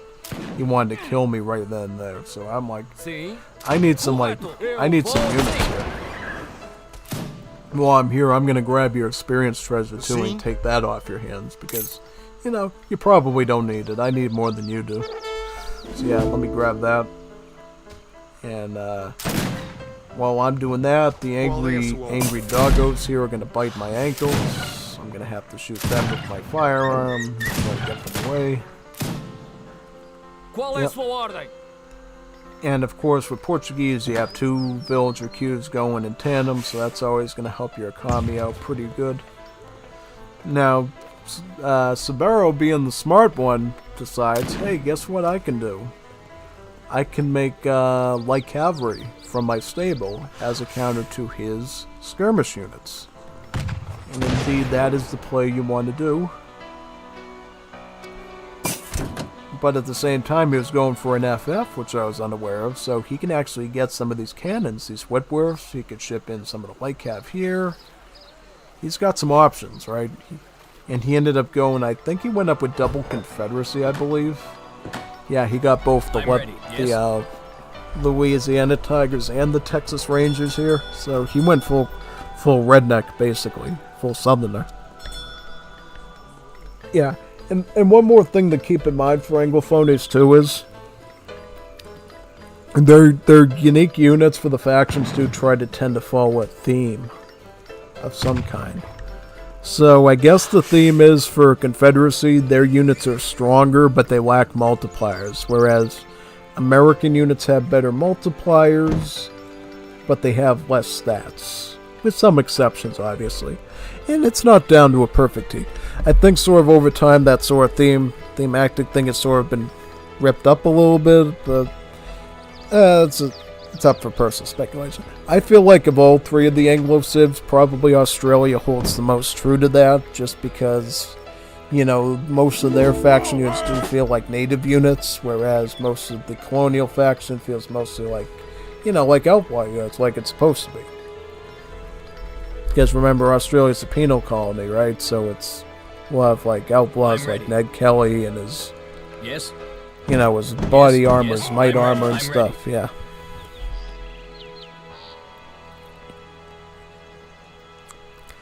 And as I said before, this is going to be a very long match, so make sure you brace your seat buckles in.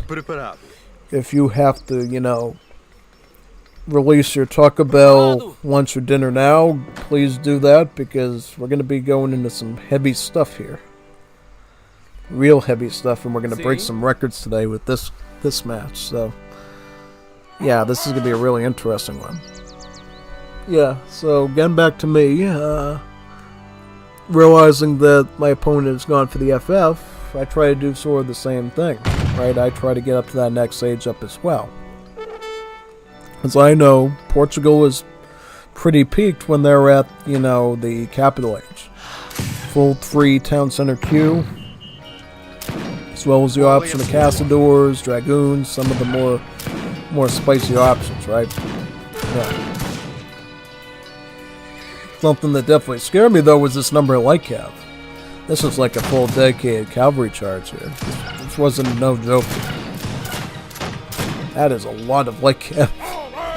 A lot of light cav. And of course, when you're using just volunteers like that, that is not going to go over good. So at this point, I'm forced to try to surround them with the militia units like that. Then, yeah, pretty much. Do I get that in time? Yeah, I send that one out too. Just as I honestly should have just held on to that one and forced them to come back before I sent it. That way I'd have some more villager queue time and stuff. Yeah. A lot went down in this match, to be honest. It's a pretty big one. And he just takes off. He wants to wait for my militia to lose all their hit points, and then he's going to come back with a vengeance. Even though it could be argued I do have a large swarm of stuff here. So unless he goes into like trample mode, that unit numbers thing I got going on is going to make a pretty big difference there.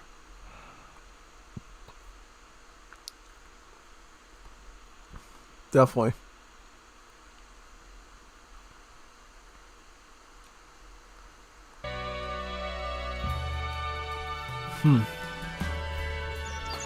Sim. Oh yeah, he made a lot of Texas Rangers this game too. Yeah. See, what makes the Texas Rangers pretty scary is the fact that you know, they get some pretty good range stats, you know. 3-1, which is pretty good, and then they get multipliers against not only assault units, but also line units, so like heavy infantry.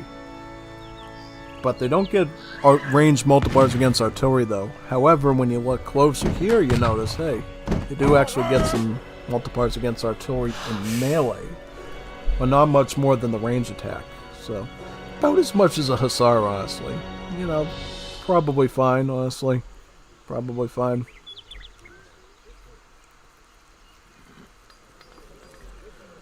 Yeah, in general, these are probably like one of the stronger maneuver units in the game, I would say, because they can deal with infantry pretty well.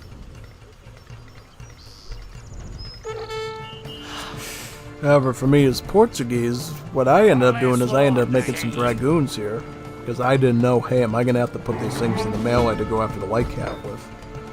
Because I understand that these dragoons can be pretty good against scout units if they go into melee with them. But only if they go into melee with them. If you try to do anything else with them, it's kind of a questionable situation at that point.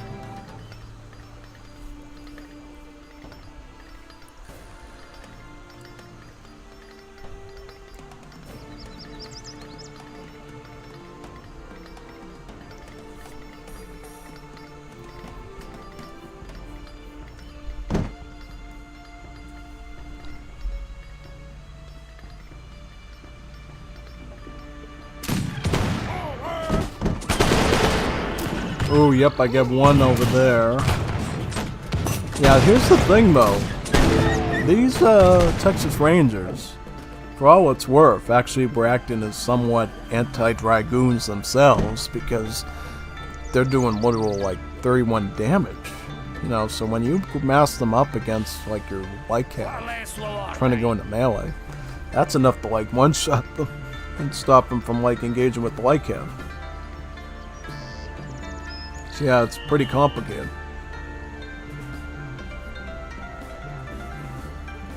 And I'm also going to try to look and see, like, sort of like where Izakami was. So right now he was at, like, about 26 of the Pioneers.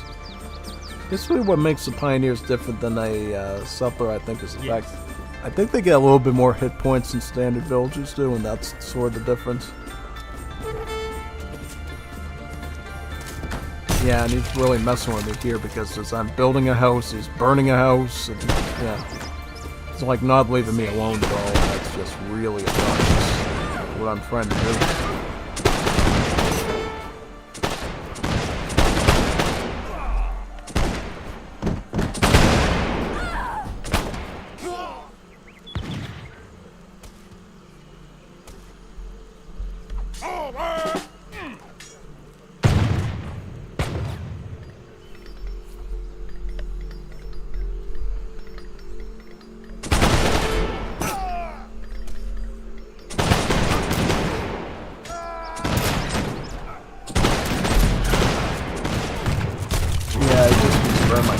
At this point, I'm like constantly running around chasing him.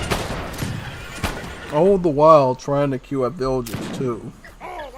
The one thing I did with my Portuguese deck was I made sure, hey, I got a lot of like economic cards. I got Royalman, Textile Mill, Refridge, and Cigar Roller, so a lot of economic cards. And then in terms of military, get the fencing school, because I feel like at the base level, you're going to be doing line infantry and Cazador production. Right. You're not always going to need maneuver, but in case I do have the Dragoon combat card here. And because Dragoons aren't as insane in this game because of the whole assault versus scout thing, I'm not really keen on getting the longer range for him. The combat's probably fine, especially considering it also benefits the Hussars as well. And then as a backup option, I also have these Capitanes Domados, which are some natives. These native warriors have multipliers against villagers and shock units and artillery, so consider them like Dragoons, but they can actually raid villagers effectively. Leñador. Quite the scary thought, isn't it? Yeah, it is. It is. They do quite a lot of damage, though, overall.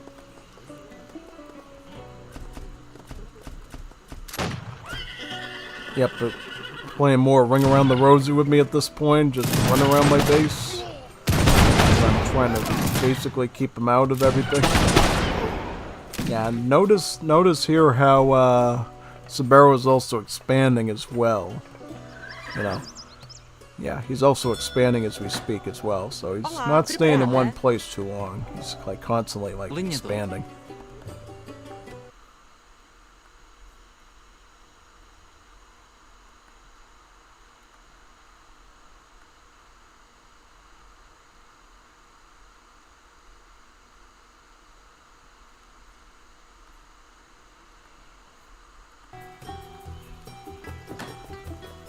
Sim.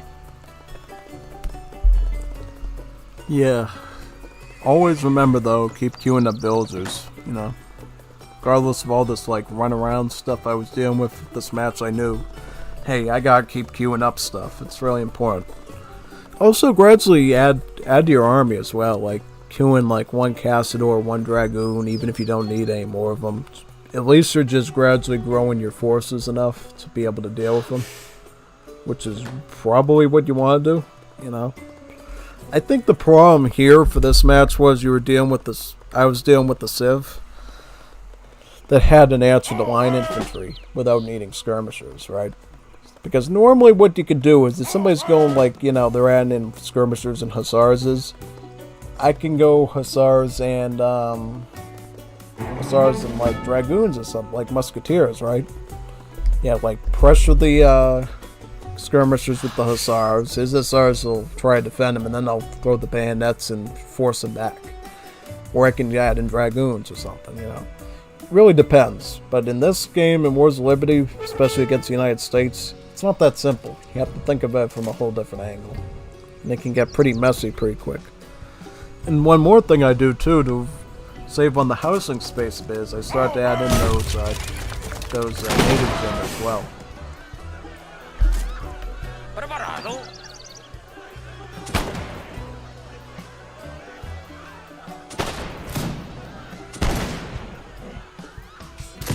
All the while I'm making sure, hey, if I get a few seconds to myself, why don't you queue up some more villagers, right?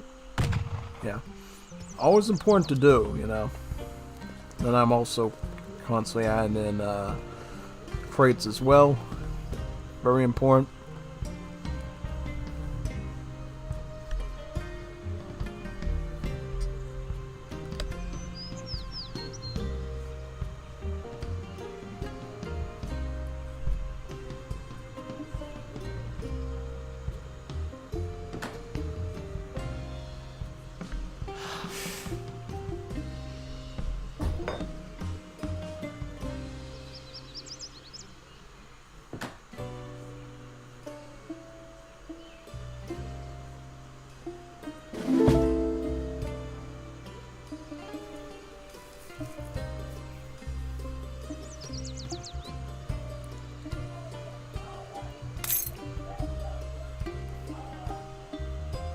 Yeah, this fort's going to be important later too, because as this base could potentially be taken out, just keep in mind that this base too could basically be built up, right? This is one of the reasons why in Mendocino you try to like build in multiple sectors if possible, because even if you lose your stuff down here, this is a whole different ball game up here. That's sort of what I run into there. Yeah.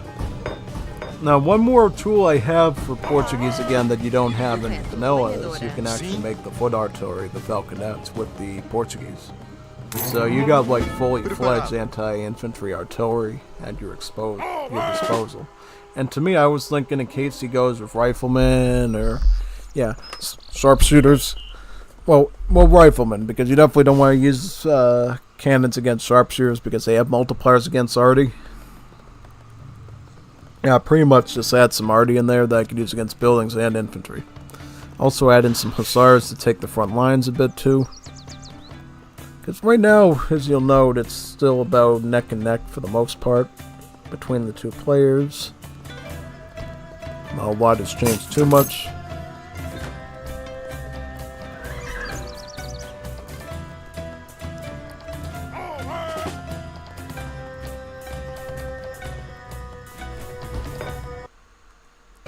Yep, just checking the time right now, figuring out what time it was. It's actually already 7:30ish. Almost, it's like 7:21 in the afternoon where I am. So we've been technically streaming for about 5 hours now. Well, not quite, because we started a bit later, remember. So probably around like 7:40, it'll be like 5 hours. So yeah, quite a bit of stuff. Yeah, definitely. Yes, especially considering, if I recall, this match was like an hour and a half. So, to be frank with you, we're probably going to be looking at the end of this match at like 8 something, right? So yeah, pretty lengthy overall. I might actually have to put the light on in my room that I'm in while this match is still playing. Yeah, definitely. One thing I do note though about this player is he had a lot of map control, more than I remember, because I remember this part of the map and then this one, but I forgot about the tower down here. So he was like going super Portuguese more than the actual Portuguese were. Yeah, and now I start to go into mills because at this point I sort of realize I might not have a lot of map control. So we're gonna have to do some like serious defending here right now. Definitely having that increased ranged attack from the Colonial Militia card is definitely helpful here because it allowed me to deal a lot more damage into these shock only units than if I tried to use anything else.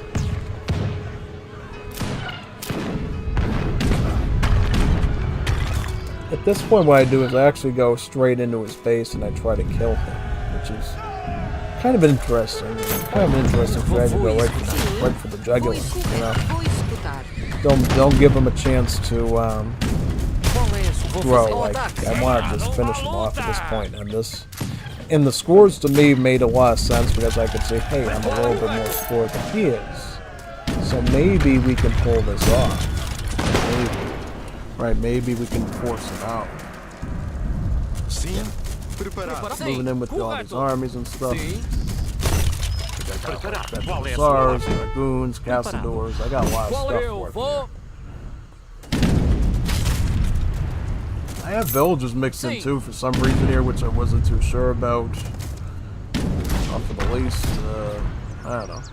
Also, I start to get like that veteran frontier upgrade on the redoubts on the towers, so I can defend a bit easier here. That was another thing I did.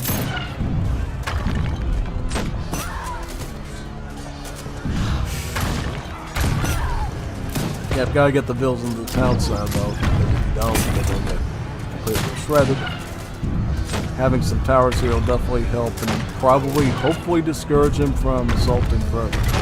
I'm just trying to deter him from attacking. That's my main intent here. Keep him, discourage him from like pushing in anymore. And because he's totally leaving his stuff at home exposed, that means I can go right here and counter. Right, completely take out his houses, completely wipe them off the side of the map. It looks like he's already thinking of moving over here, right? Yeah. And then of course he adds in a bunch of ship and stuff with Polish immigrant units. So he's got the Danube Legion, and then he has some Uhlans. Yeah, some Uhlans here. These are the same Uhlans that Germany used to be able to make, but they had their icon changed over to something else. And then now they're more associated with Poland now, if anything. But I think Germany can still make shifting a few ones from their home city and so they're not completely out of the Germans entirely. They also use the same lance as the Imperial Czars, which is kind of interesting. Big lance.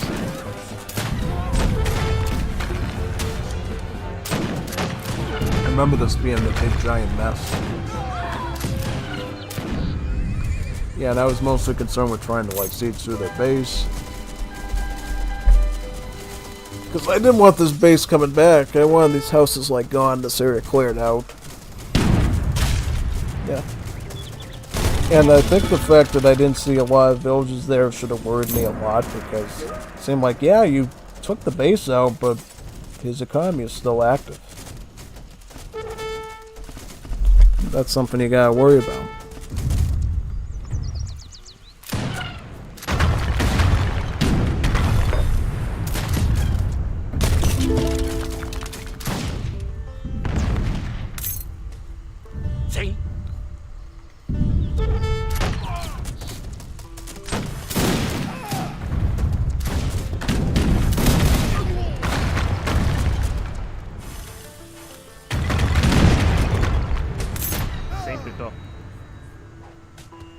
Tô pronto.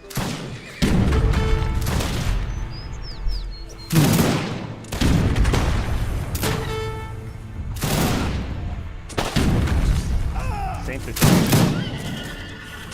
Yeah, at this point I was basically just skirmishing off with the Texas, the Mondos. Oh, here's something I didn't quite do that I probably should. I want to know if,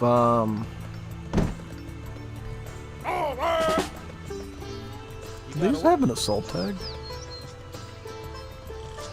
Oh, they're a skirmish unit. Interesting.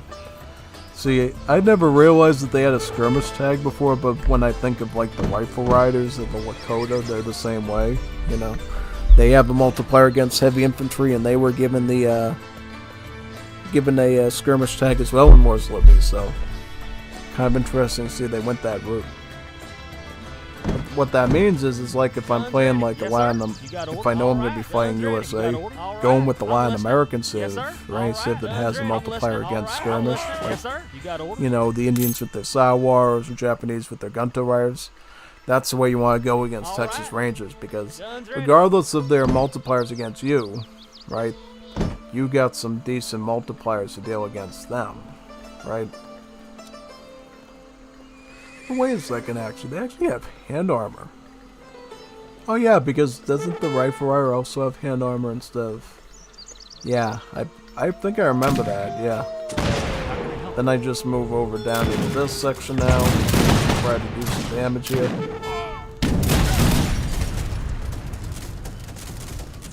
All the while, this is sort of becoming the more developed section of the map for the opponent.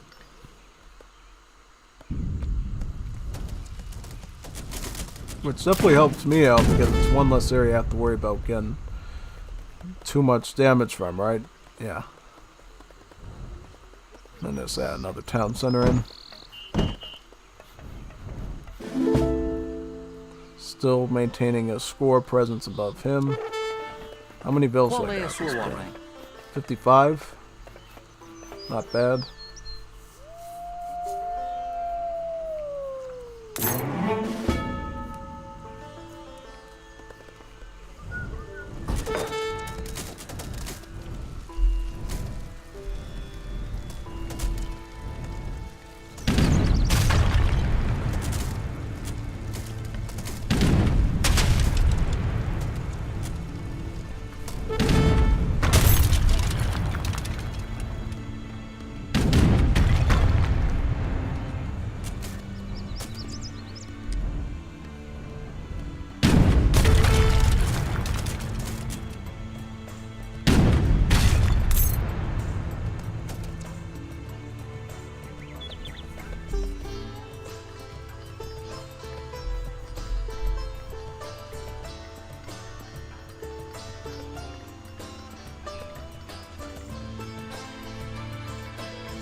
Qual é a sua ordem?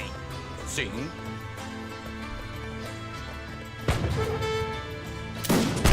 Yeah, what's that can doing?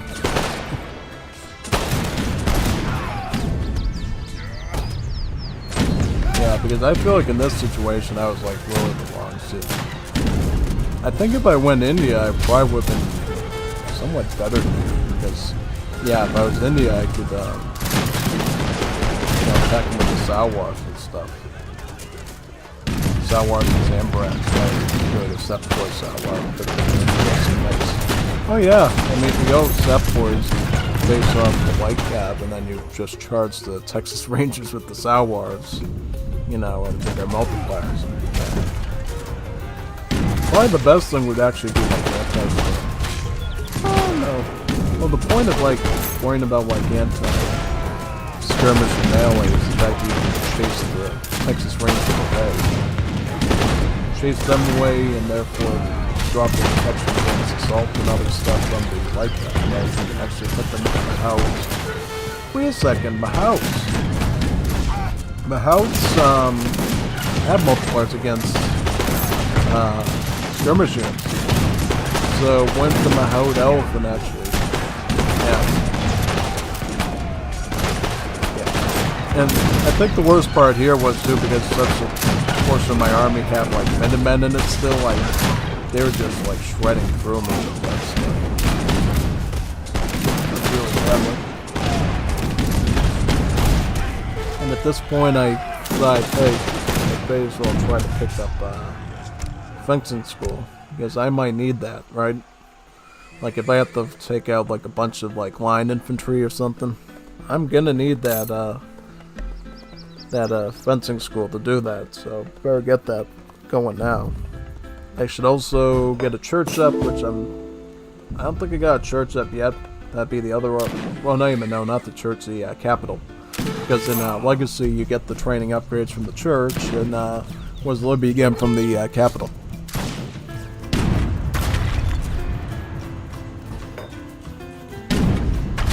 Yep, again, same pressure from the same squad again. For some reason too, I think these Woodworth lasted the whole match. You like never wanted these things to die. Like you just kept making, kept using these two particular ones.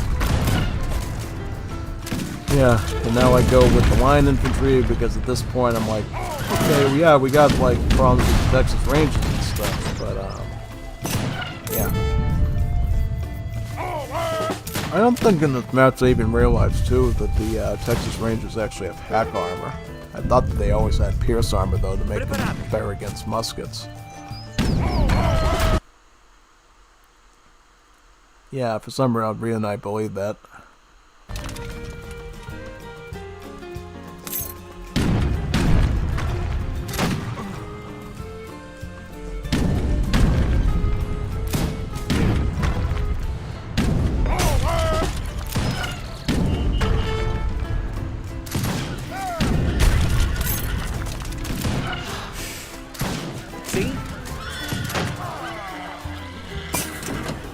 Qual é a sua ordem? Sim? Qual é a sua ordem? Yep, get him up to veteran upgrade because I'm going to need a bit against the shock.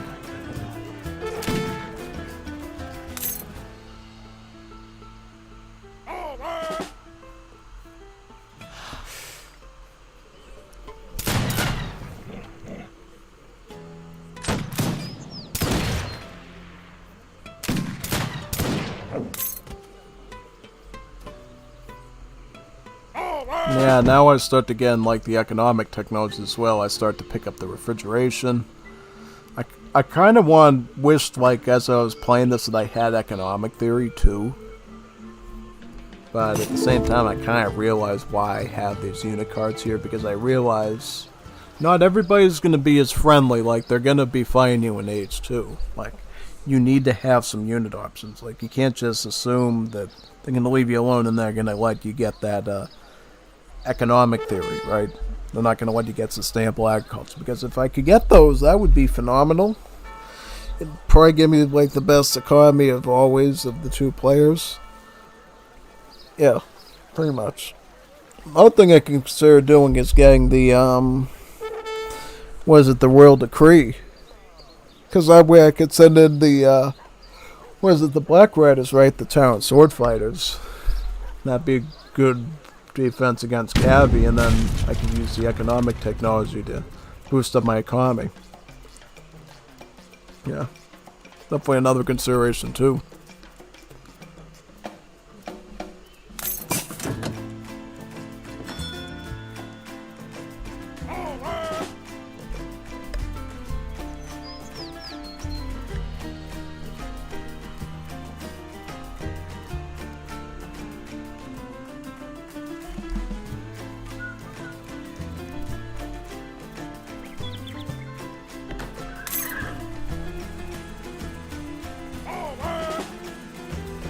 Yeah, I think at this point in the match, I sort of just dropped cavalry for the most part and just went line infantry, Cassador.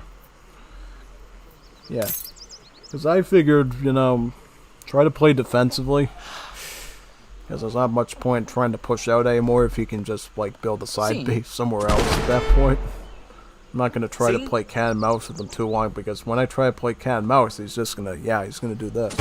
He's going to take Texas Rangers, hit you in the backside when you're trying to move on the upside, and it makes it real messy.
Yeah, also interesting to see they still add somewhat of a presence in this supposedly raised part of the map here. Now, I don't understand why he was building down here again. Maybe he was doing sort of an optical illusion, thinking, oh, he's going to be focused up here, so now I can sort of just build a little bit more down here again. Yeah, pretty much. Yeah. Where was I villager-wise here? Yeah, see, this is the thing. I kept losing villagers. I remember before I looked, I had 54. Yeah. I gotta stop losing villagers, in this match. Yeah. Now, this was something to change things up a bit. He started to add in the Louisiana Tigers. These are actually an assault unit, a ranged assault unit. We've seen melee assault infantry, like the Machitero. Now, this is what a ranged one looks like.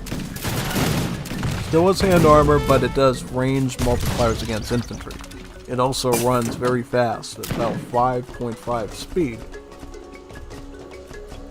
Which is a little bit under what you do with, the cavalry, but it's under cavalry, but it's faster than most infantry. It's faster than the Beveringer, for instance, and that's 5 speed.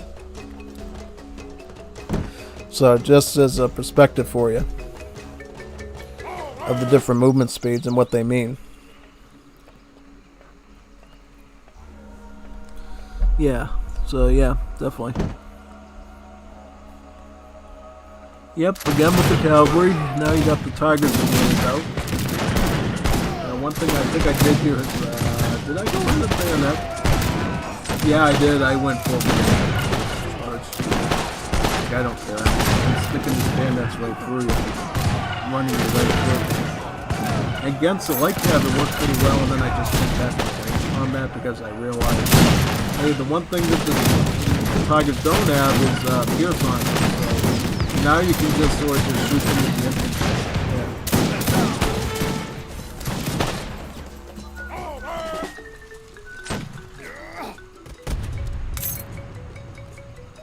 Yeah, but unfortunately at this point I just didn't have a lot of food eco, and I had to sort of like balance between... I had the balance between unit production and villager production, which made things a bit tricky for me.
Yeah, so imagine being so desperate to ship in six line infantry.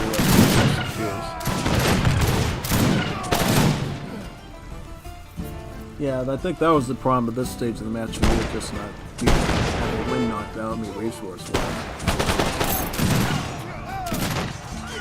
I can't recall if I had all my upgrades at this point. That might have been a factor, like the building upgrades, like seed drill, artificial fertilizer, bookkeeping, and those. If anything, I think that might have been why my resource count is not that good right now. Yeah. I mean, at this point, yeah, just run out. Nothing more you can do.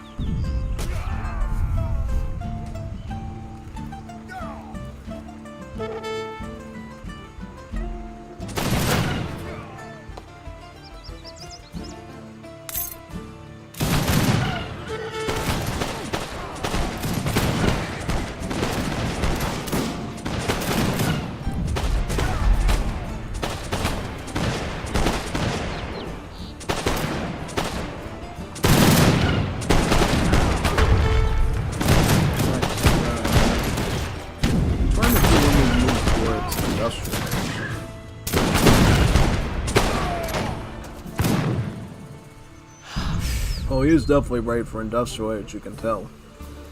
Yeah. He's gonna head towards... Oh, he goes for artillery instead. He could have actually went industrial right there. Well, in the old days of Wars of Liberty, you got your third mill technology in age 4. But now to keep them balanced with Europe, you only get them in age 5. So yeah, that's how things changed a little bit, and that's why industrial age might not have been as attractive for him. Well, he could have gone plantation number 2 and 3. He would not be able to get, you know, the last one for mill then, so would have to wait a little bit.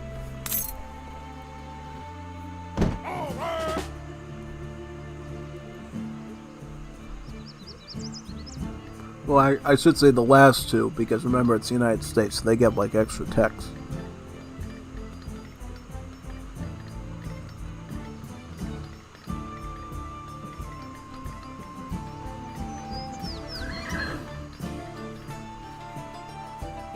All right.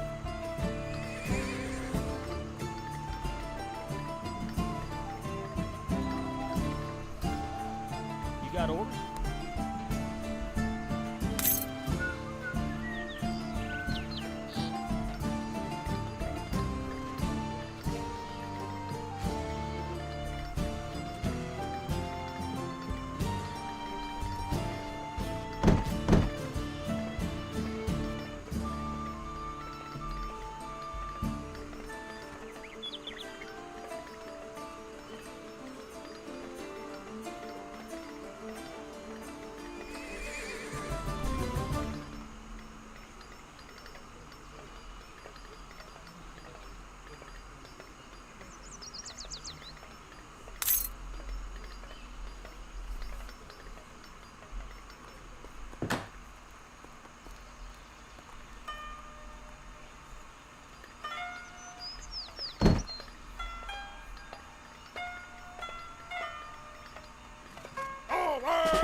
Yeah, let me see how many builds I had at this point.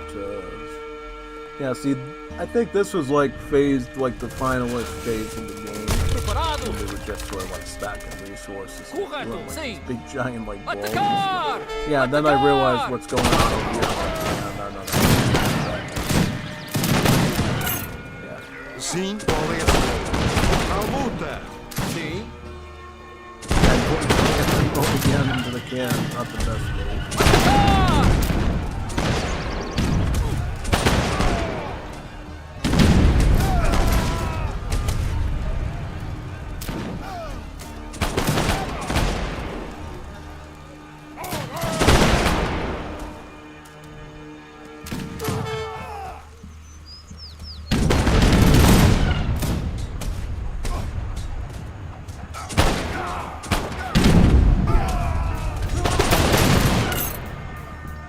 Qual é a sua Estou ordem? ferido, não me posso mexer!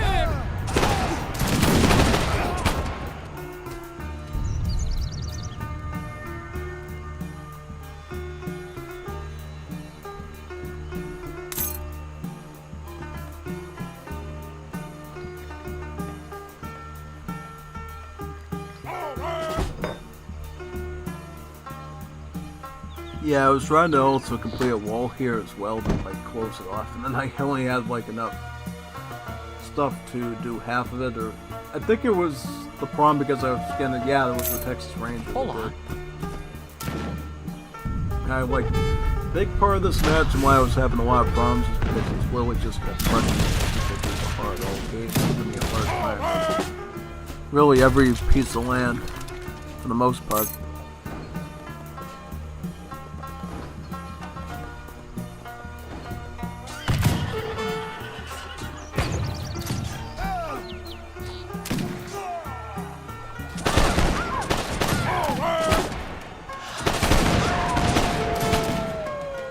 Culverins, yeah, I was really desperate to kill these Webworths.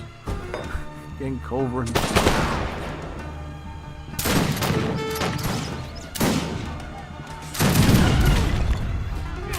Yeah, this one match could have been the size of a full-length film, probably. Classified as one, right?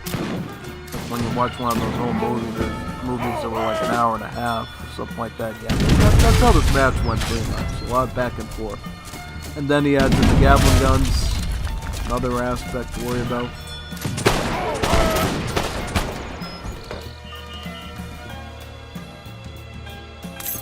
Yeah, only difference between the Gatling guns in Legacy / Definitive Edition and here is, you know, these Gatling guns get a lot of upgrades, right? They get all the extra technologies of the United States. Another thing that you can actually get is, if you go up with the General Electric Company, is you can actually remove one population space cost from the unit. So it only costs 3 population to house a Gatling gun instead of 4. So basically on par with that of a heavy cavalry like the Cuirassier with its 3 splash or the Escolta. Yeah, that's pretty insane. Like, instead of having Escoltas, you really have an actual machine gun. Like stacks and hordes of machine guns, yeah. And the thing about General Electric, which is really cool, is it also extends to the Great War Age as well. So units in the Great War Age that have an artillery tag, like the tank, the armored car, the field gun, and the machine gun, as well as some other ones, they actually benefit from it as well. So you can get tanks that are, well, you can get armored cars in only 2 pop, right? Which is really good. Is it 2 pop? I think it's 2 pop. Yeah, the armored cars. So really, you can really mess those things up. And then the tanks are only like, I believe, like 4 pop or 3 pop or something. Pretty insane. You can actually outmatch your opponents in tank numbers. Get that. Not to mention all the Anglophone technologies that benefit the multipliers of your cannons. Because see, the thing about you gotta understand about like artillery for the Anglophonies is the way the arsenal techs work is one of the technologies focuses on artillery hit points. Another focuses on anti-infantry multipliers, so it actually increases their anti-infantry multipliers. And another one increases anti-artillery multipliers, so you can actually end up with tanks in Great War Age with the United States, Canada, or Australia that have additional multipliers against infantry and artillery. Yeah. And for the United States, they're actually slightly bigger because, as you know, you research 2 techs instead of 1. So you get the main one, which has the biggest boost, and then you get a little one that does a little bit more. So United States tanks are one of the strongest in the game by far. Oh yeah, and then you can get steel mills, of course, with Carnegie as well in Age 4. And then with steel mills, the artillery becomes cheaper too, so you got that factored in. Really interesting stuff. How many builds do I have at this? Preparado. Just kept losing villages, I think, and that was half my problem. I think a big part of this map that can make it hard sometimes is the fact that you have the trade route goes right through the center of it. And there's only like one remote area in the center map where you can actually wall this off and keep them out of 100%. And then the other one's behind this cliff, so it's not as obvious, right?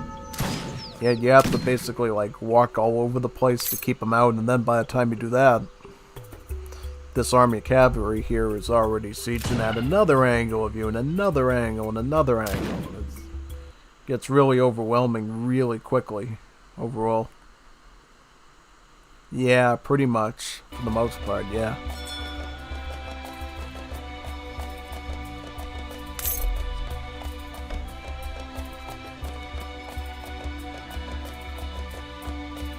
But as we can see here now, Sabero has like fully surpassed me at this point. Like double score. Double score, lots of resources, getting rural converts. Starting to get wholesale for the plantations. For me, normally somebody in a match like this would say, I am gonna resign now, because I feel like my opponent has double the score of me and I do not see a way to counteract that. Which would be a fair assessment, and you could do that. It would save you time and eating time, right? Like if it was like their time, you wanted to eat something, and you're like, oh no, I'm still doing this match. Yeah, I'm just gonna skip out and just eat my food basically and call it quits, because I don't see a way out of this. But what I figured was, deep in the back of my mind was, hey, is there a chance, because of how Sabero was being so passive with me? Well, he wasn't being passive because he's attacking me right now, but generally speaking, he never ever went full all-in attack to the death with me. Like, he's not like putting forward barracks and stables on top of me and like charging me constantly, right? He's not doing that. Now, the fact that he's being somewhat passive here, I was wondering, is there a chance that we can make this the first match, whether it's me or Sabero, that we get a Great War Age up? And I decide I'm going to wait this thing out to the moment I'm dead, to the moment either he destroys me or I destroy him somehow. Yeah. To see if we can get a Great War Age going. Because if we can do a Great War Age, that'd be a phenomenal accomplishment. This Great Warriors, you know, it's one of those things we have never done in the Liga before. There has never been a Great Warriors before. Never.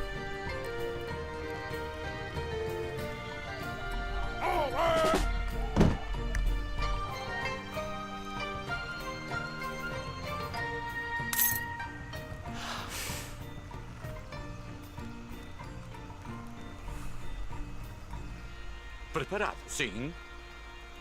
Preparado. Qual é a sua ordem?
Yeah, so that's going to be the question of this match is who, if anyone, with me or Shabelle, Warriors.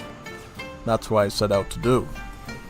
You know, just keep playing the game, try your best to defend yourself, you know. If you can win, take the match now. But just don't resign, right? Just don't resign under any circumstances. Right now you can tell, like, score-wise, it's Shabelle, which is most ahead. And I finally get the Industrial Age as well, which is pretty good. At the same time, though, Shabelle was getting Imperial Age, and he's already ahead of that.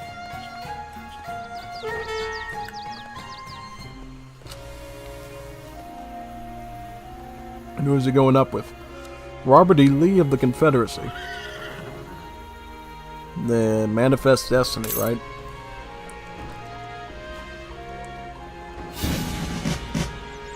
Who's this? Land battery for the fort. It's a fort upgrade.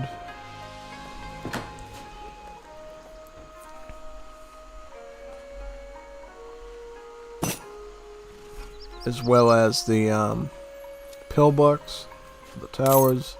Makes the towers, it's like the... Yeah, it'd be the third upgrade for the towers, since you normally only have 2 upgrades for towers. USA can get 3 of them.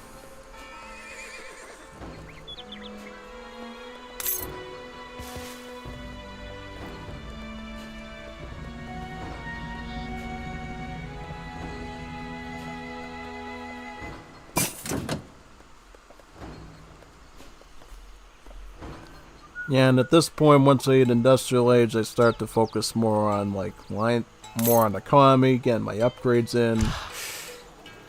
Because at this point, I don't have any more, like, cards. Like, I don't have Sustainable Agriculture, I don't have Economic Theory, and I don't have Rum Distillery.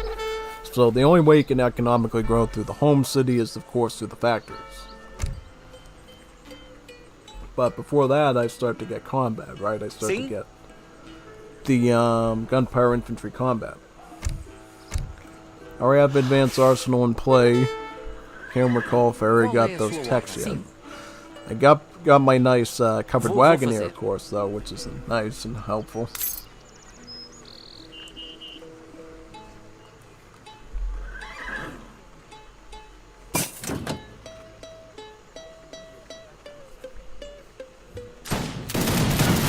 Yeah, I catch him a bit off guard here and launch some bullets into him, but again, the Hussars do a good job. It's a little bit nicer now that they have at least a bit more HP at the guard level. But of course, he's already going to be going towards Sergeant on the light cab, and then eventually Corporal. No, not Corporal, Lieutenant.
start getting the economic technologies as well at this point. So homesteading as well as the 600 food, 600 wood one as well.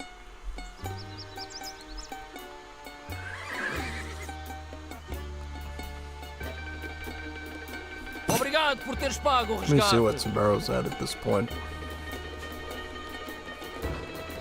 Also surprised no natives from anyone either. You know, nobody made natives. Not me, not him.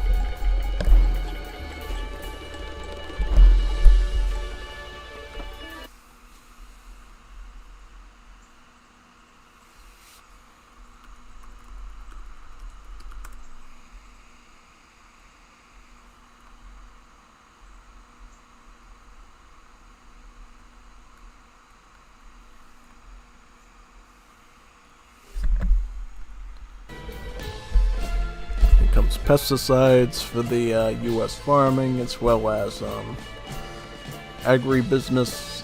Yeah, I think these are the extra technologies that the Anglophone, that the United States gets.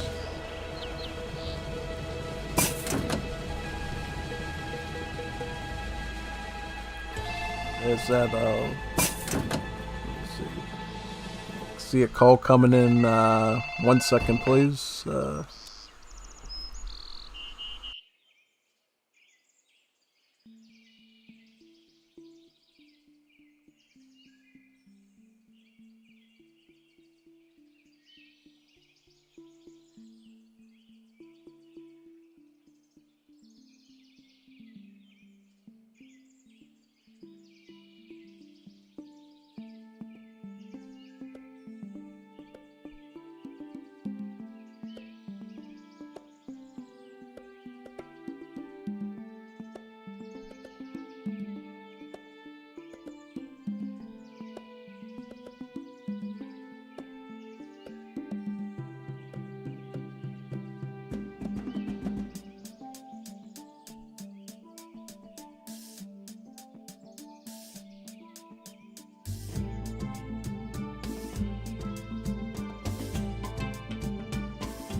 Alright.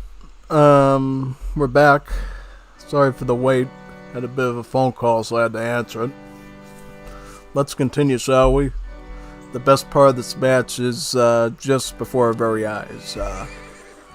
Should be any moment now. We're gonna see something that has never been done before in Wars of Liberty match history. Well, not Wars of Liberty match history, but rather Wars of Liberty Liga history. Yeah.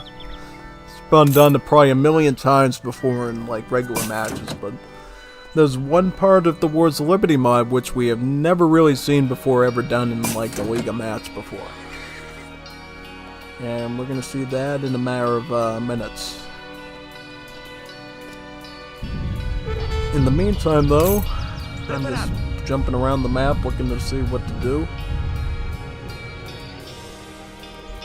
At this point I'm about Royal Guard Guerrero on my line infantry, about Guard on my Hussar upgrades.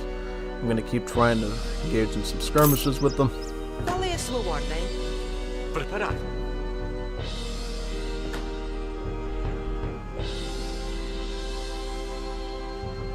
Qual é a sua ordem? Sim. Vou atacar.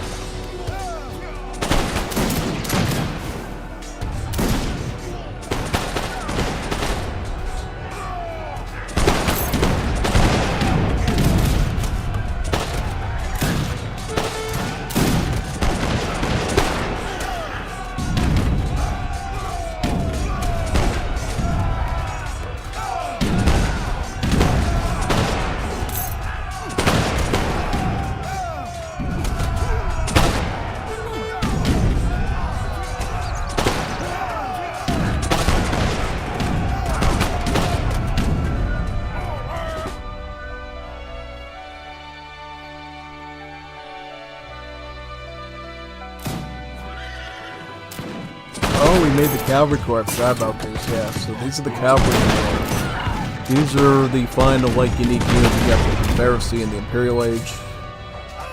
They are essentially a super tanky hand cavalry. Like a full cavalry officer, basically. Yeah, they, as you can tell, even without the well, once you get the lieutenant up here, they have more HP, but right now, you see 2,000 hit points. You know, considering these towers also have 2,000 hit points. That's pretty big. Well, a house has about, yeah, a house has less hit points than this cavalry does. Very scary indeed. And to think that it guts up even more than that, too. I'm surprised he didn't go with the Great Company either, which I found kind of odd, because he could have technically gone with, I would have probably gone with Texaco with this setup, because then you could boost the stats up on the Cavalry Corps. Or he could have gone General Electric and gone the improved artillery for the Whitworths and the Great War units. Should you want to make those, right? Which reminds me, declare total war.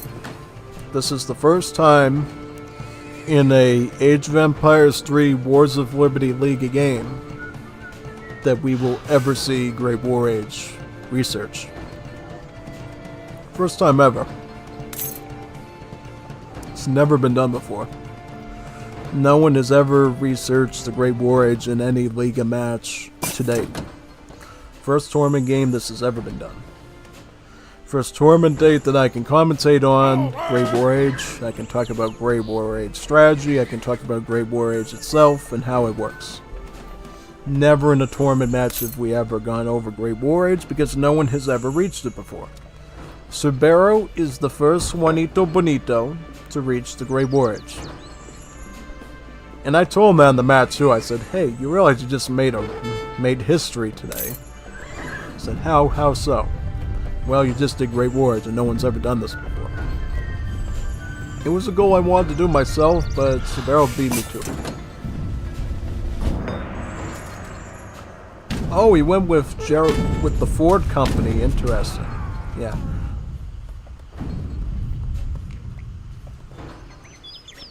Yeah, I forget what Ford does. I haven't done Ford in a long time. I'll have to recall what Ford is good for. I think it's for cavalry and artillery combined, I believe. Yeah. Alright, so this Juanito is in Great War Age now. He is fully into the Total War as we speak.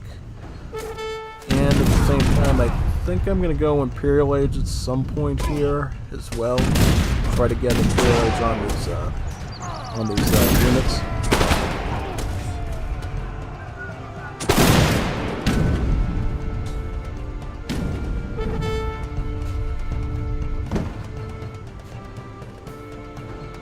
Preparado.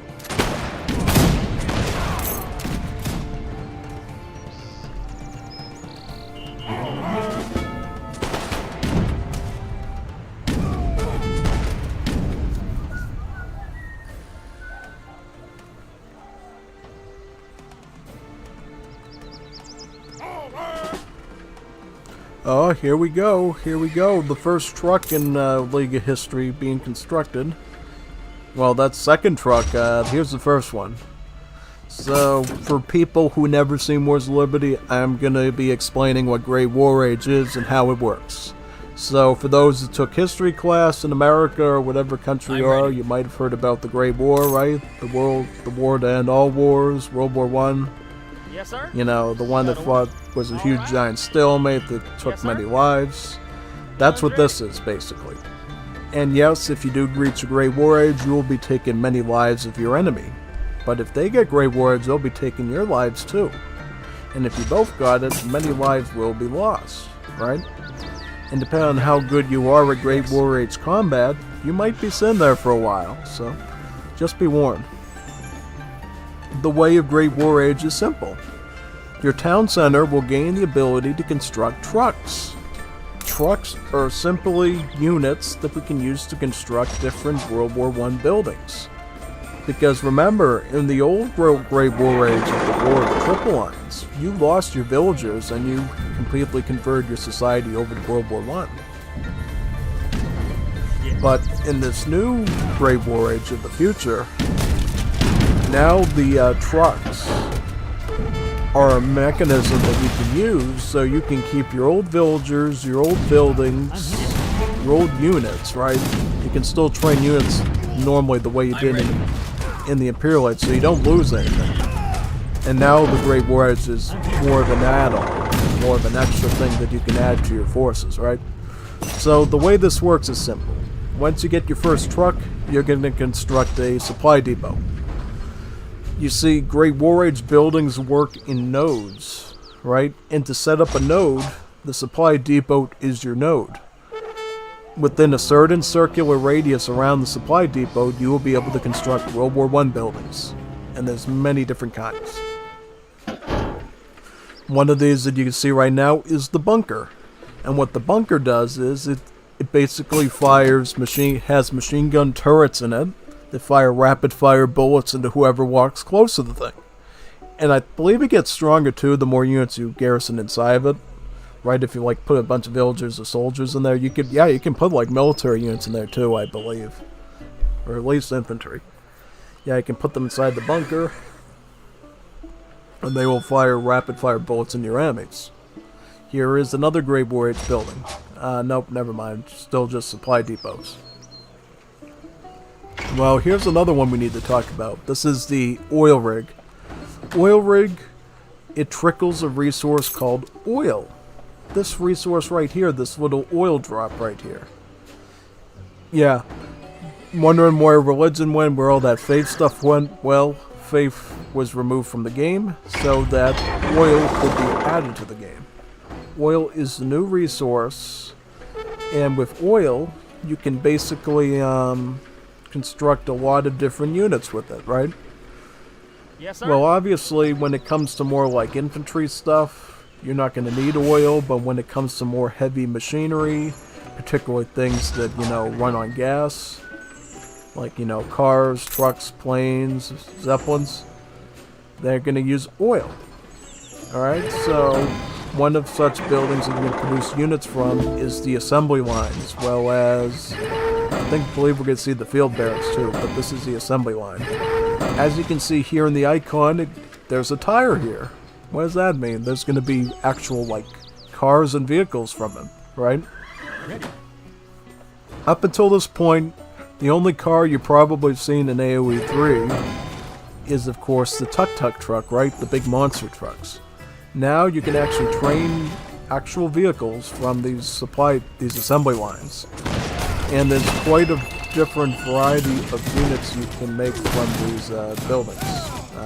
Gotta call this, 1 second please. Thank you.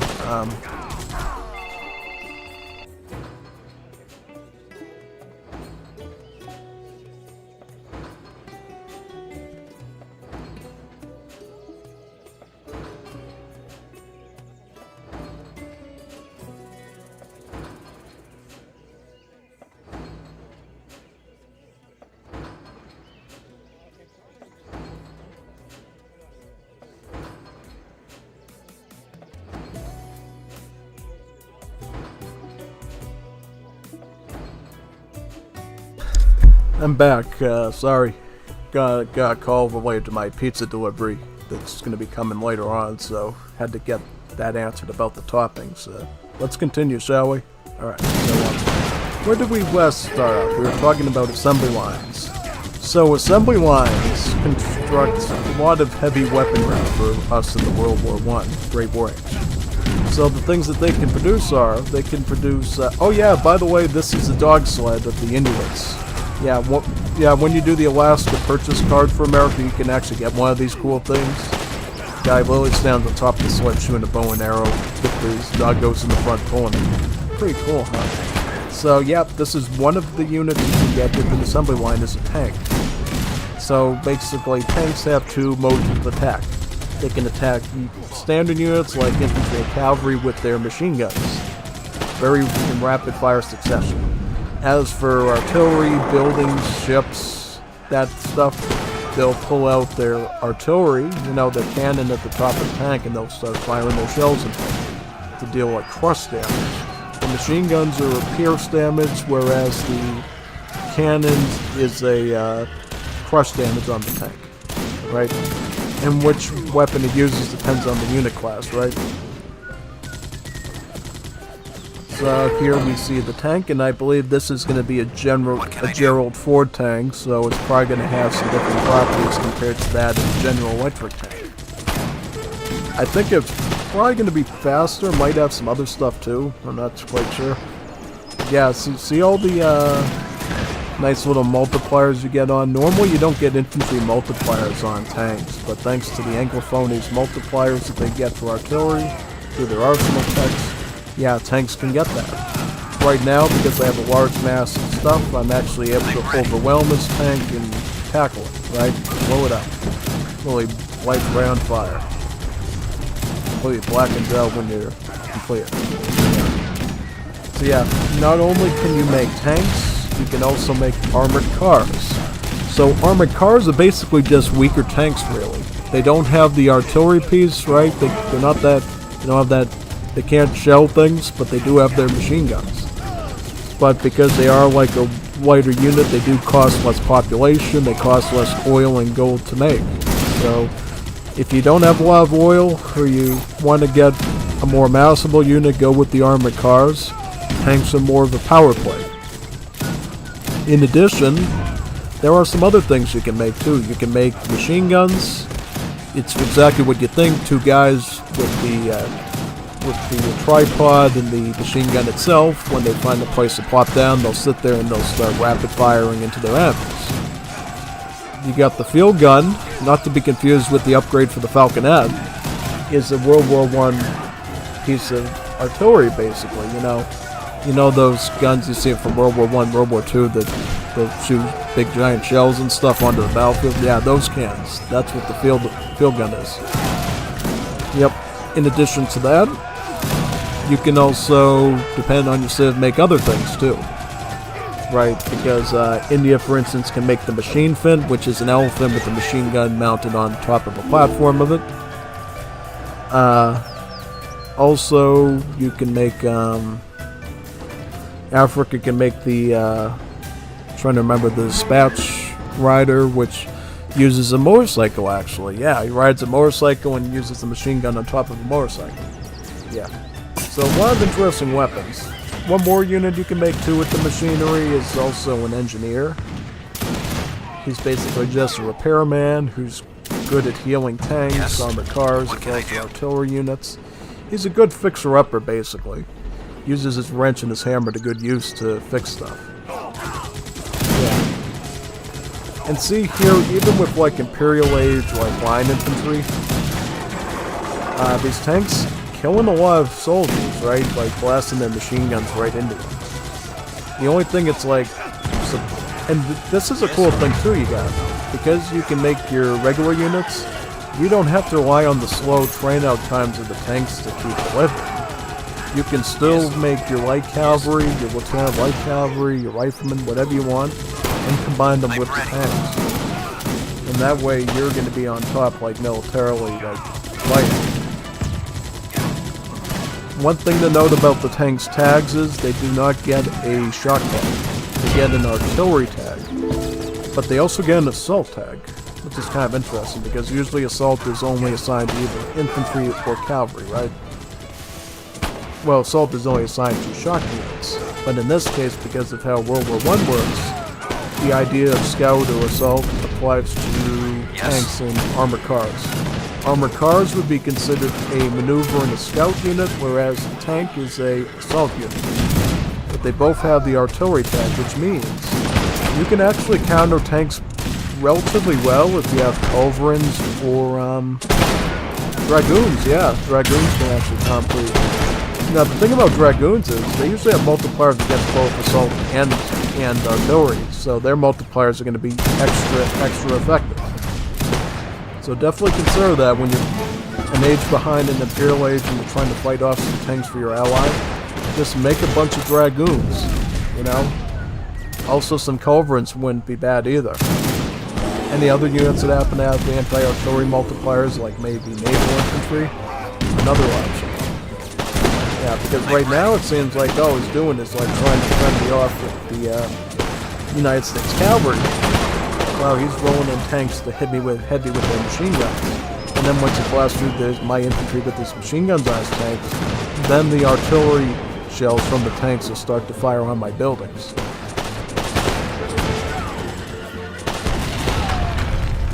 And how's my resources doing, by the way? Yeah, like I'm eating up all my food just to, you know, defend these things.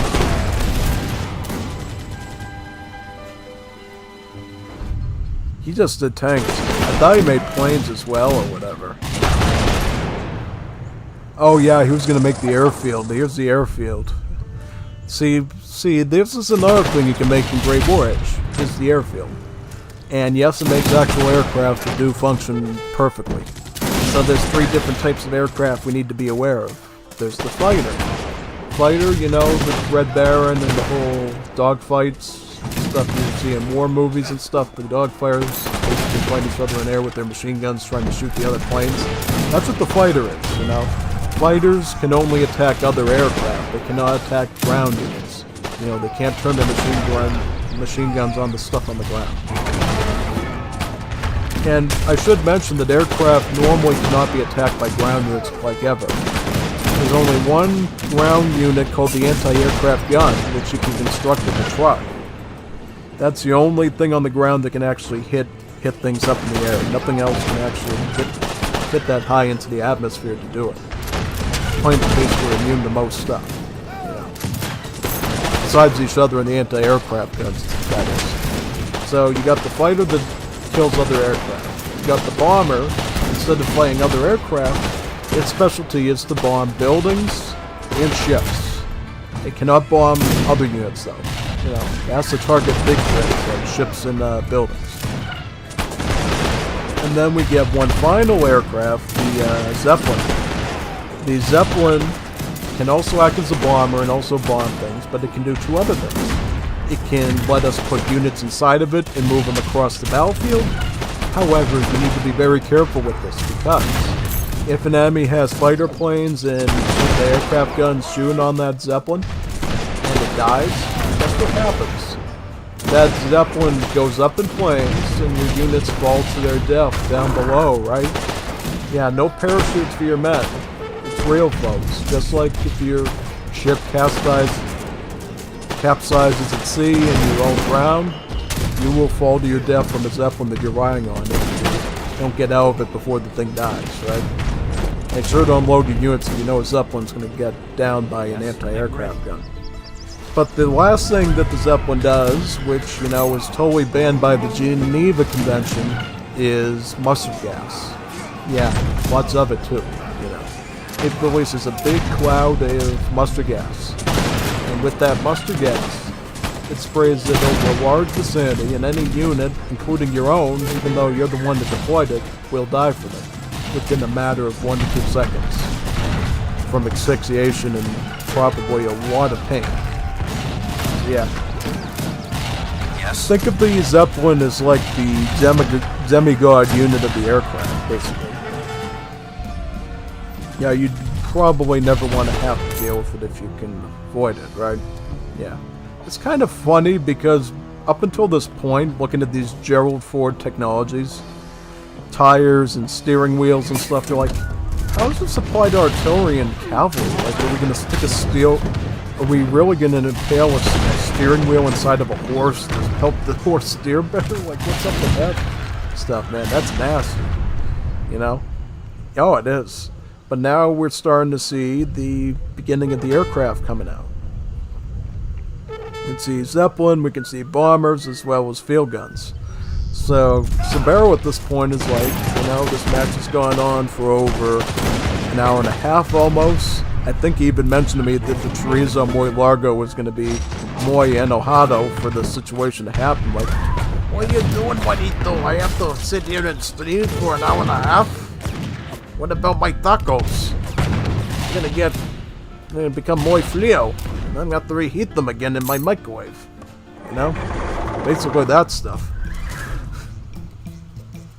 Oh no, he didn't even... Did he get any of the aircraft out in time before...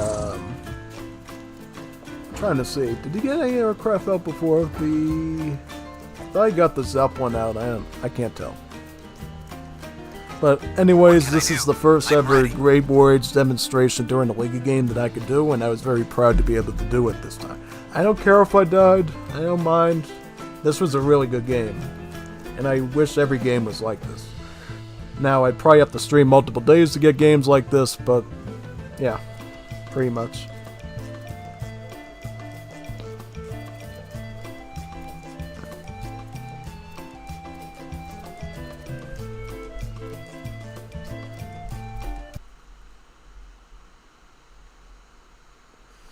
That was beautiful, wasn't it?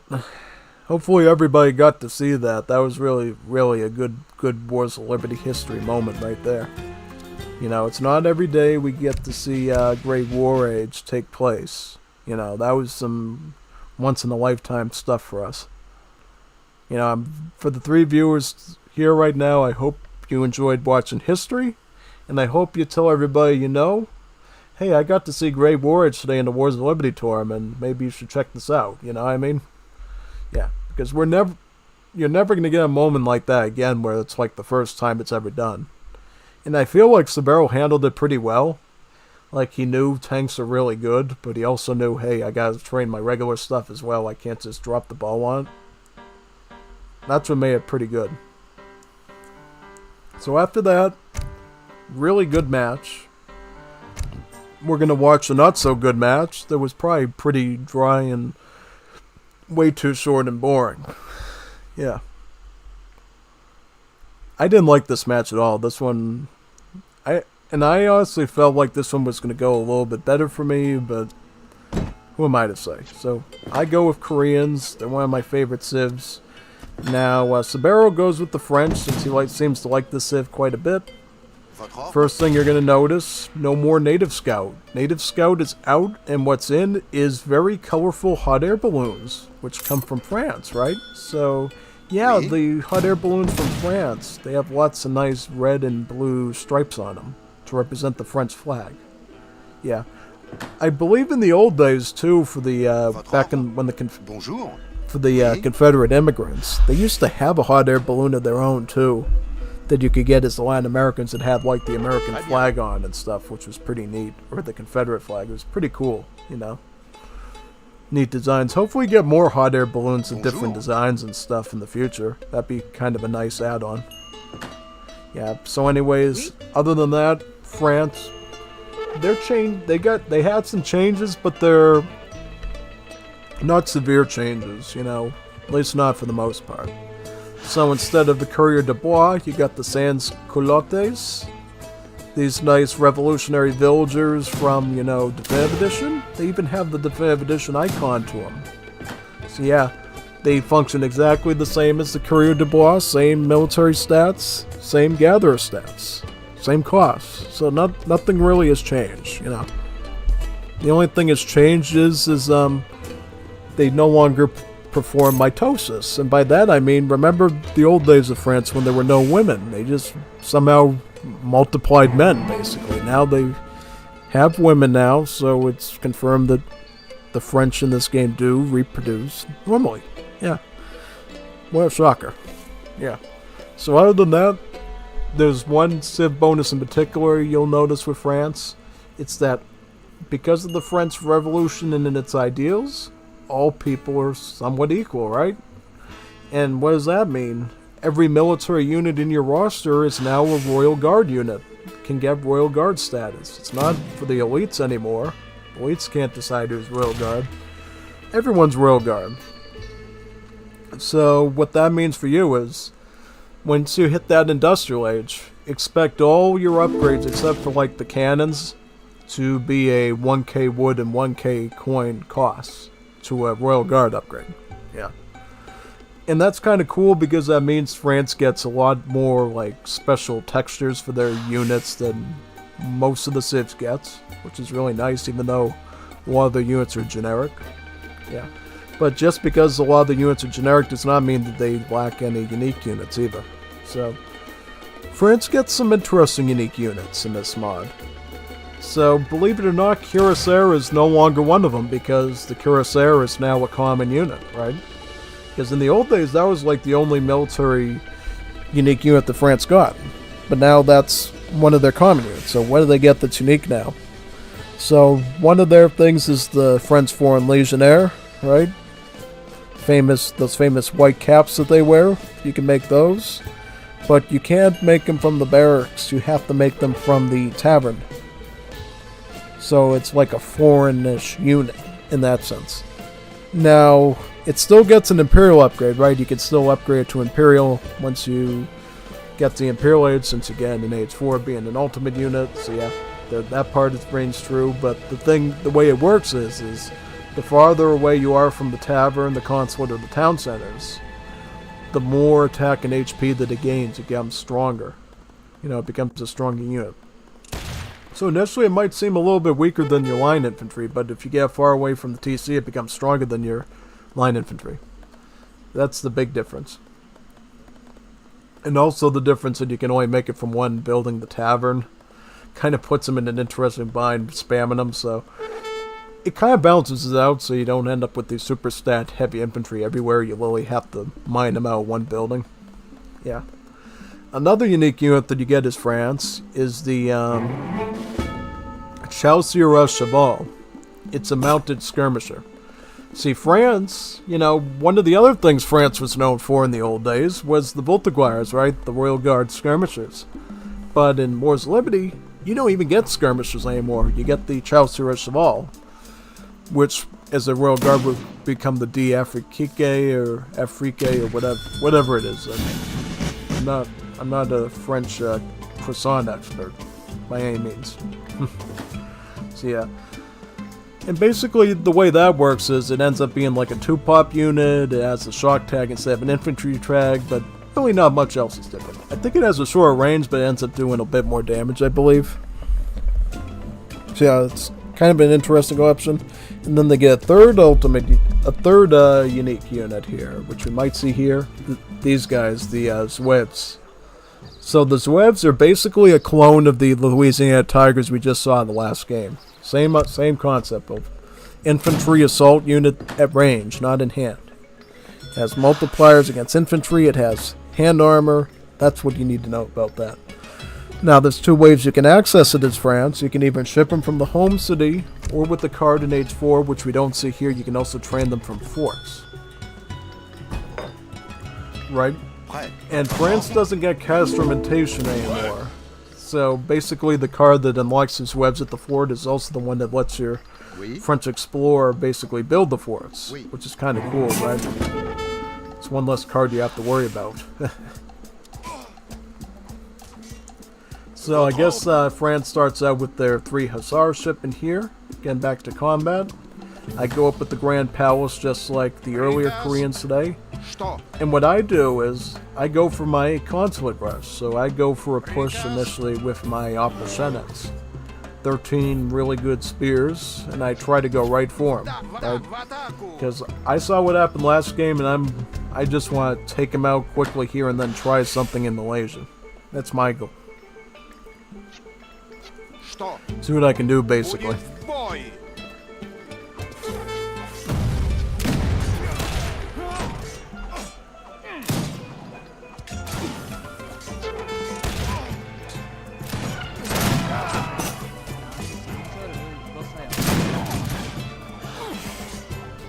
실시. 그러죠. 네? 사옹. 안녕하세요. 그러니까 할게 그러죠? 그러니까 할게. 준비. 예, 공격.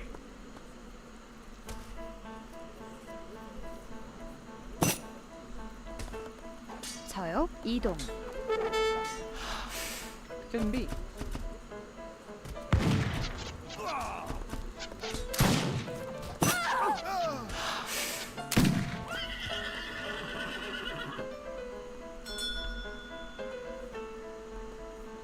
대기. 예?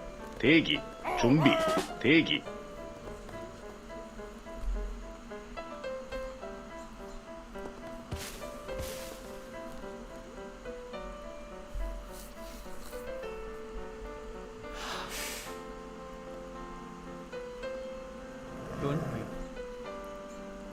Huh.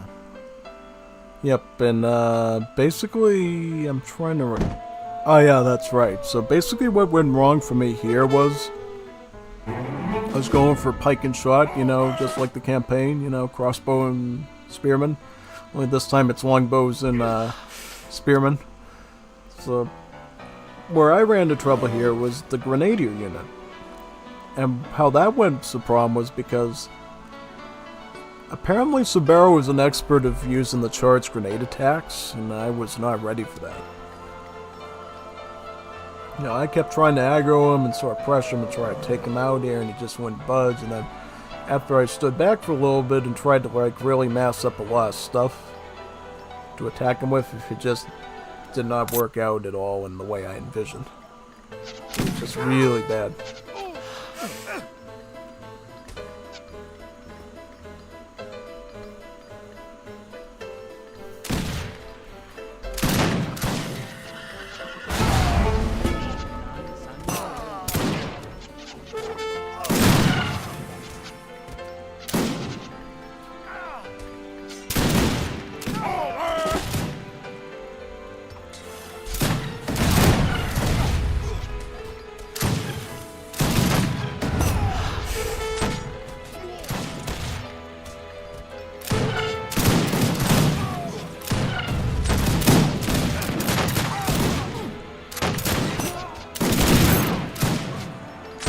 Yeah, see these grenade attacks are just like really savage against me, and then of course you have to deal with the annoyance of the volunteers as well acting against you. Yeah.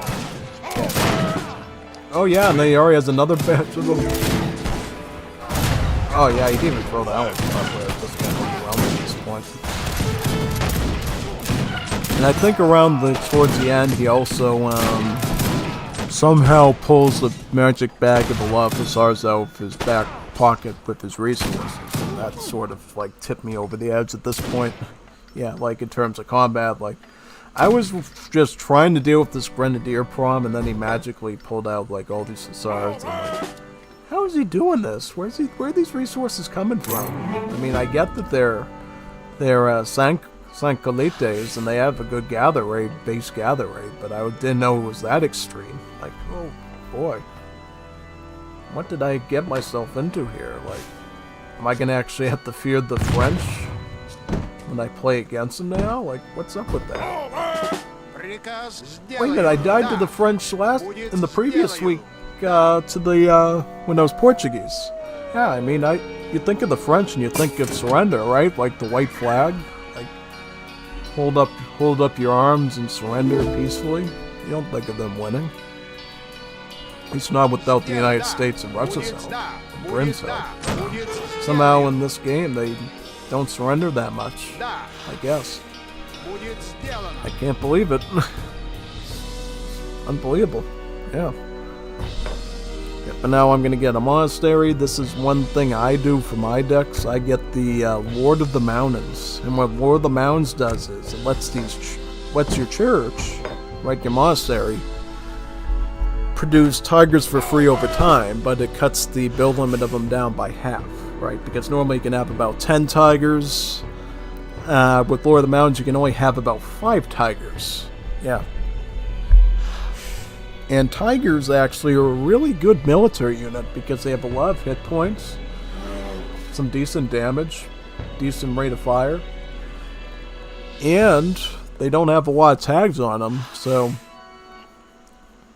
they don't have an infantry tag, they don't have a cavalry tag, and they don't have a artillery tag. So when it comes to all this stuff like skirmishers and pikemen, multiplier stuff, tigers are kind of a wild card that can do a bunch of special stuff. Yeah, that's sort of what sets them apart, really.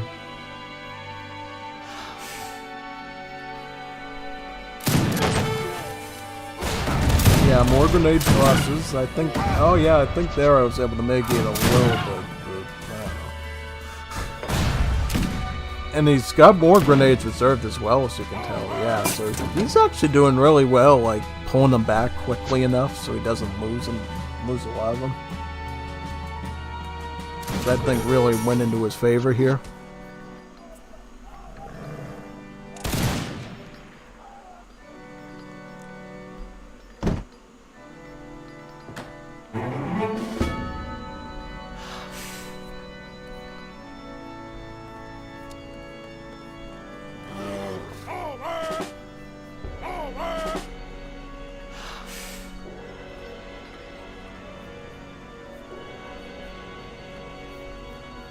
Yeah, but here's those reserves I was talking about. This thing sort of threw me off for a complete loop.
Yep, here comes the Hussars to take the front, and I'm like, whoa, how did you get that many Hussars?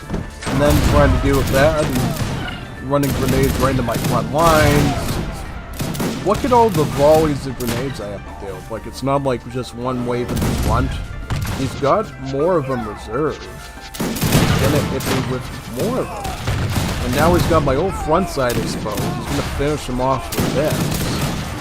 And now I don't have enough spearmen to deal with the Hussar problem. You can make those Hussars. If you decide sort of a fair fight, you know?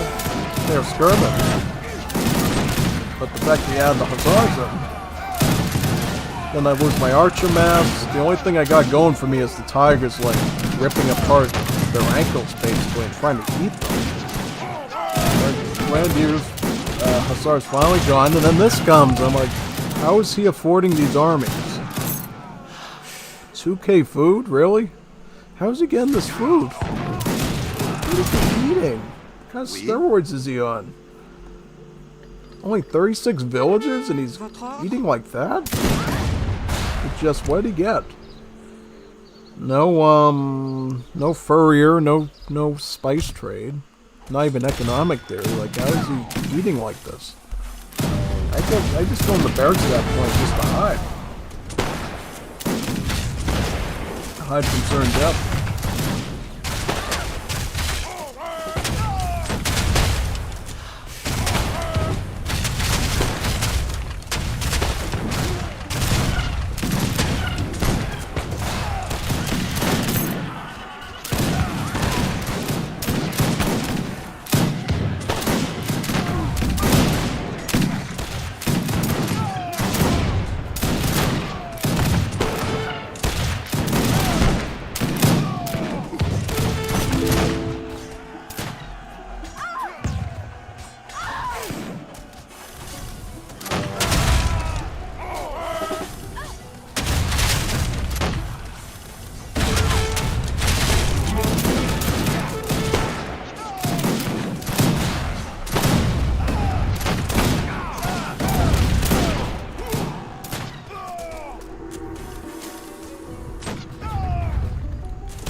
Yeah, I just don't know what happened in this game with the Grenadier and the Hussar situation.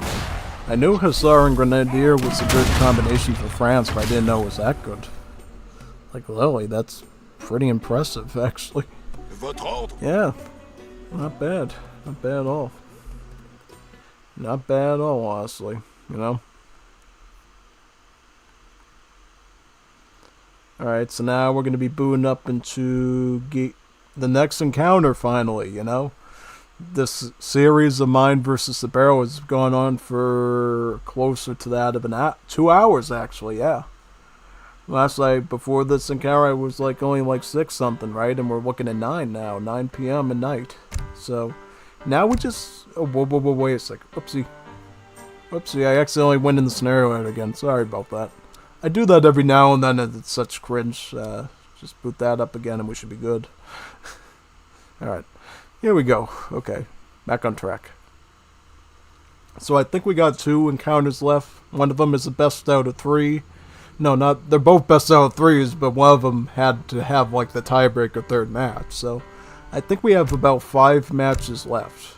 We got the Chapo versus Eternity series. This could be a very tough one to watch. Like, a lot of fighting is going to take place here and crazy stuff. And then we got the Kevzu and Delian one, which, that one, I don't know. I don't know how that one's going to go. That could be a wild card. I don't know how that one's going to go. But Chapo versus Eternity, these are 2 high-level, top G-level AoE3 players going at it with each other. Our very own Juanita Boliviana and our Juanita Mexicana basically are going to duel each other to the death here. So Chapo is coming back again with France, just like he did in my match as the Portuguese, you know, same spot on the map too. I'm hoping he's not going to think it's going to be as easy as it was with me though, right? It only takes a certain lingo to leave your covered wagon town center right in front of the thing. Also, yeah, isn't it cool, by the way, how the hot air balloon just simply, like, floats up and down between the cliff? It's like dribbling it, practically. But anyways, yeah, so we got France on this side. Who's on this side? Bolivia. So, Eternity is playing as the Land of Eternity. Nice. This could be a pretty interesting one. We've seen Bolivia twice today, and the winner has always been Bolivia. But to be fair, in the first one, the winner of the Bolivia match was Bolivia because the opponent was also Bolivia, and therefore Bolivia could only beat Bolivia, and therefore Bolivia only wins. Can only win. I mean, yeah. That's the only conceivable answer. But I don't know. I don't know if Chapo's France quite has the skills needed to beat Eternity's Bolivia. Because Eternity is the one that pioneered how to play as Bolivia in the mod. The whole idea of using the War of the Republicatus card, having the units available, those were all inventions of our Juanita Boliviana Eternity. Nobody did that before this little Juanito/Juanita did it. Nobody will ever do something like that after, probably. You know, it only takes one Juanita Boliviana to understand Bolivia. In such depth and such accuracy.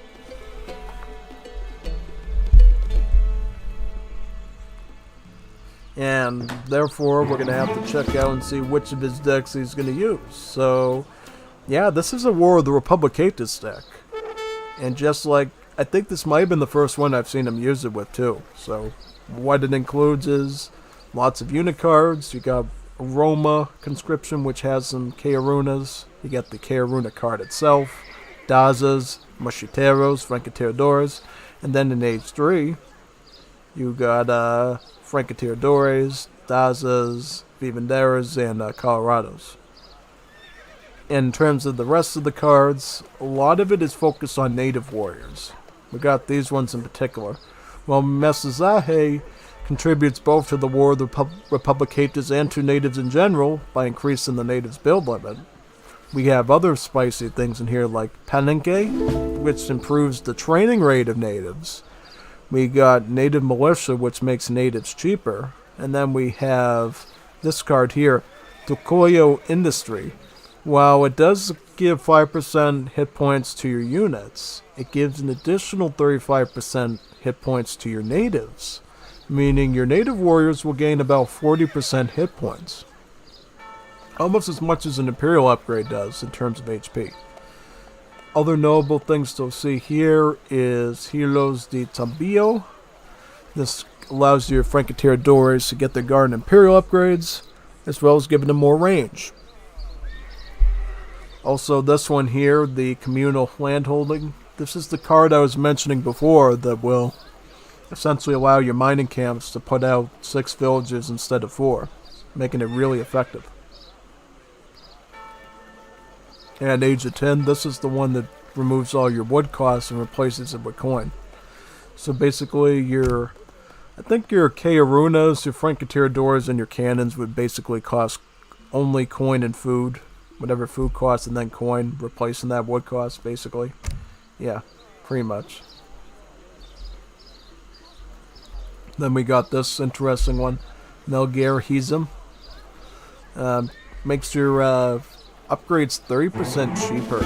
Your technologies for like unit upgrades. So like your Veteran Guard Imperial Lab. So what is he going to go for with the age up? So he's going with the Italian wave. Whereas France is getting the Burger. So while the Artisan is the Core Master, the Burger is basically the money-driven version of the Core Master. So instead of 400 wood, you get 440 on the coin. Because instead of regular coins, it's actually silver coins that you get, just like Argentina had at the beginning of this whole stream. So France is going to have a lot of coin in their back pocket for Grenadier production, Line Infantry production, or Hussar production. Which they're probably going to need here, honestly, because you don't know how this duel is going to go with the War of the Republicatas and all the other units he's going to be, Eternity is going to be stacking. Safe to say here, Eternity is going to have I think he's going to have an easy time here. Because where is he at right now? He is at 3 trading posts. Today's trading posts. Now, something Eternity could have done, but because of how skilled he is, he doesn't do, is he could have gone with Croats to pick up another 300 wood, and he could add to the production of these train posts. But because of how skilled this Juanita Boliviana is, he can just go with the Italians, enjoy the extra population you get with this little Italian house, and start to bring in the shipments in other ways, right? So basically what he does is, at this point, is he gets his native embassy out so he can start queuing up the Kiaruna. He's going to ship Kiaruna. And he also sends for the Republicanos out. At this moment, he has about 9 Republicanos. These are all going to contribute to anti-shock, right? Like anti-scout, anti-maneuver, and slightly anti-assault. Combine that with the Kiarunas. And what you can actually do here with the Kairos is you can actually kite the line infantry slightly. This is the same barrack spot that Chapo used versus me. Only this time, Eternity doesn't have to deal with a whole town center in the proximity situation. You know, his town center is safely away back here in perfect security. That might be my delivery order. Wait 1 second, please.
Okay, so we're back. Let's continue through this really nice best out of 3 series between Eternity and Chapo. Alright. So where we last left off, we saw Chapo sticking to his old cheeky tricks again with the barracks right by the corner of the mine over here. This time though, Eternity's going to play it a lot more safely than I did, keeping his town center over here in his immigrant colony. Just like that game too, he's going full Grenadier on him. Now question is, does the Eternity have what it takes to beat this off? I think he does. I think he's got some extra advantages that I didn't have. Namely, he's got a good supply of like extra soldiers that Republic just gives you, right? He's got all these Kaerunas, he's got the Macaeats, he's going to be able to ship in Francatiradores, and then he can add in Macheteros, so he's got a variety of soldiers here to chase him out of here with. You know, he's not at his enemy's mercy, like you'd think. Yeah, pretty much.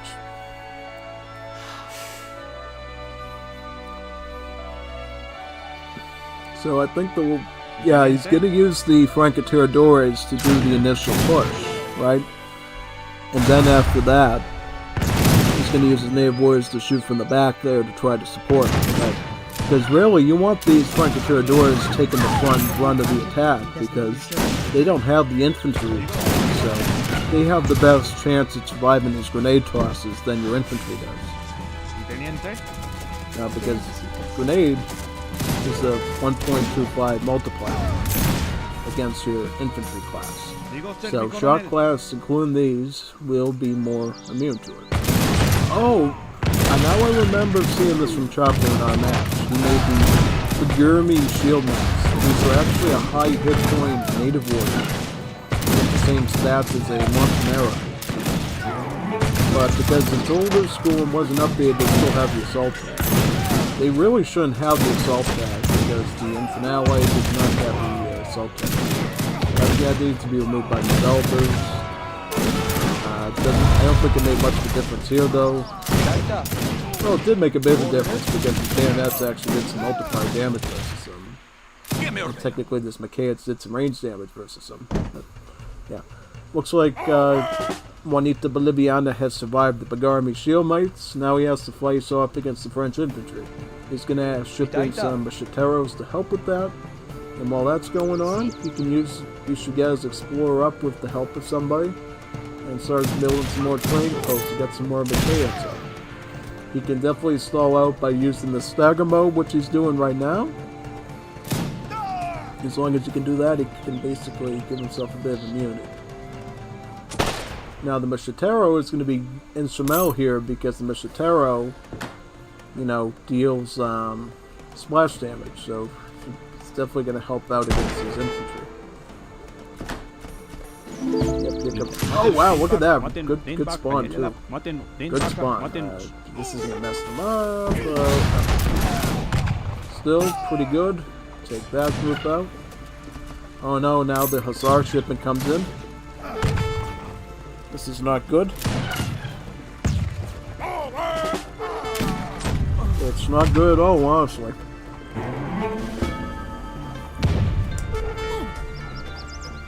Yeah, those Macheteros did their job pretty good, and now this army here has to deal with these ones.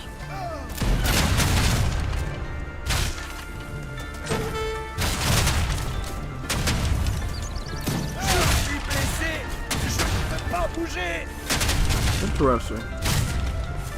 I think France has come out on top here. You know why? Because I see the large maps of Grenadiers and Line Infantry still in the field, and Bolivia's not doing good resource wise. I think Bolivia's going to probably catch up again with this mining camp wagon. Which is an infinite one, by the way, so they can keep calling upon this card to boost up their build numbers a little bit if they need it. And one more thing you can do with that card is because you're constantly moving in villages with the mining camps, you can use your Explorer to use the Sarna's ability to turn some of these Pongos into Kaerunas, like I mentioned before, and that'll add to your defense a little bit better. otherwise you might run out of stuff altogether, which is a good.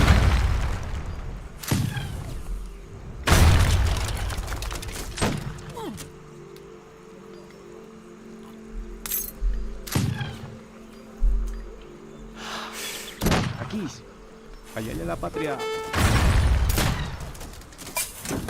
Órdenes. Add some firemen in, that's going to be a bit of a booster in security. Also some of the Serenos.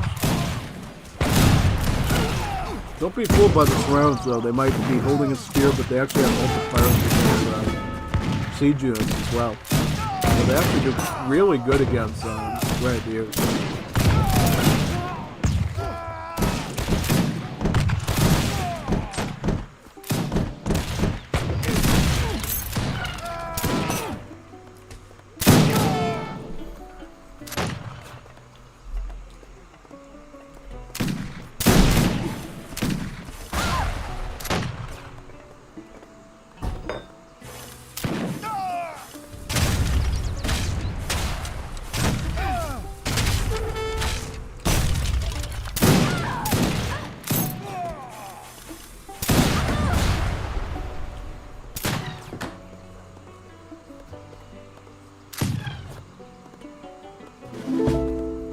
Começou aqui, sim?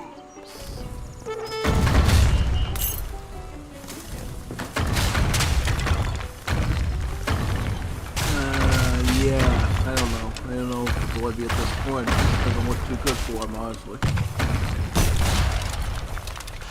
Definitely not good. Yeah, that's the thing. Like, I don't know at this point if they can actually come out on top here, because yeah, they don't have enough pop. They're kind of housed at this point, and also the other problem we run into is the fact that these mining camps have a build limit of 1 in H2.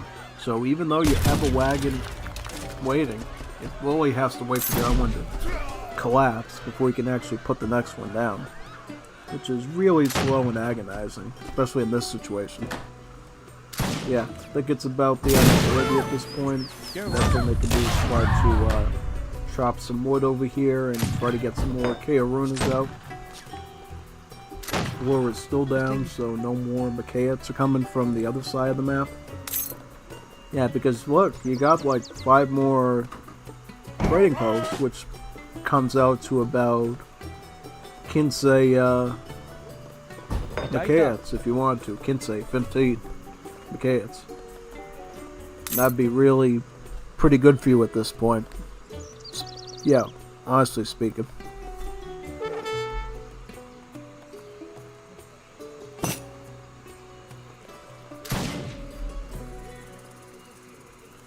GG, good match. You know, that was a good, quick and competitive one. I like that one. So now we're going to be moving on to match 2. I just have to restart the game now and, you know, get that going.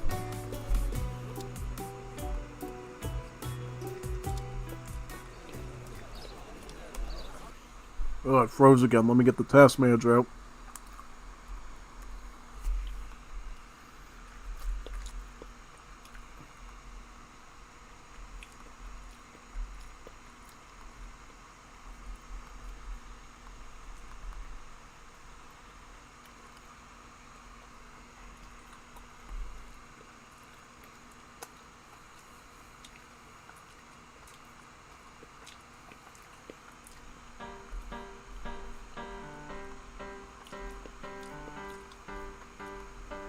Neat. So now we're going to be moving on to match number 2. I see we got some new viewers now. Hopefully you're enjoying the show. This is towards the end of the stream. We've got to do the rest of the Chapo and Eternity, and then we're going to do Kebzio and Delian as the finale. Hopefully you enjoy all that.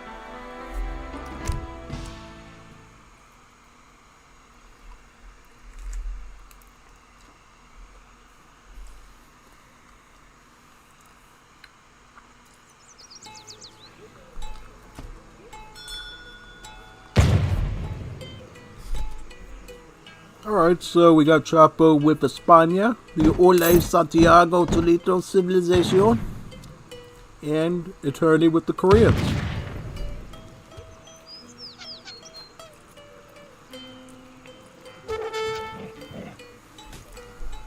Yeah, an old time I would have said I've never seen a Turdy do Koreans before, but I think in one of the previous weeks I saw him do this as well, so I'm not surprised.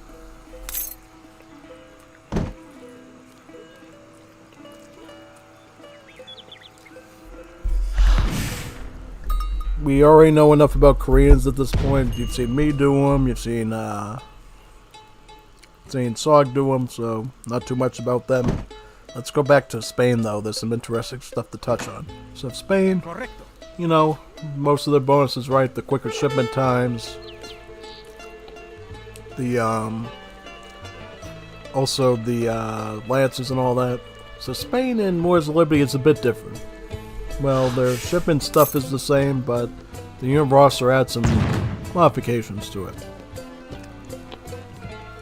So obviously no crossbowmen still, right? They just get volunteers now for that. They still have like the musketeer and skirmisher, right? They still got skirms, they got line infantry. They have hussars still, they got dragoons still. Now their cavalry situation, other than that, got a bit changed up a bit. So Spanish lancers as they are gone. They were replaced with the cuirassier. You know, the French cavalry, they actually have those too. But in terms of their ultimate unit, they got the Batador. And the Batador is basically the Spanish lancer from the old game, only now with the build limit and the ability to speed up cavalry units. So the more Batadors you have in a cavalry formation, the more the cavalry are going to speed up. Yeah, so it's kind of interesting, you know, seeing a unit that used to be so common for Civ get isolated down to like more of a support unit, really. Yeah. And also in the barracks, there's also some other interesting options like the Aduanro. So the Aduanro is a raiding infantry, multipliers against villagers, and it apparently trickles coin as well, so it pays itself back a little bit, which is nice, the longer it's living.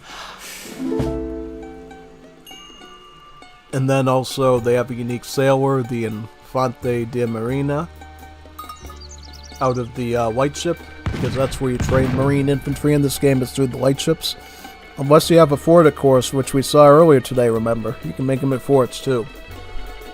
So yeah, a lot of interesting stuff for Spain. And then they also get like a special like mercenary skirm too, the Chapagores, which they can make as well. So yeah, a lot of interesting units for Spain overall. Oh yeah, one more thing. You remember Unction? Apparently it's unlocked by default now. As in, your missionaries start out with Function. Yeah. They only get a build limit, I think, of like 5 or 6 now or something. No, it might actually be just 4 or something. But yeah. And you can tell it works because the units that are affected by the Unction have this big holy light from the heavens shine down on their heads, basically, so you know it's affecting them. Pretty cool effect. Yeah. So Chapo's going up with the Statesman. This is basically same thing as the Governor General. You get an outpost wagon and you get some coin. What's Eternity doing? Eternity's going up with the Grand Palace too. Everybody loves the Grand Palace today. It's a palace and it's very grand. Muy grande. Muy grande. So I can definitely see why people like that. Definitely.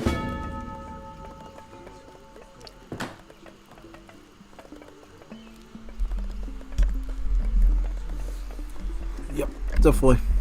So it's going to be interesting to see how this goes militarily, because I feel like we're going to see archers and spearmen go up against the Spanish line infantry, probably, backed by some missionaries or something. Maybe some marine infantry, who knows. I'm going to have to check the decks out, though.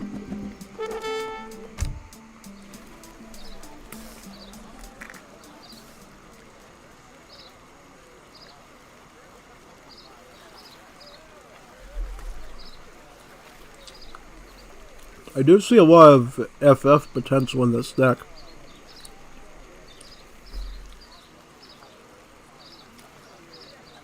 Namely, you got the Cuirassier shipments, and the Hussar shipment, the Falcons, the line infantry. It's looking very FF friendly. Also, you have the Royal Decree available as well. So that way you can add in those halberdiers from it, as well as the wild geese.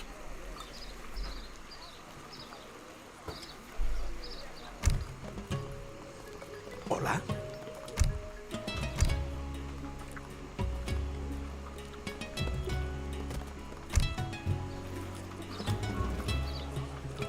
Huh. So this is looking like a military service examinations deck. And this one actually looks proper, because it got plenty of unit shipments.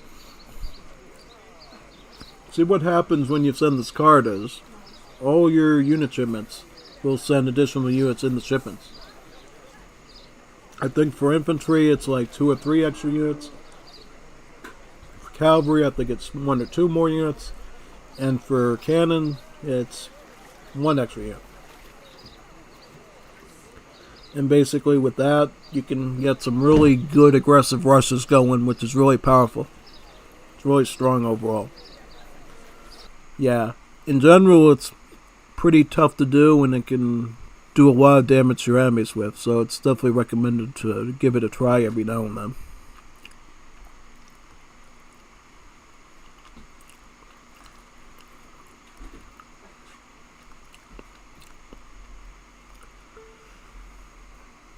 So they're actually going to go up with Moya Darbotingi. So previously they got the Lure of the Mountains, which is going to grant them the Tigers. And then they're going to combine that with the Splash Attack Spearman. Yeah, this should be a pretty interesting combination. 령. 실. And now we're going to be facing off. Let me see. Alright, so 1 infantry on the Spaniard side. Sí. Oh, they're going really aggro with these towers. Is that too aggro though? Because I feel like if these guys on their little horses and buggies get too close, tigers are going to jump inside of that wagon and eat them. Personally. What do you think though? I think the tiger's going to eat anyone? Yeah, well they're going to definitely siege this out. This tower is done. This one is also done. Now is this tower done is the question, the one that's already built. This is the one I think from the Statesman Agent. Good chance that one could be sieged down as well, depending on how much spearmen the Koreans can get out in a short amount of time. Yep, no diplomatic intrigue, so you're not going to be getting any Opalshan help anytime soon, unfortunately. Here comes the tigers. Tigers are going to eat you, and eat you really well.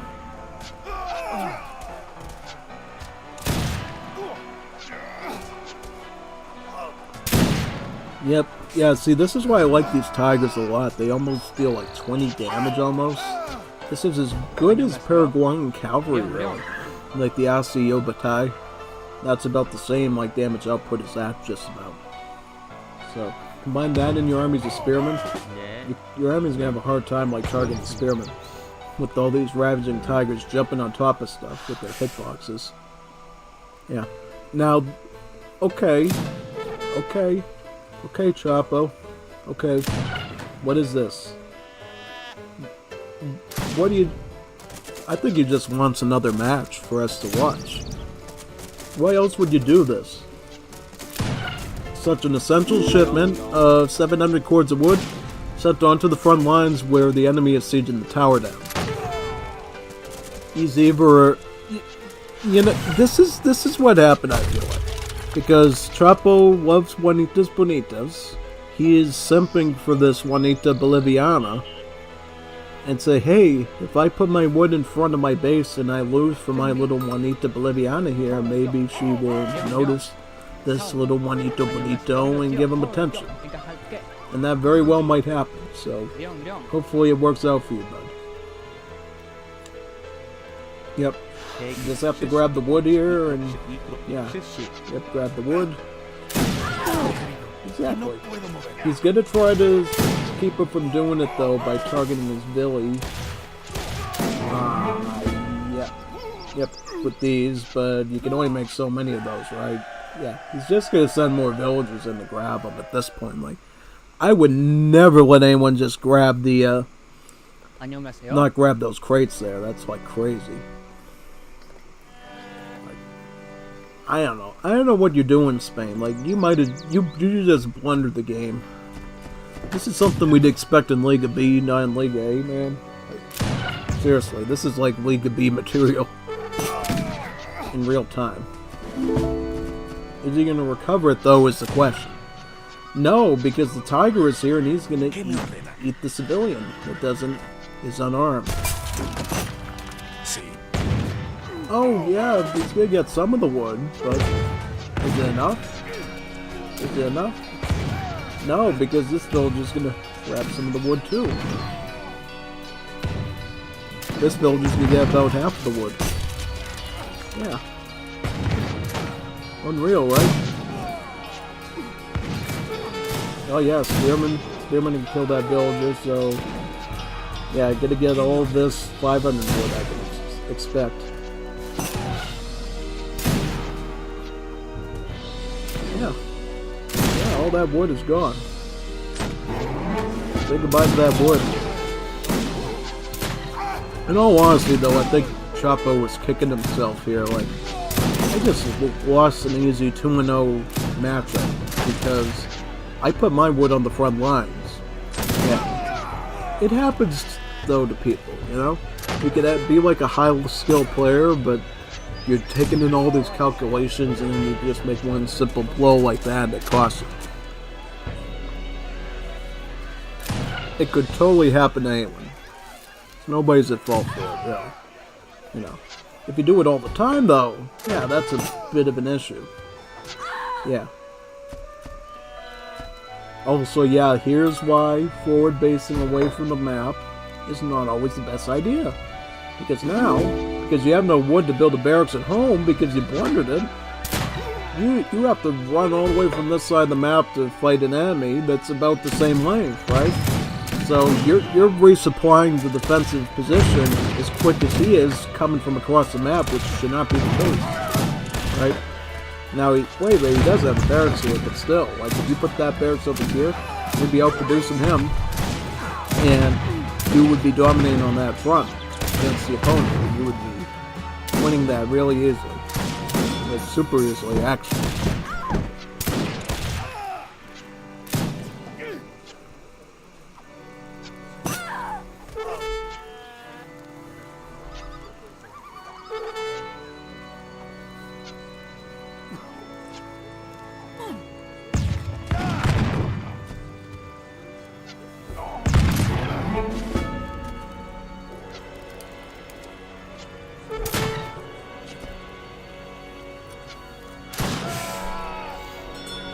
Having a bit of a Taco Bell emergency. Can you give me a few minutes to fix it? Sorry about that. Be right back.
jalapenos that got to me.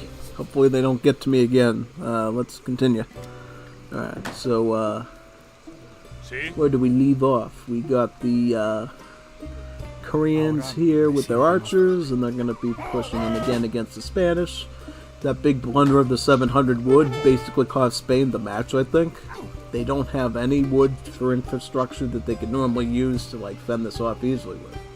You know, if you had some wood and you could put some more bills onto the food and everything, I feel like you could easily get some hussars and just slice through these units. So, yeah. Definitely a combination of hussar line infantry could do it. You can also add missionaries in, too. Yeah, one thing you'd always have up your sleeve, though, is the frontier defenses shipping. Because you can always get 2 additional redoubt wagons with it, basically, that you can add to your defenses. And every time you ship it, your base becomes a bigger, formidable fortress, basically. There's a really nice card idea from Definitive Edition that they add to Wars of Liberty, thankfully. And it's worked out pretty good, I think, honestly. Yeah, look at this little army of, like, line infantry just, like, running across. Like, oh yeah, we're gonna be able to do good. And then, yeah, then the spearmen archers just come up right on top of you, and it's not so pleasant anymore, is it? Nah, not even. Not even. Not even. Yeah. Not even. Yeah. That's the end of this, I think.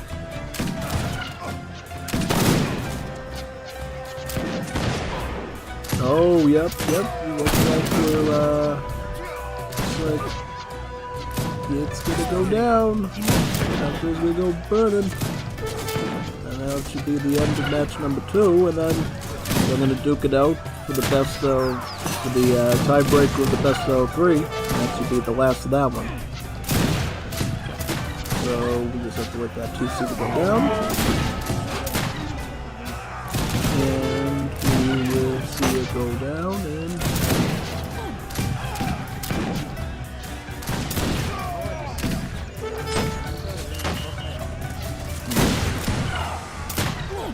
yep, there we go. Alright, TC's down.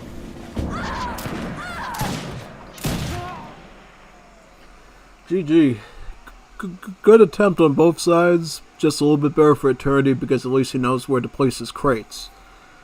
And back to the topic, I think this happened before during Liga A. I can't scratch my head which match it was. Was it also Chapo that did this? Or was it Sog or somebody? I'm trying to remember who did this. Somebody dropped their crates on the front lines and forgot about them. And I think they still won the game though, which was kind of interesting. But can you enlighten me, people here, on what match that was when somebody like dropped their crates off in the middle of the map? Somebody just grabbed them. Yeah, I swore it was Liga A and it wasn't even Liga B. Like, Liga B, you know, had some new lows and like gameplay quality that I don't think you could ever reach. But, you know, what I'm thinking of was the Liga A thing.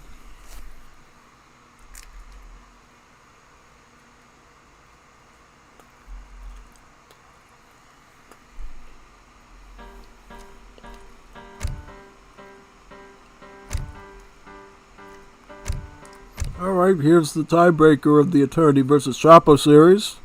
Get ready for this one.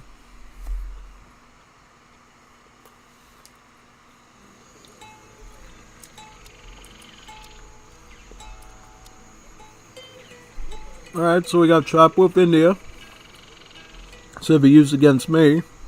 Then we got Eternity with the Swedish, a Civ he used against me, and a Civ he's pretty well known for. Självklart. Yeah, that should be an interesting one. Should be.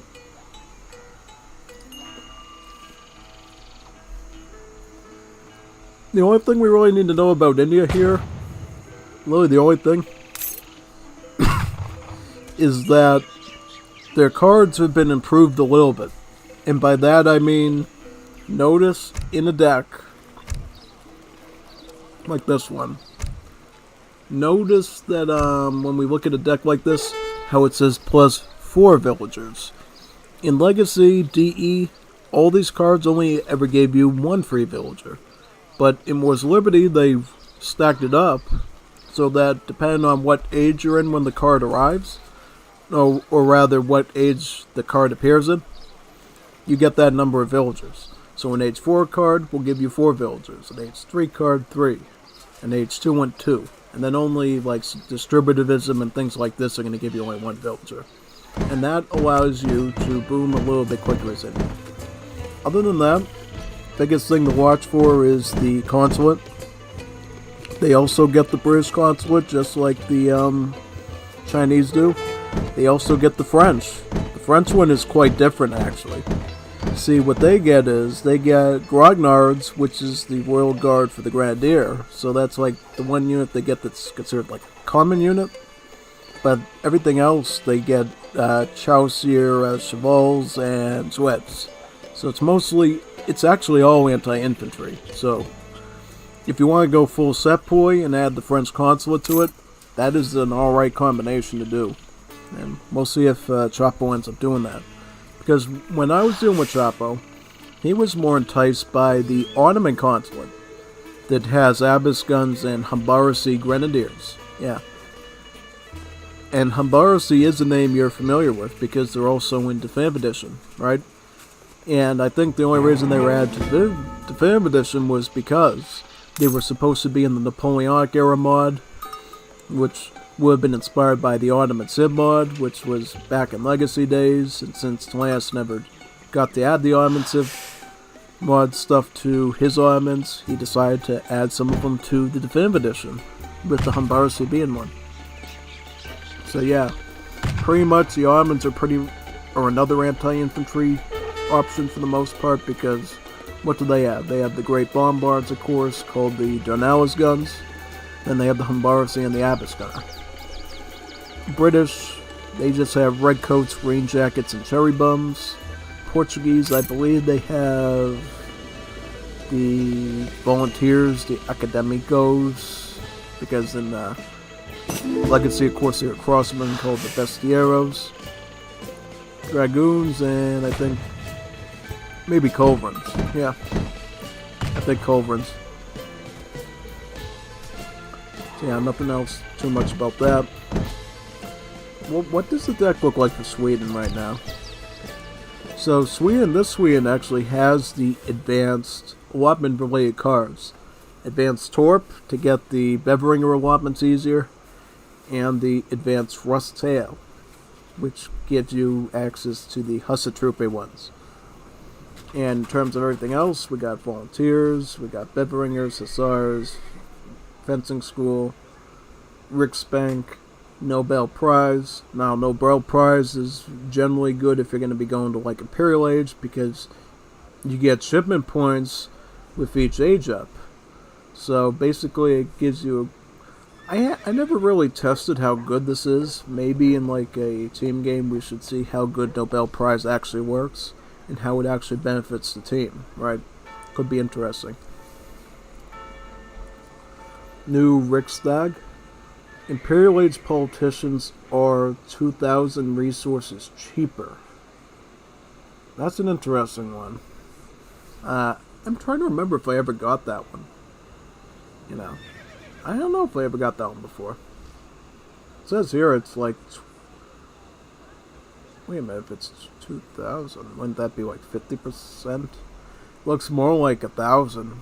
Like, yeah, it is 2,000 because it lops off 1,000 off of the food costs, so 1,000 off of the coin costs. So, yeah, it really is 2k resources. Yeah. And I've seen Eternity use this before the heavy fortifications. And what he does with this is he basically uses it to buff up his towers, basically. This might be an old deck because this card used to be available to Swedes in Age 3, which was super broken because it gave the towers stats an age earlier than they're allowed. So they're really ahead. Yeah. In general, though, Swedish towers are pretty good because you can buff them up with renovations at the sawmills, right? When you're building out your sawmills, again, the renovations techs, they're going to have more hit points on them. So where's he going to go for exactly in terms of unit play? I see a barracks coming up, so we're thinking Beveringers could also be Grenadiers or Volunteers. We do see volunteers being shipped, though.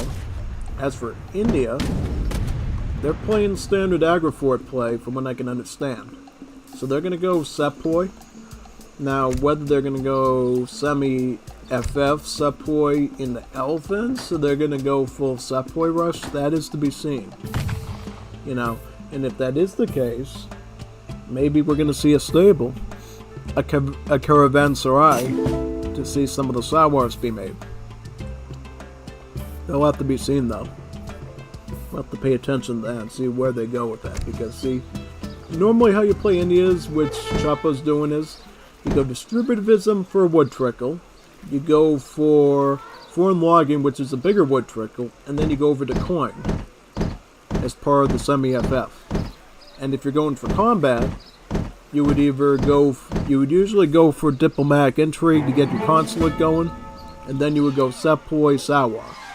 So the fact that he's going coin is telling me this is looking like an FF.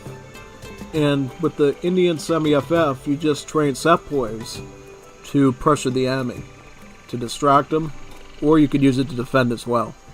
If you think you can raid in a village or two, go do that. If you can't do that, keep them by the fort. They will defend the fort. The enemy will probably be pretty targeted on the Agrifort, so you can get some free hits in there. So you can get up, get those elephants, and then stomp on them. That's the best thing you can do, honestly, with it. Now, in this particular case, I don't know if elephants are going to be the way to go, because if you're Sweden, your Beveringers are going to be really good versus that, right? Because not only can they kite you with the Beveringers, but their melee is going to generally be better than most of the line infantry because they're higher than normal multipliers, since, again, they're a musketeer and a pikeman hybrid. So it's going to be a bit different. Bit of a different beast, honestly. Oh, they got a pet snake, too. Nice cobra. Oh, grenades. Oh, yep, they missed. I saw them go into that direction. So now we got Bevelingers and Grenadiers.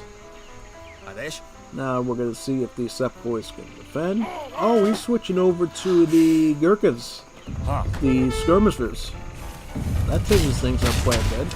And this puts the Swedish on a bit of thin ice here, because Gurkhas are a really solid skirmisher all around. Now 30% pierce armor, 16 range, 18 range, doing about 32 damage cold to heavy infantry. You're going to have a real problem if you're going Bevering or Grenadier. We're already starting to see this little contingent of volunteers and Grenadiers get picked off by the Gurkhas. You know, thankfully the Sepoys were there in front, protecting the Gurkhas so they could do more of their work in the back. Yep, see how much they're doing to those Grenadiers? That's really going to be crucial. And then when you add another batch in, that's like a one-shot to them. Combine that, do a little micro, you can wipe these armies of Beveringers and Grenadiers out quite easily. And I like, too, how he's going into stagger mode around that house to put himself in a better position to defend. And then he can push out slowly and thrust in towards the Swedes. Yep, and then you see the volunteers return into the main contingent here. Take a hit at one of them.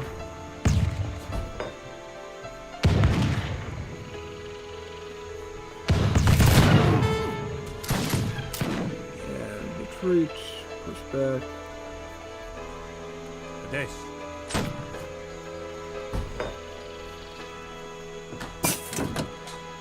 Oh, yep, so he is going with the Ottomans, just like he did versus me. So we're going to probably be seeing Abyss Gunners.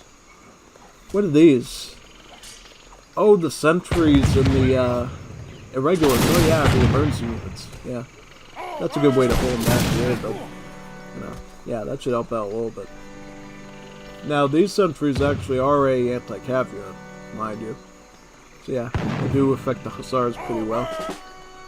Now we see the Abyss Gunners add in with the Gurkhas, so a lot of skirmisher action here.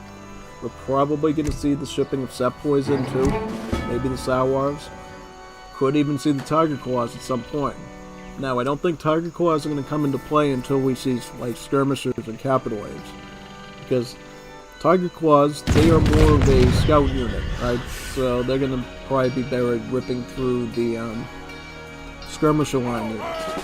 Not these Grenadiers and not these Bedringers. Now against these Bedringers, I think they're really not gonna do well because they're scout and they're doing like literally 40 damage to them.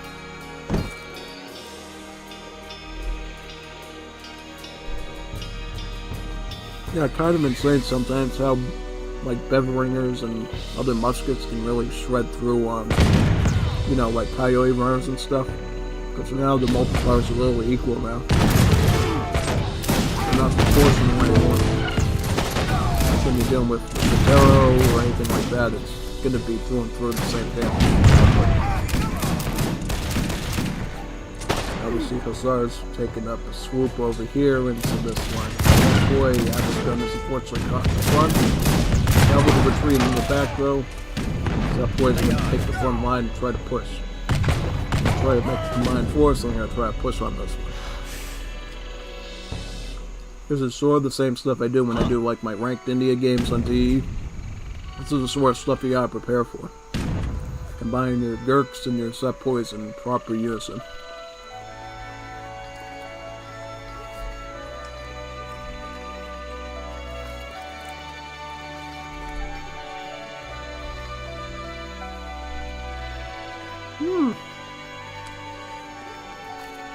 This was a good one.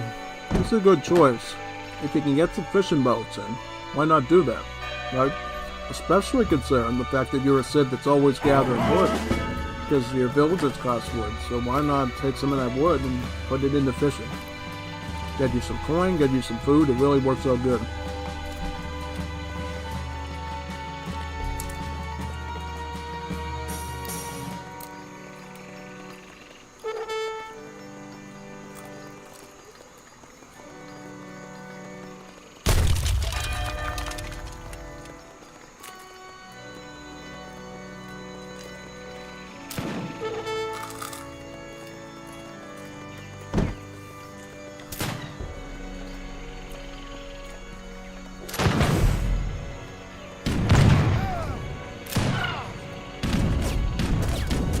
So we're seeing a bit more of a back and forth shooting taking place near the Swedish barracks now.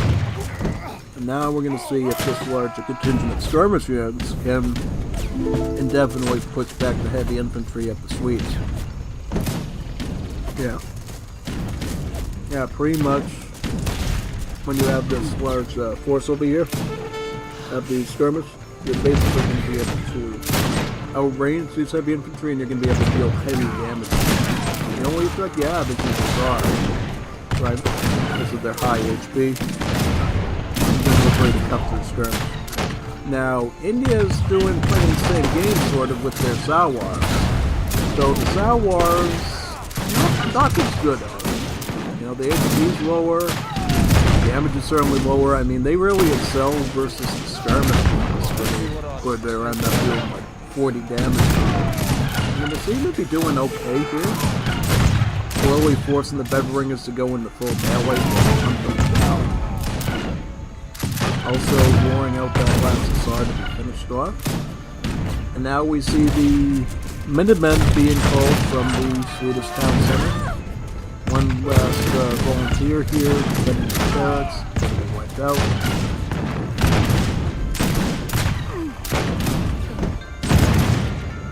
And now we're going to see a push towards the town center now. Because it looks like Swedes do not have the range advantage to deal with them at this point. Now we see a siege of the house.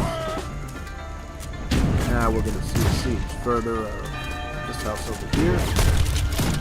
Oh wow, look at these frontier wagons cut right in the front. One of them actually gets shot down instantly. The other one's going to get sieged by a torch. And this one's going to be taken out rather quickly. That one is basically fixed. Now we got a bit of a skirmish over here. More Abbas gunners and Sepoys again sent to the front. Now we actually see the Tiger Claws being shipped as well. That's a bit of a cavalry unit. Yeah, scout cavalry unit. Oh wow, look at these grand... Well, 4 of them did throw in and they did a bit of damage. This Abyss... Oh, yep, that Abyss is done. But I think you've got enough units here that you can continually keep the Swedish suckers easy. And you can keep them from basically add more resources to this front. Not a lot of food on the Swedish anymore. We can see here like 73 food left. About 15 of those villagers cooped up in the town center. Now they got siege around this building here. Now we got the Saras doing. Yeah, they're gonna have to retreat though. 2 supplers not gonna. Yep, they're taken out. Sars are taking up the backside here. And at this point, I think they're gonna resign at any moment now. And that'll be the end of the Eternity versus Chapo encounter of week 4. After this, we got one more encounter to do, and that will be the Delian versus Kebzio one. And that one I think is only going to be a 2-match one, so not a lot longer. You know, we got one more encounter to do, and the stream will be done for week 4. And we'll be after that. We'll be doing week 5, and then we'll be doing week 2 of Liga B as well when those recordings come out for either of those. Yeah.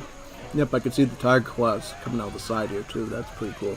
So, let me close this game up, and then we're gonna open up again and do the Delian versus Kebzio series, and that'll be the end of the stream. Let me load that up. Loading it up right now. Wait a second. Did this load up? There we go. Alright. I was wondering why it wasn't coming up. Got some okay views today, right? We're almost at 100 viewerships. 100 views before we go into VOD mode with this. Hopefully it stays about that and we get a lot of people interested. You know? Remember before we got like 200, 300 views something on week 1 and 2. I think things dipped a bit for Liga B. Because, you know, the gameplay isn't, like, super duper competitive, a lot of fighting and stuff, so, yeah. It's mostly comical, but it's alright, you know. Alright, so now this is Kebzio Delian, match number 1. On Mendocino.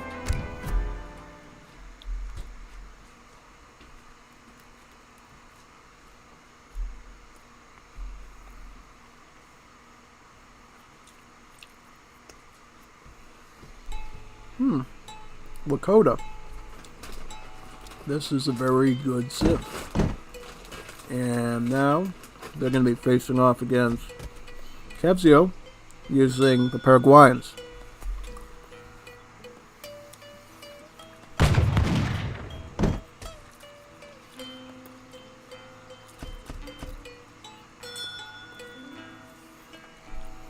Paraguayans are one of my favorite Latin American civs. They're really strong and pretty solid, so this should be a pretty good fight, I would say.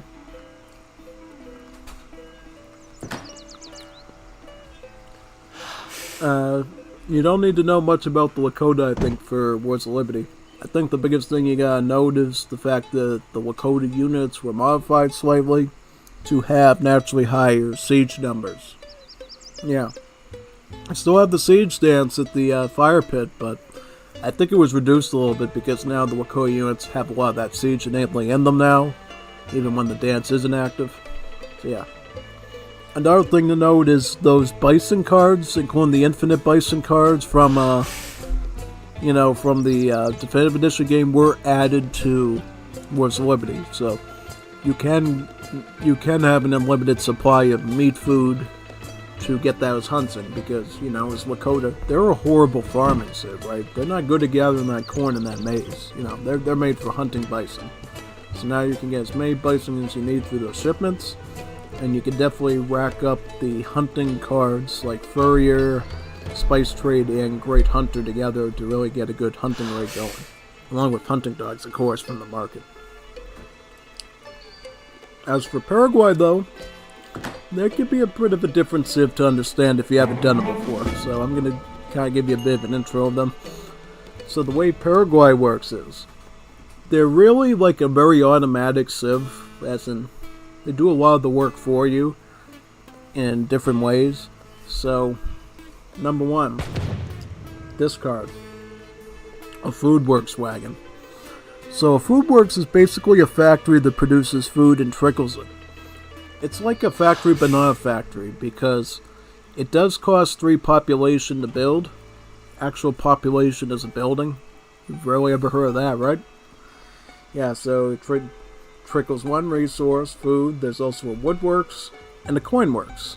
Later on, there's an ultimate building, the Ironworks. Or I think it's the Heavy Works of the Ironworks, and it produces artillery. As well as technologies as well. A bunch of different technologies. But the Heavy Works doesn't cost pop though. Only the resource ones do. I think the old school Heavy Works cost pop, but not these new ones.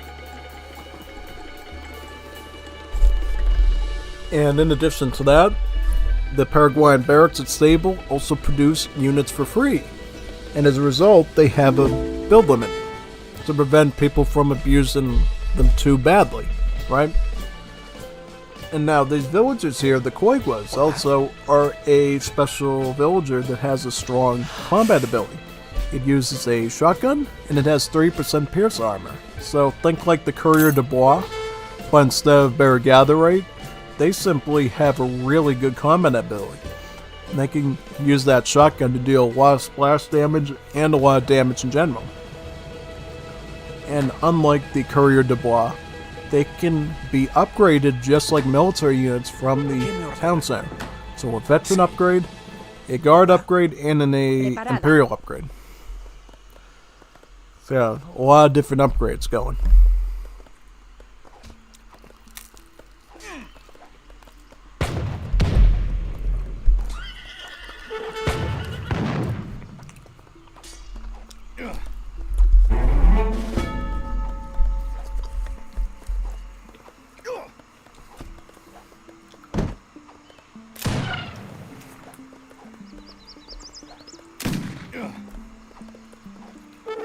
They're going up with the French wave. The French actually have a really synergetic card for technology for the Paraguayans called Bakeries. That gives you 2 food works for 1 shipment. Like buy one, get one free, basically, you know? So yeah, basically because of that, what I do is 1 food works, get 1 woodworks, and then get 2 food works from the bakeries. That way I can have 4 works within a pretty quick amount of time, and I can allocate that food and wood to military.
Yep, this is the thing that Delian likes to do a lot. So basically what Delian does is he will put a war hut within a close proximity of an enemy base, and he will try to snipe down the town center with a bunch of war clothes. Yeah, pretty special, right? Well, it is a good strategy, but it's something that Delian has been working on for a while. Let's see if he finally got it this time, you know. So yeah, this is another cool thing. Yeah, you can already start to queue it up in the home city, and then you can set the Gara point to the war hut, and that way you can go right for the town center, like a direct headshot for it. It's really good for that.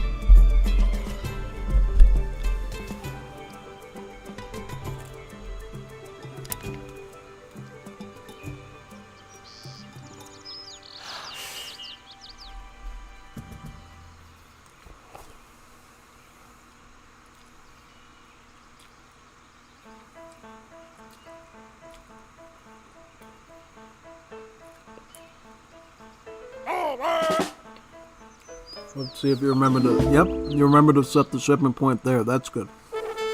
That'll give him a nice, decent force to push out with and start sieging.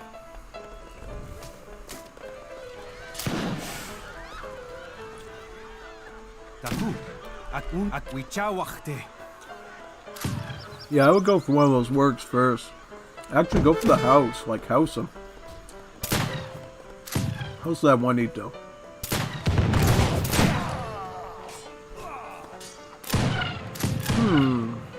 Oh no, look at the bakeries. There's the food works for the bakeries. Right in...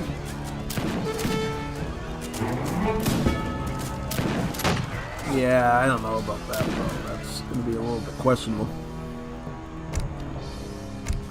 2 War Club shipments, yeah, that's poggers. You might get some... Oh my... Siege! Siege! Siege! Get it.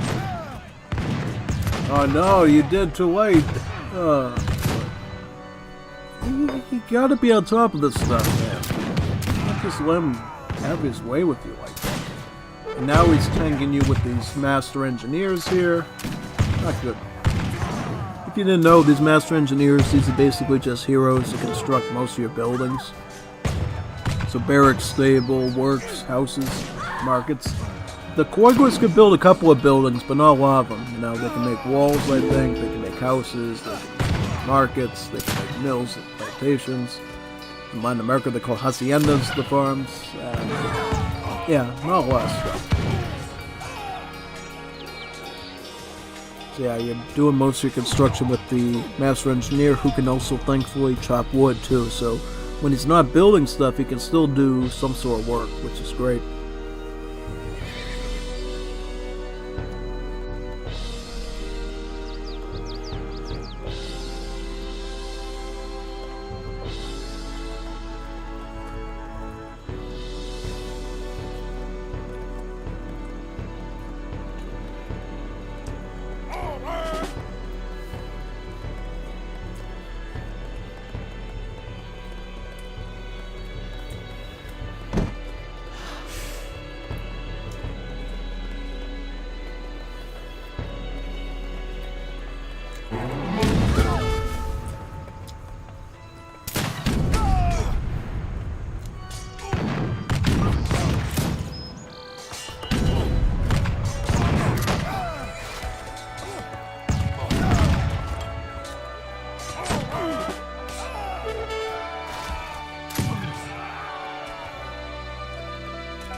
I think the problem here is Italian just isn't going in with proper weights of units.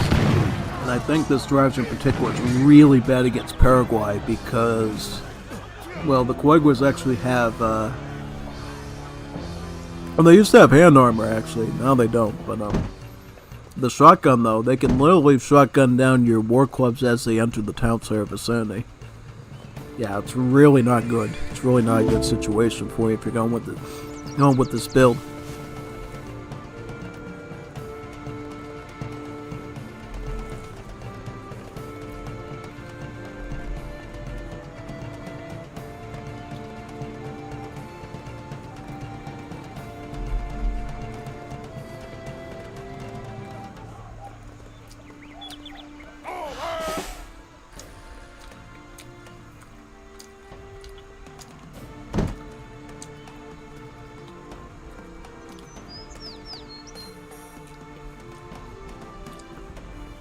And in some axe riders this time.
Yeah, at this point it's kind of the end stage because now Paraguay can actually afford the Pardos and Escopeteros needed to defend their base. If you didn't know, the Pardos are basically just these guys, the halberd wielding units.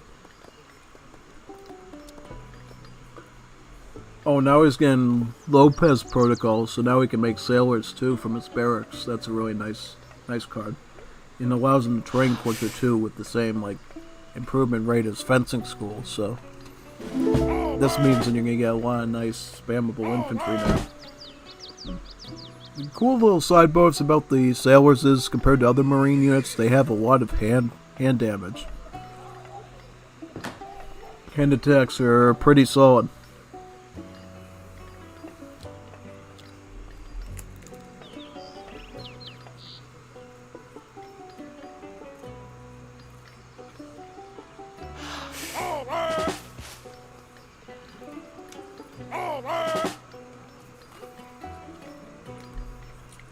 Oíma. Preparado.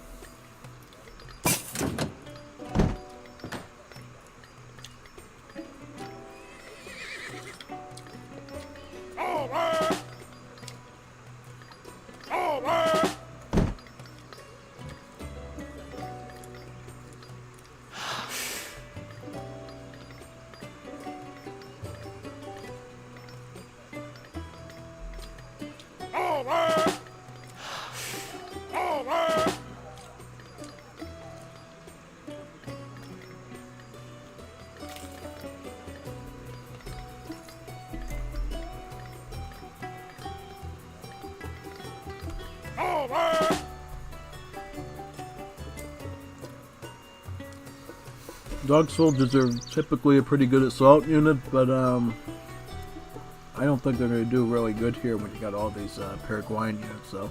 A sus órdenes. The way Paraguayan armies really function is, they fill you up with all those free shock units, both the Primero de Linea and the Acayobatai, which produce free from the barracks and stable respectively. And then they, while you're busy trying to kill those, they mix in Pardos, Unettes, Escopeteros, Vivanderas, and then immigrant units to the point that you can't fight them off. And it becomes a very overwhelming mess for you.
Yeah, way too much striking. Not even the war clubs could stop them. And as soon as those war clubs got really close, that big mass of Escopetero shotgun just blasted through them like nothing.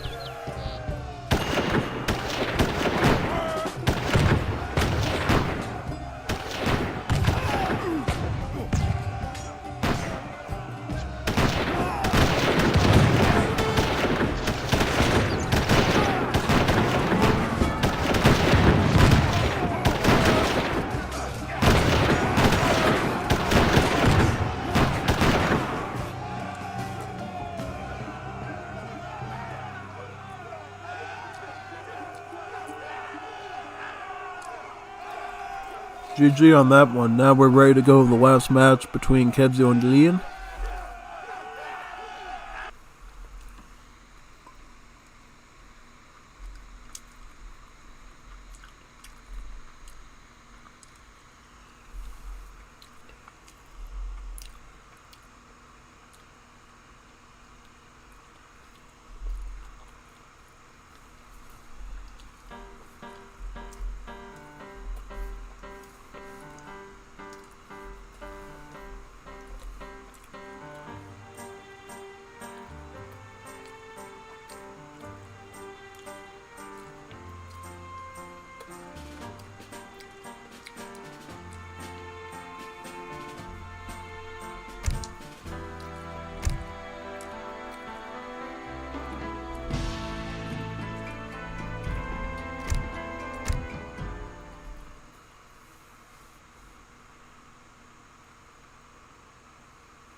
Alright, so now we're gonna see another Lakota versus the French.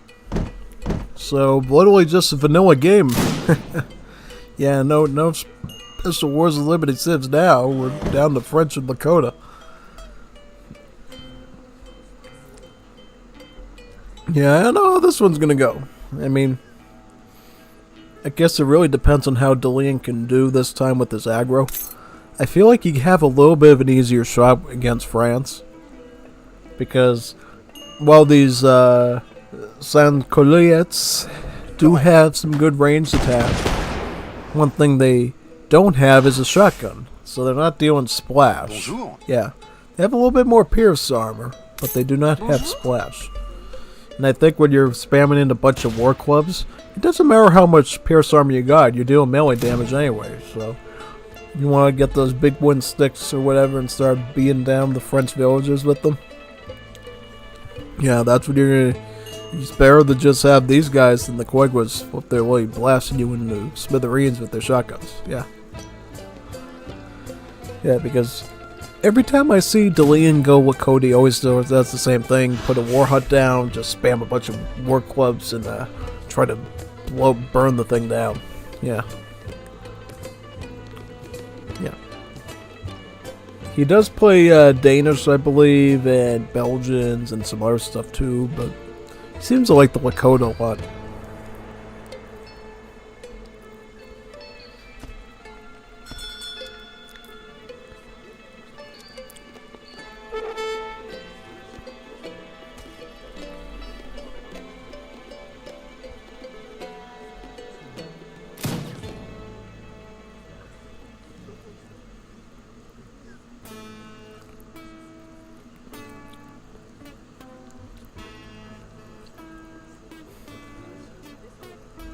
Now, one thing that was certainly interesting last night was I actually got to play against Delian and some of the other Liga Juanitos and Age of Mythology. Yeah, that was pretty fun. Yeah. I don't know when that match is going to come out on my channel, but I definitely made sure to record and everything. It was pretty good, you know. And as soon as it ended, I got to tell Rex about how basically by us doing Return of the Gods so many times, the Aztec mod and 1v1, I basically managed to keep a better score over my head than, for the most part, over my opponents, really. Especially in the late game, I was, like, really far ahead and really understood the eco pretty well.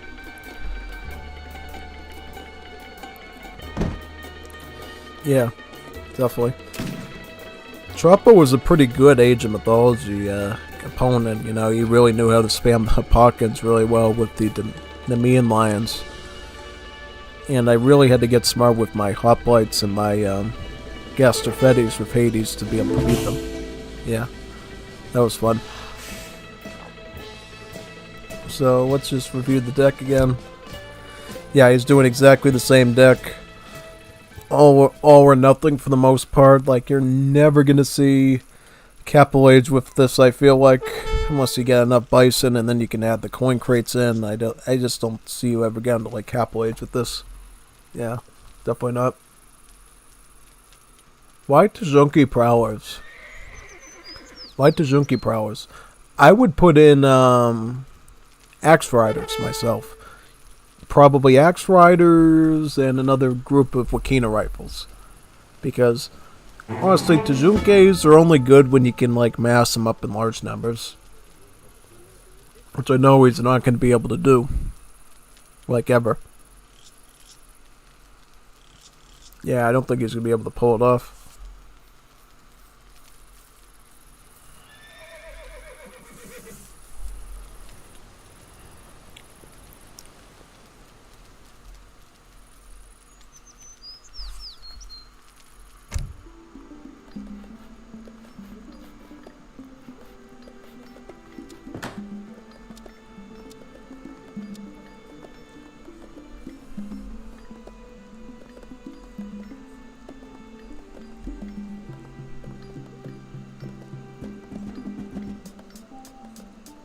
So, what politician did he go for exactly?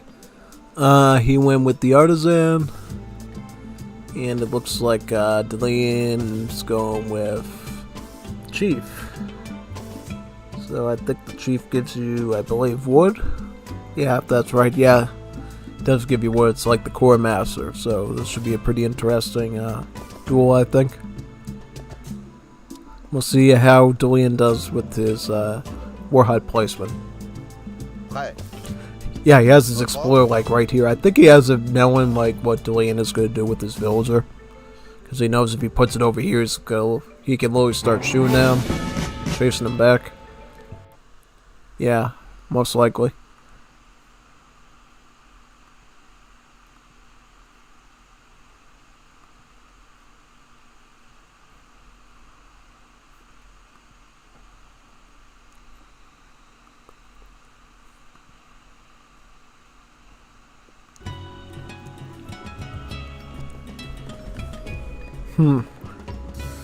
Oh, interesting. Colonial militia. I think that kind of blows Delian out of the water if he's going to be doing the war club thing again.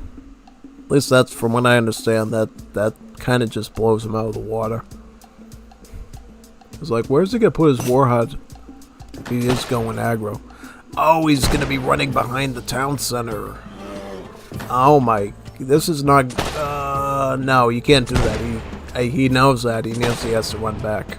Does he have enough wood for it? Yeah, he does. He's going to have to go somewhere over here and do it. But question is, even with two, like, villagers, well, the thing is, he can actually shoot this polar bear with his explorer ability and just, like, kill it instantly. And it is a treasure guardian still, so explorer still has multipliers against it. Yeah. I wouldn't be running with it because chances are that explorer's gonna find villagers putting down the war up. What is he doing with the coin though? What's up with the coin? Is he actually gonna go for a FF with this?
Interesting, so he's actually going to open up this time with the axe riders, it looks like. He's definitely not going for the same thing he was doing before, though. Yeah. Might be going for capital H play, I believe, this time. Going for more of the rifle rider, Wakina rifle play gameplay.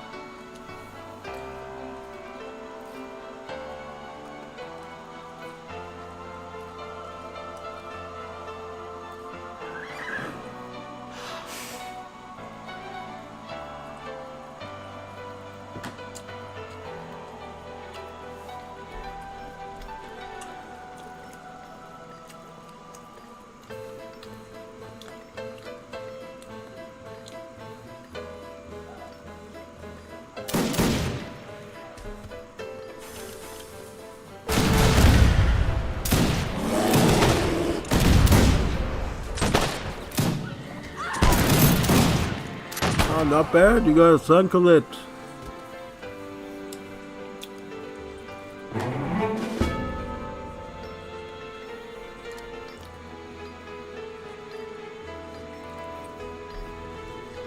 Oh, we're definitely getting Capital Age gameplay, it looks like.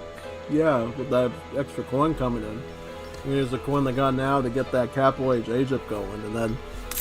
Oh, yeah. Doing the semi-FF.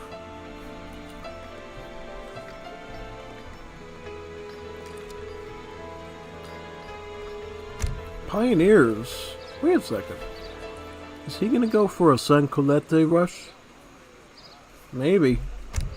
Yeah, that's the only reason I could think of Pioneers being in there.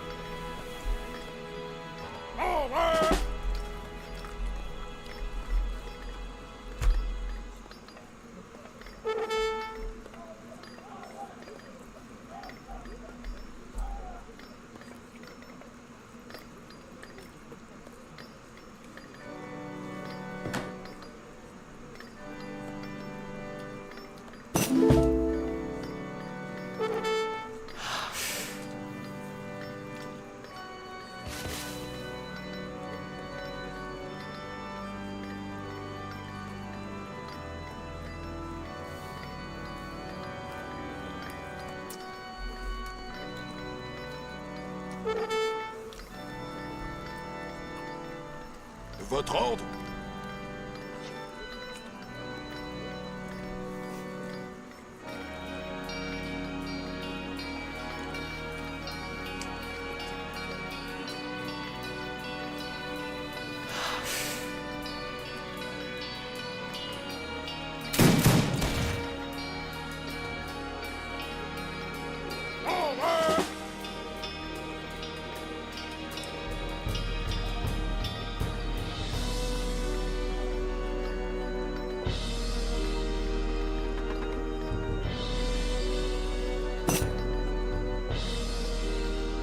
I also find it interesting how Capdio set up all these walls as well. Yeah, this isn't something I usually see at like high level play, really. It feels a lot like you're playing AoE 2, because this is what you would do in Age of Empires 2 when you're playing on Arabia. You would take all these houses, build them around the perimeter of your town center, try to lock them in around the choke points with the tree lines, and then you would cover up the rest with like palisade walls like this, and your military buildings and your towers. Yeah, this is exactly like an Age of Empires 2 style defense here. This isn't a bad thing, you know.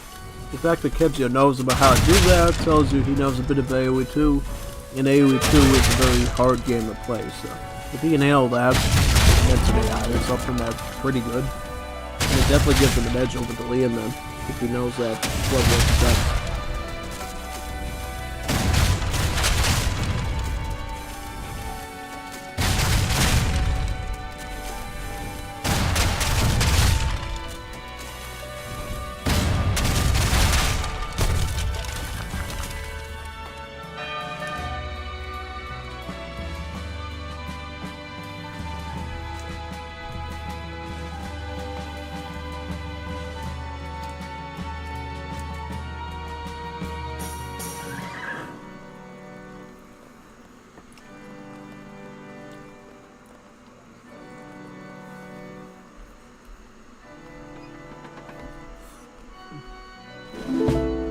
So France is going to be going Capital Ages too, so they're going to probably see some Zwevs today.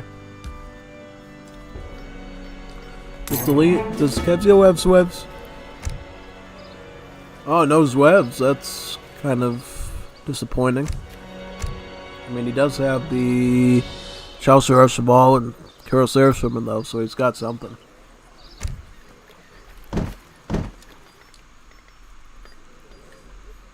Oh, Rifle Rider. Yeah, that's pretty good. Cool thing about Wars of Liberty is they took away the heavy cavalry tag from it and replaced it with skirmish. That way, the Rifle Rider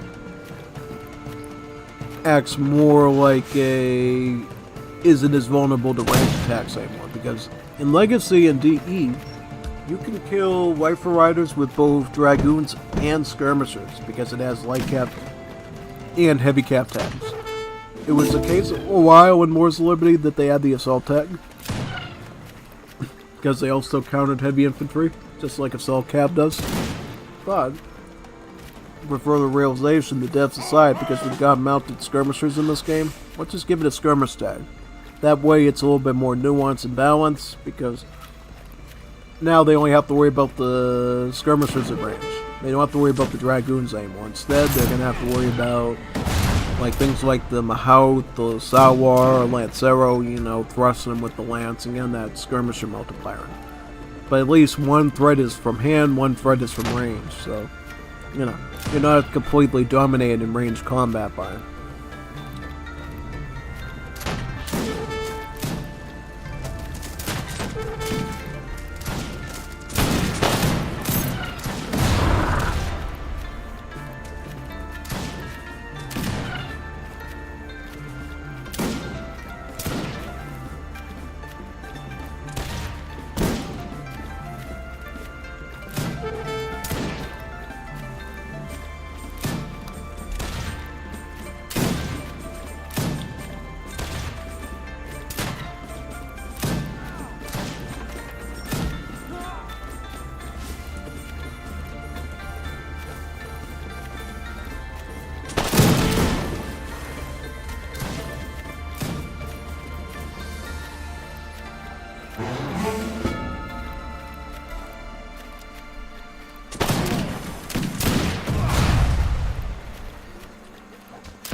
Range cavalry that the Whitewater does have to worry about those tags is the Calcio Estival.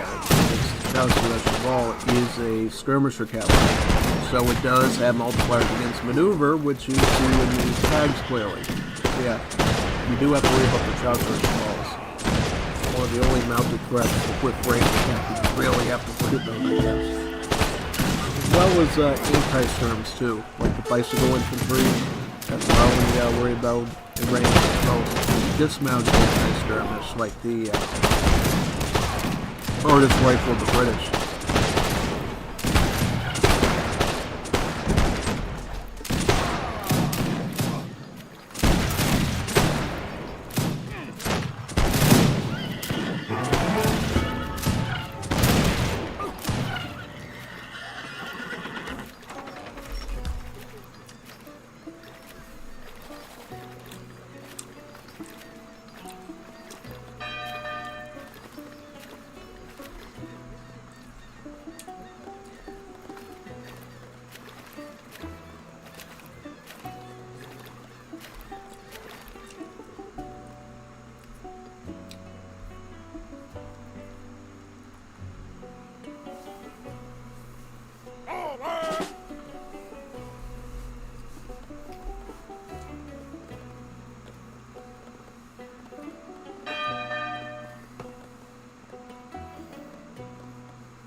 Huh.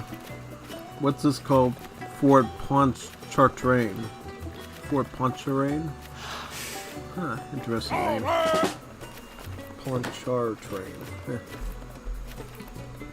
Now, one thing France is doing really well here is they are taking advantage of the water, getting some fishing boats out. Yeah. Really good idea. Yeah, whenever you have like a body of water like that, just grab some fish.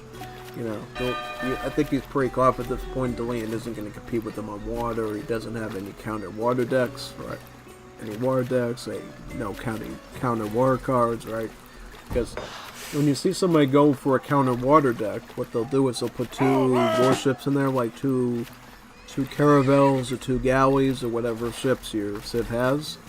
And as soon as they make their fishing boats, you put your ships in there and you start attacking them, right? And then they have to train their own ships to fight them. If they can't fight them off, then they just lose that dock and it's wasted wood. It's a wasted wood shipping pretty much, right? Puts them on the back pedal.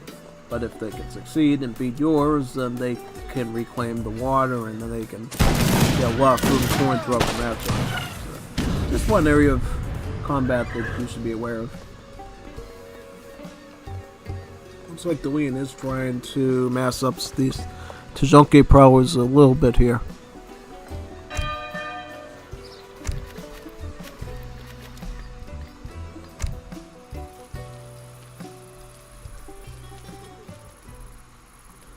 Yeah, the problem with the Zonke prowlers is they actually need pretty big numbers to be effective. Yeah.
Those are dragoons. I thought they'd be cuirassiers. Yeah. One other interesting addition too is it looks like he added some marines in too. Yeah. Normally these used to just be like United States units, but they've been added as a marine unit for the Europeans now. So whenever you have like a light ship, you can always train those for like a light ship. And you can also train from forts too. It's really neat.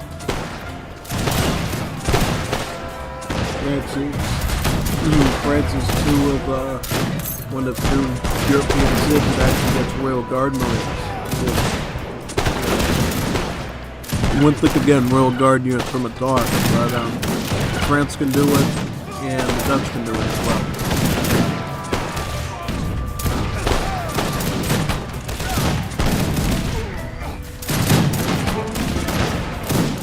Look at that good micro of you.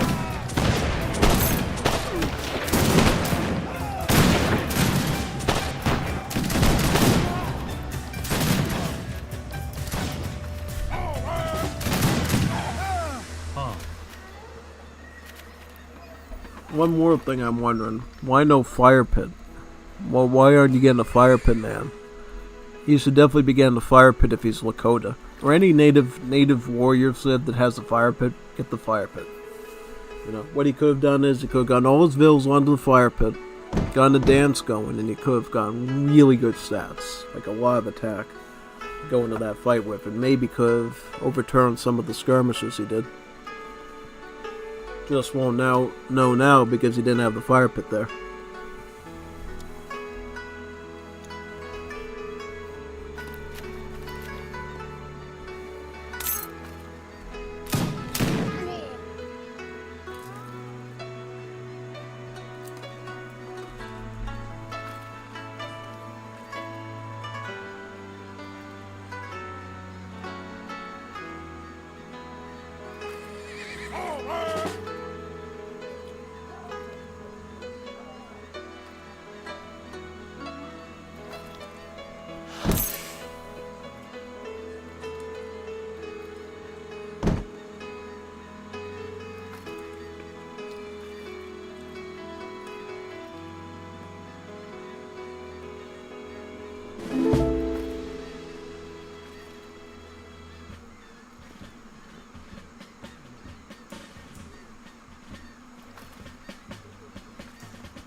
I think now that you got the cursors involved, then yeah, it's not. The only thing you got stand between cursors and the machine of rifles is the little contingent of rifle players you got. One collectible goes down. Luckily, they finally got down that one fragment.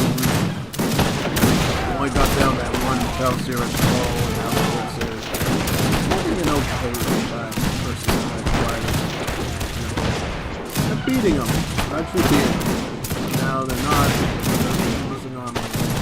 Take a lot of bullets from them. Yeah, but the infantry got their back though. So not a problem. Not a problem at all.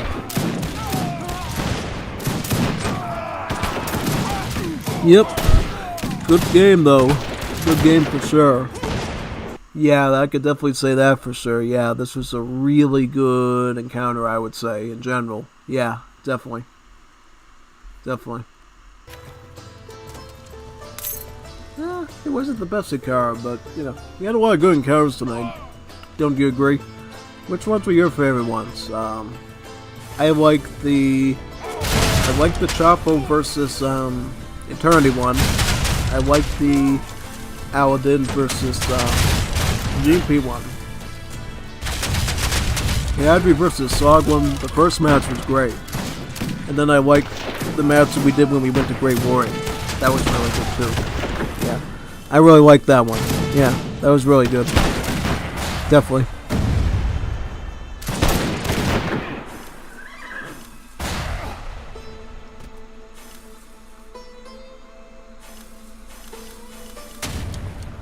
GG everyone. Thank you for coming to the stream today. We went through a lot of good encounters today. First time we ever saw Great War Age. That was really exciting, right? Yeah, hopefully if you didn't catch that one, you go back and find it. You know, the match itself was horrendously long. It was like an hour and a half, but it's worth it to see some Great War Age finally. You know, some tanks and planes and stuff. Hopefully we got some more Great War Age stuff coming soon too, you know. I'll be on the lookout for it, and if I can do one myself, why not? I will do one. Yep, so see you next time. Let's show the post game as we always do in the last one. Yep, lots of resources for Flancia, military, this stuff. Yeah. Alright, so I don't know when the next one's gonna be. It all depends on when Liga B Week 2 and Liga A Week 5 matches are ready to be sent to me. Yeah. I also don't know if I'll be doing any other Helter Skelter stream stuff as well. We'll have to stay in tune for that. I know they're picking up a little bit with that since everybody's behind on that. So hopefully we can get those done. But anyways, thank you for coming everyone. This is Unstoppable Sweatsy, and I'm going to be signing off now from the series for today. See you on Week 5 of Liga A or Week 2 of Liga B, depending on which one comes first, alright? Be good and subscribe to the channel if you haven't. And if you already are, great. Put a like on it. Let everybody know about this tournament. We need people to participate in it. We need people to watch it and get this stuff super big.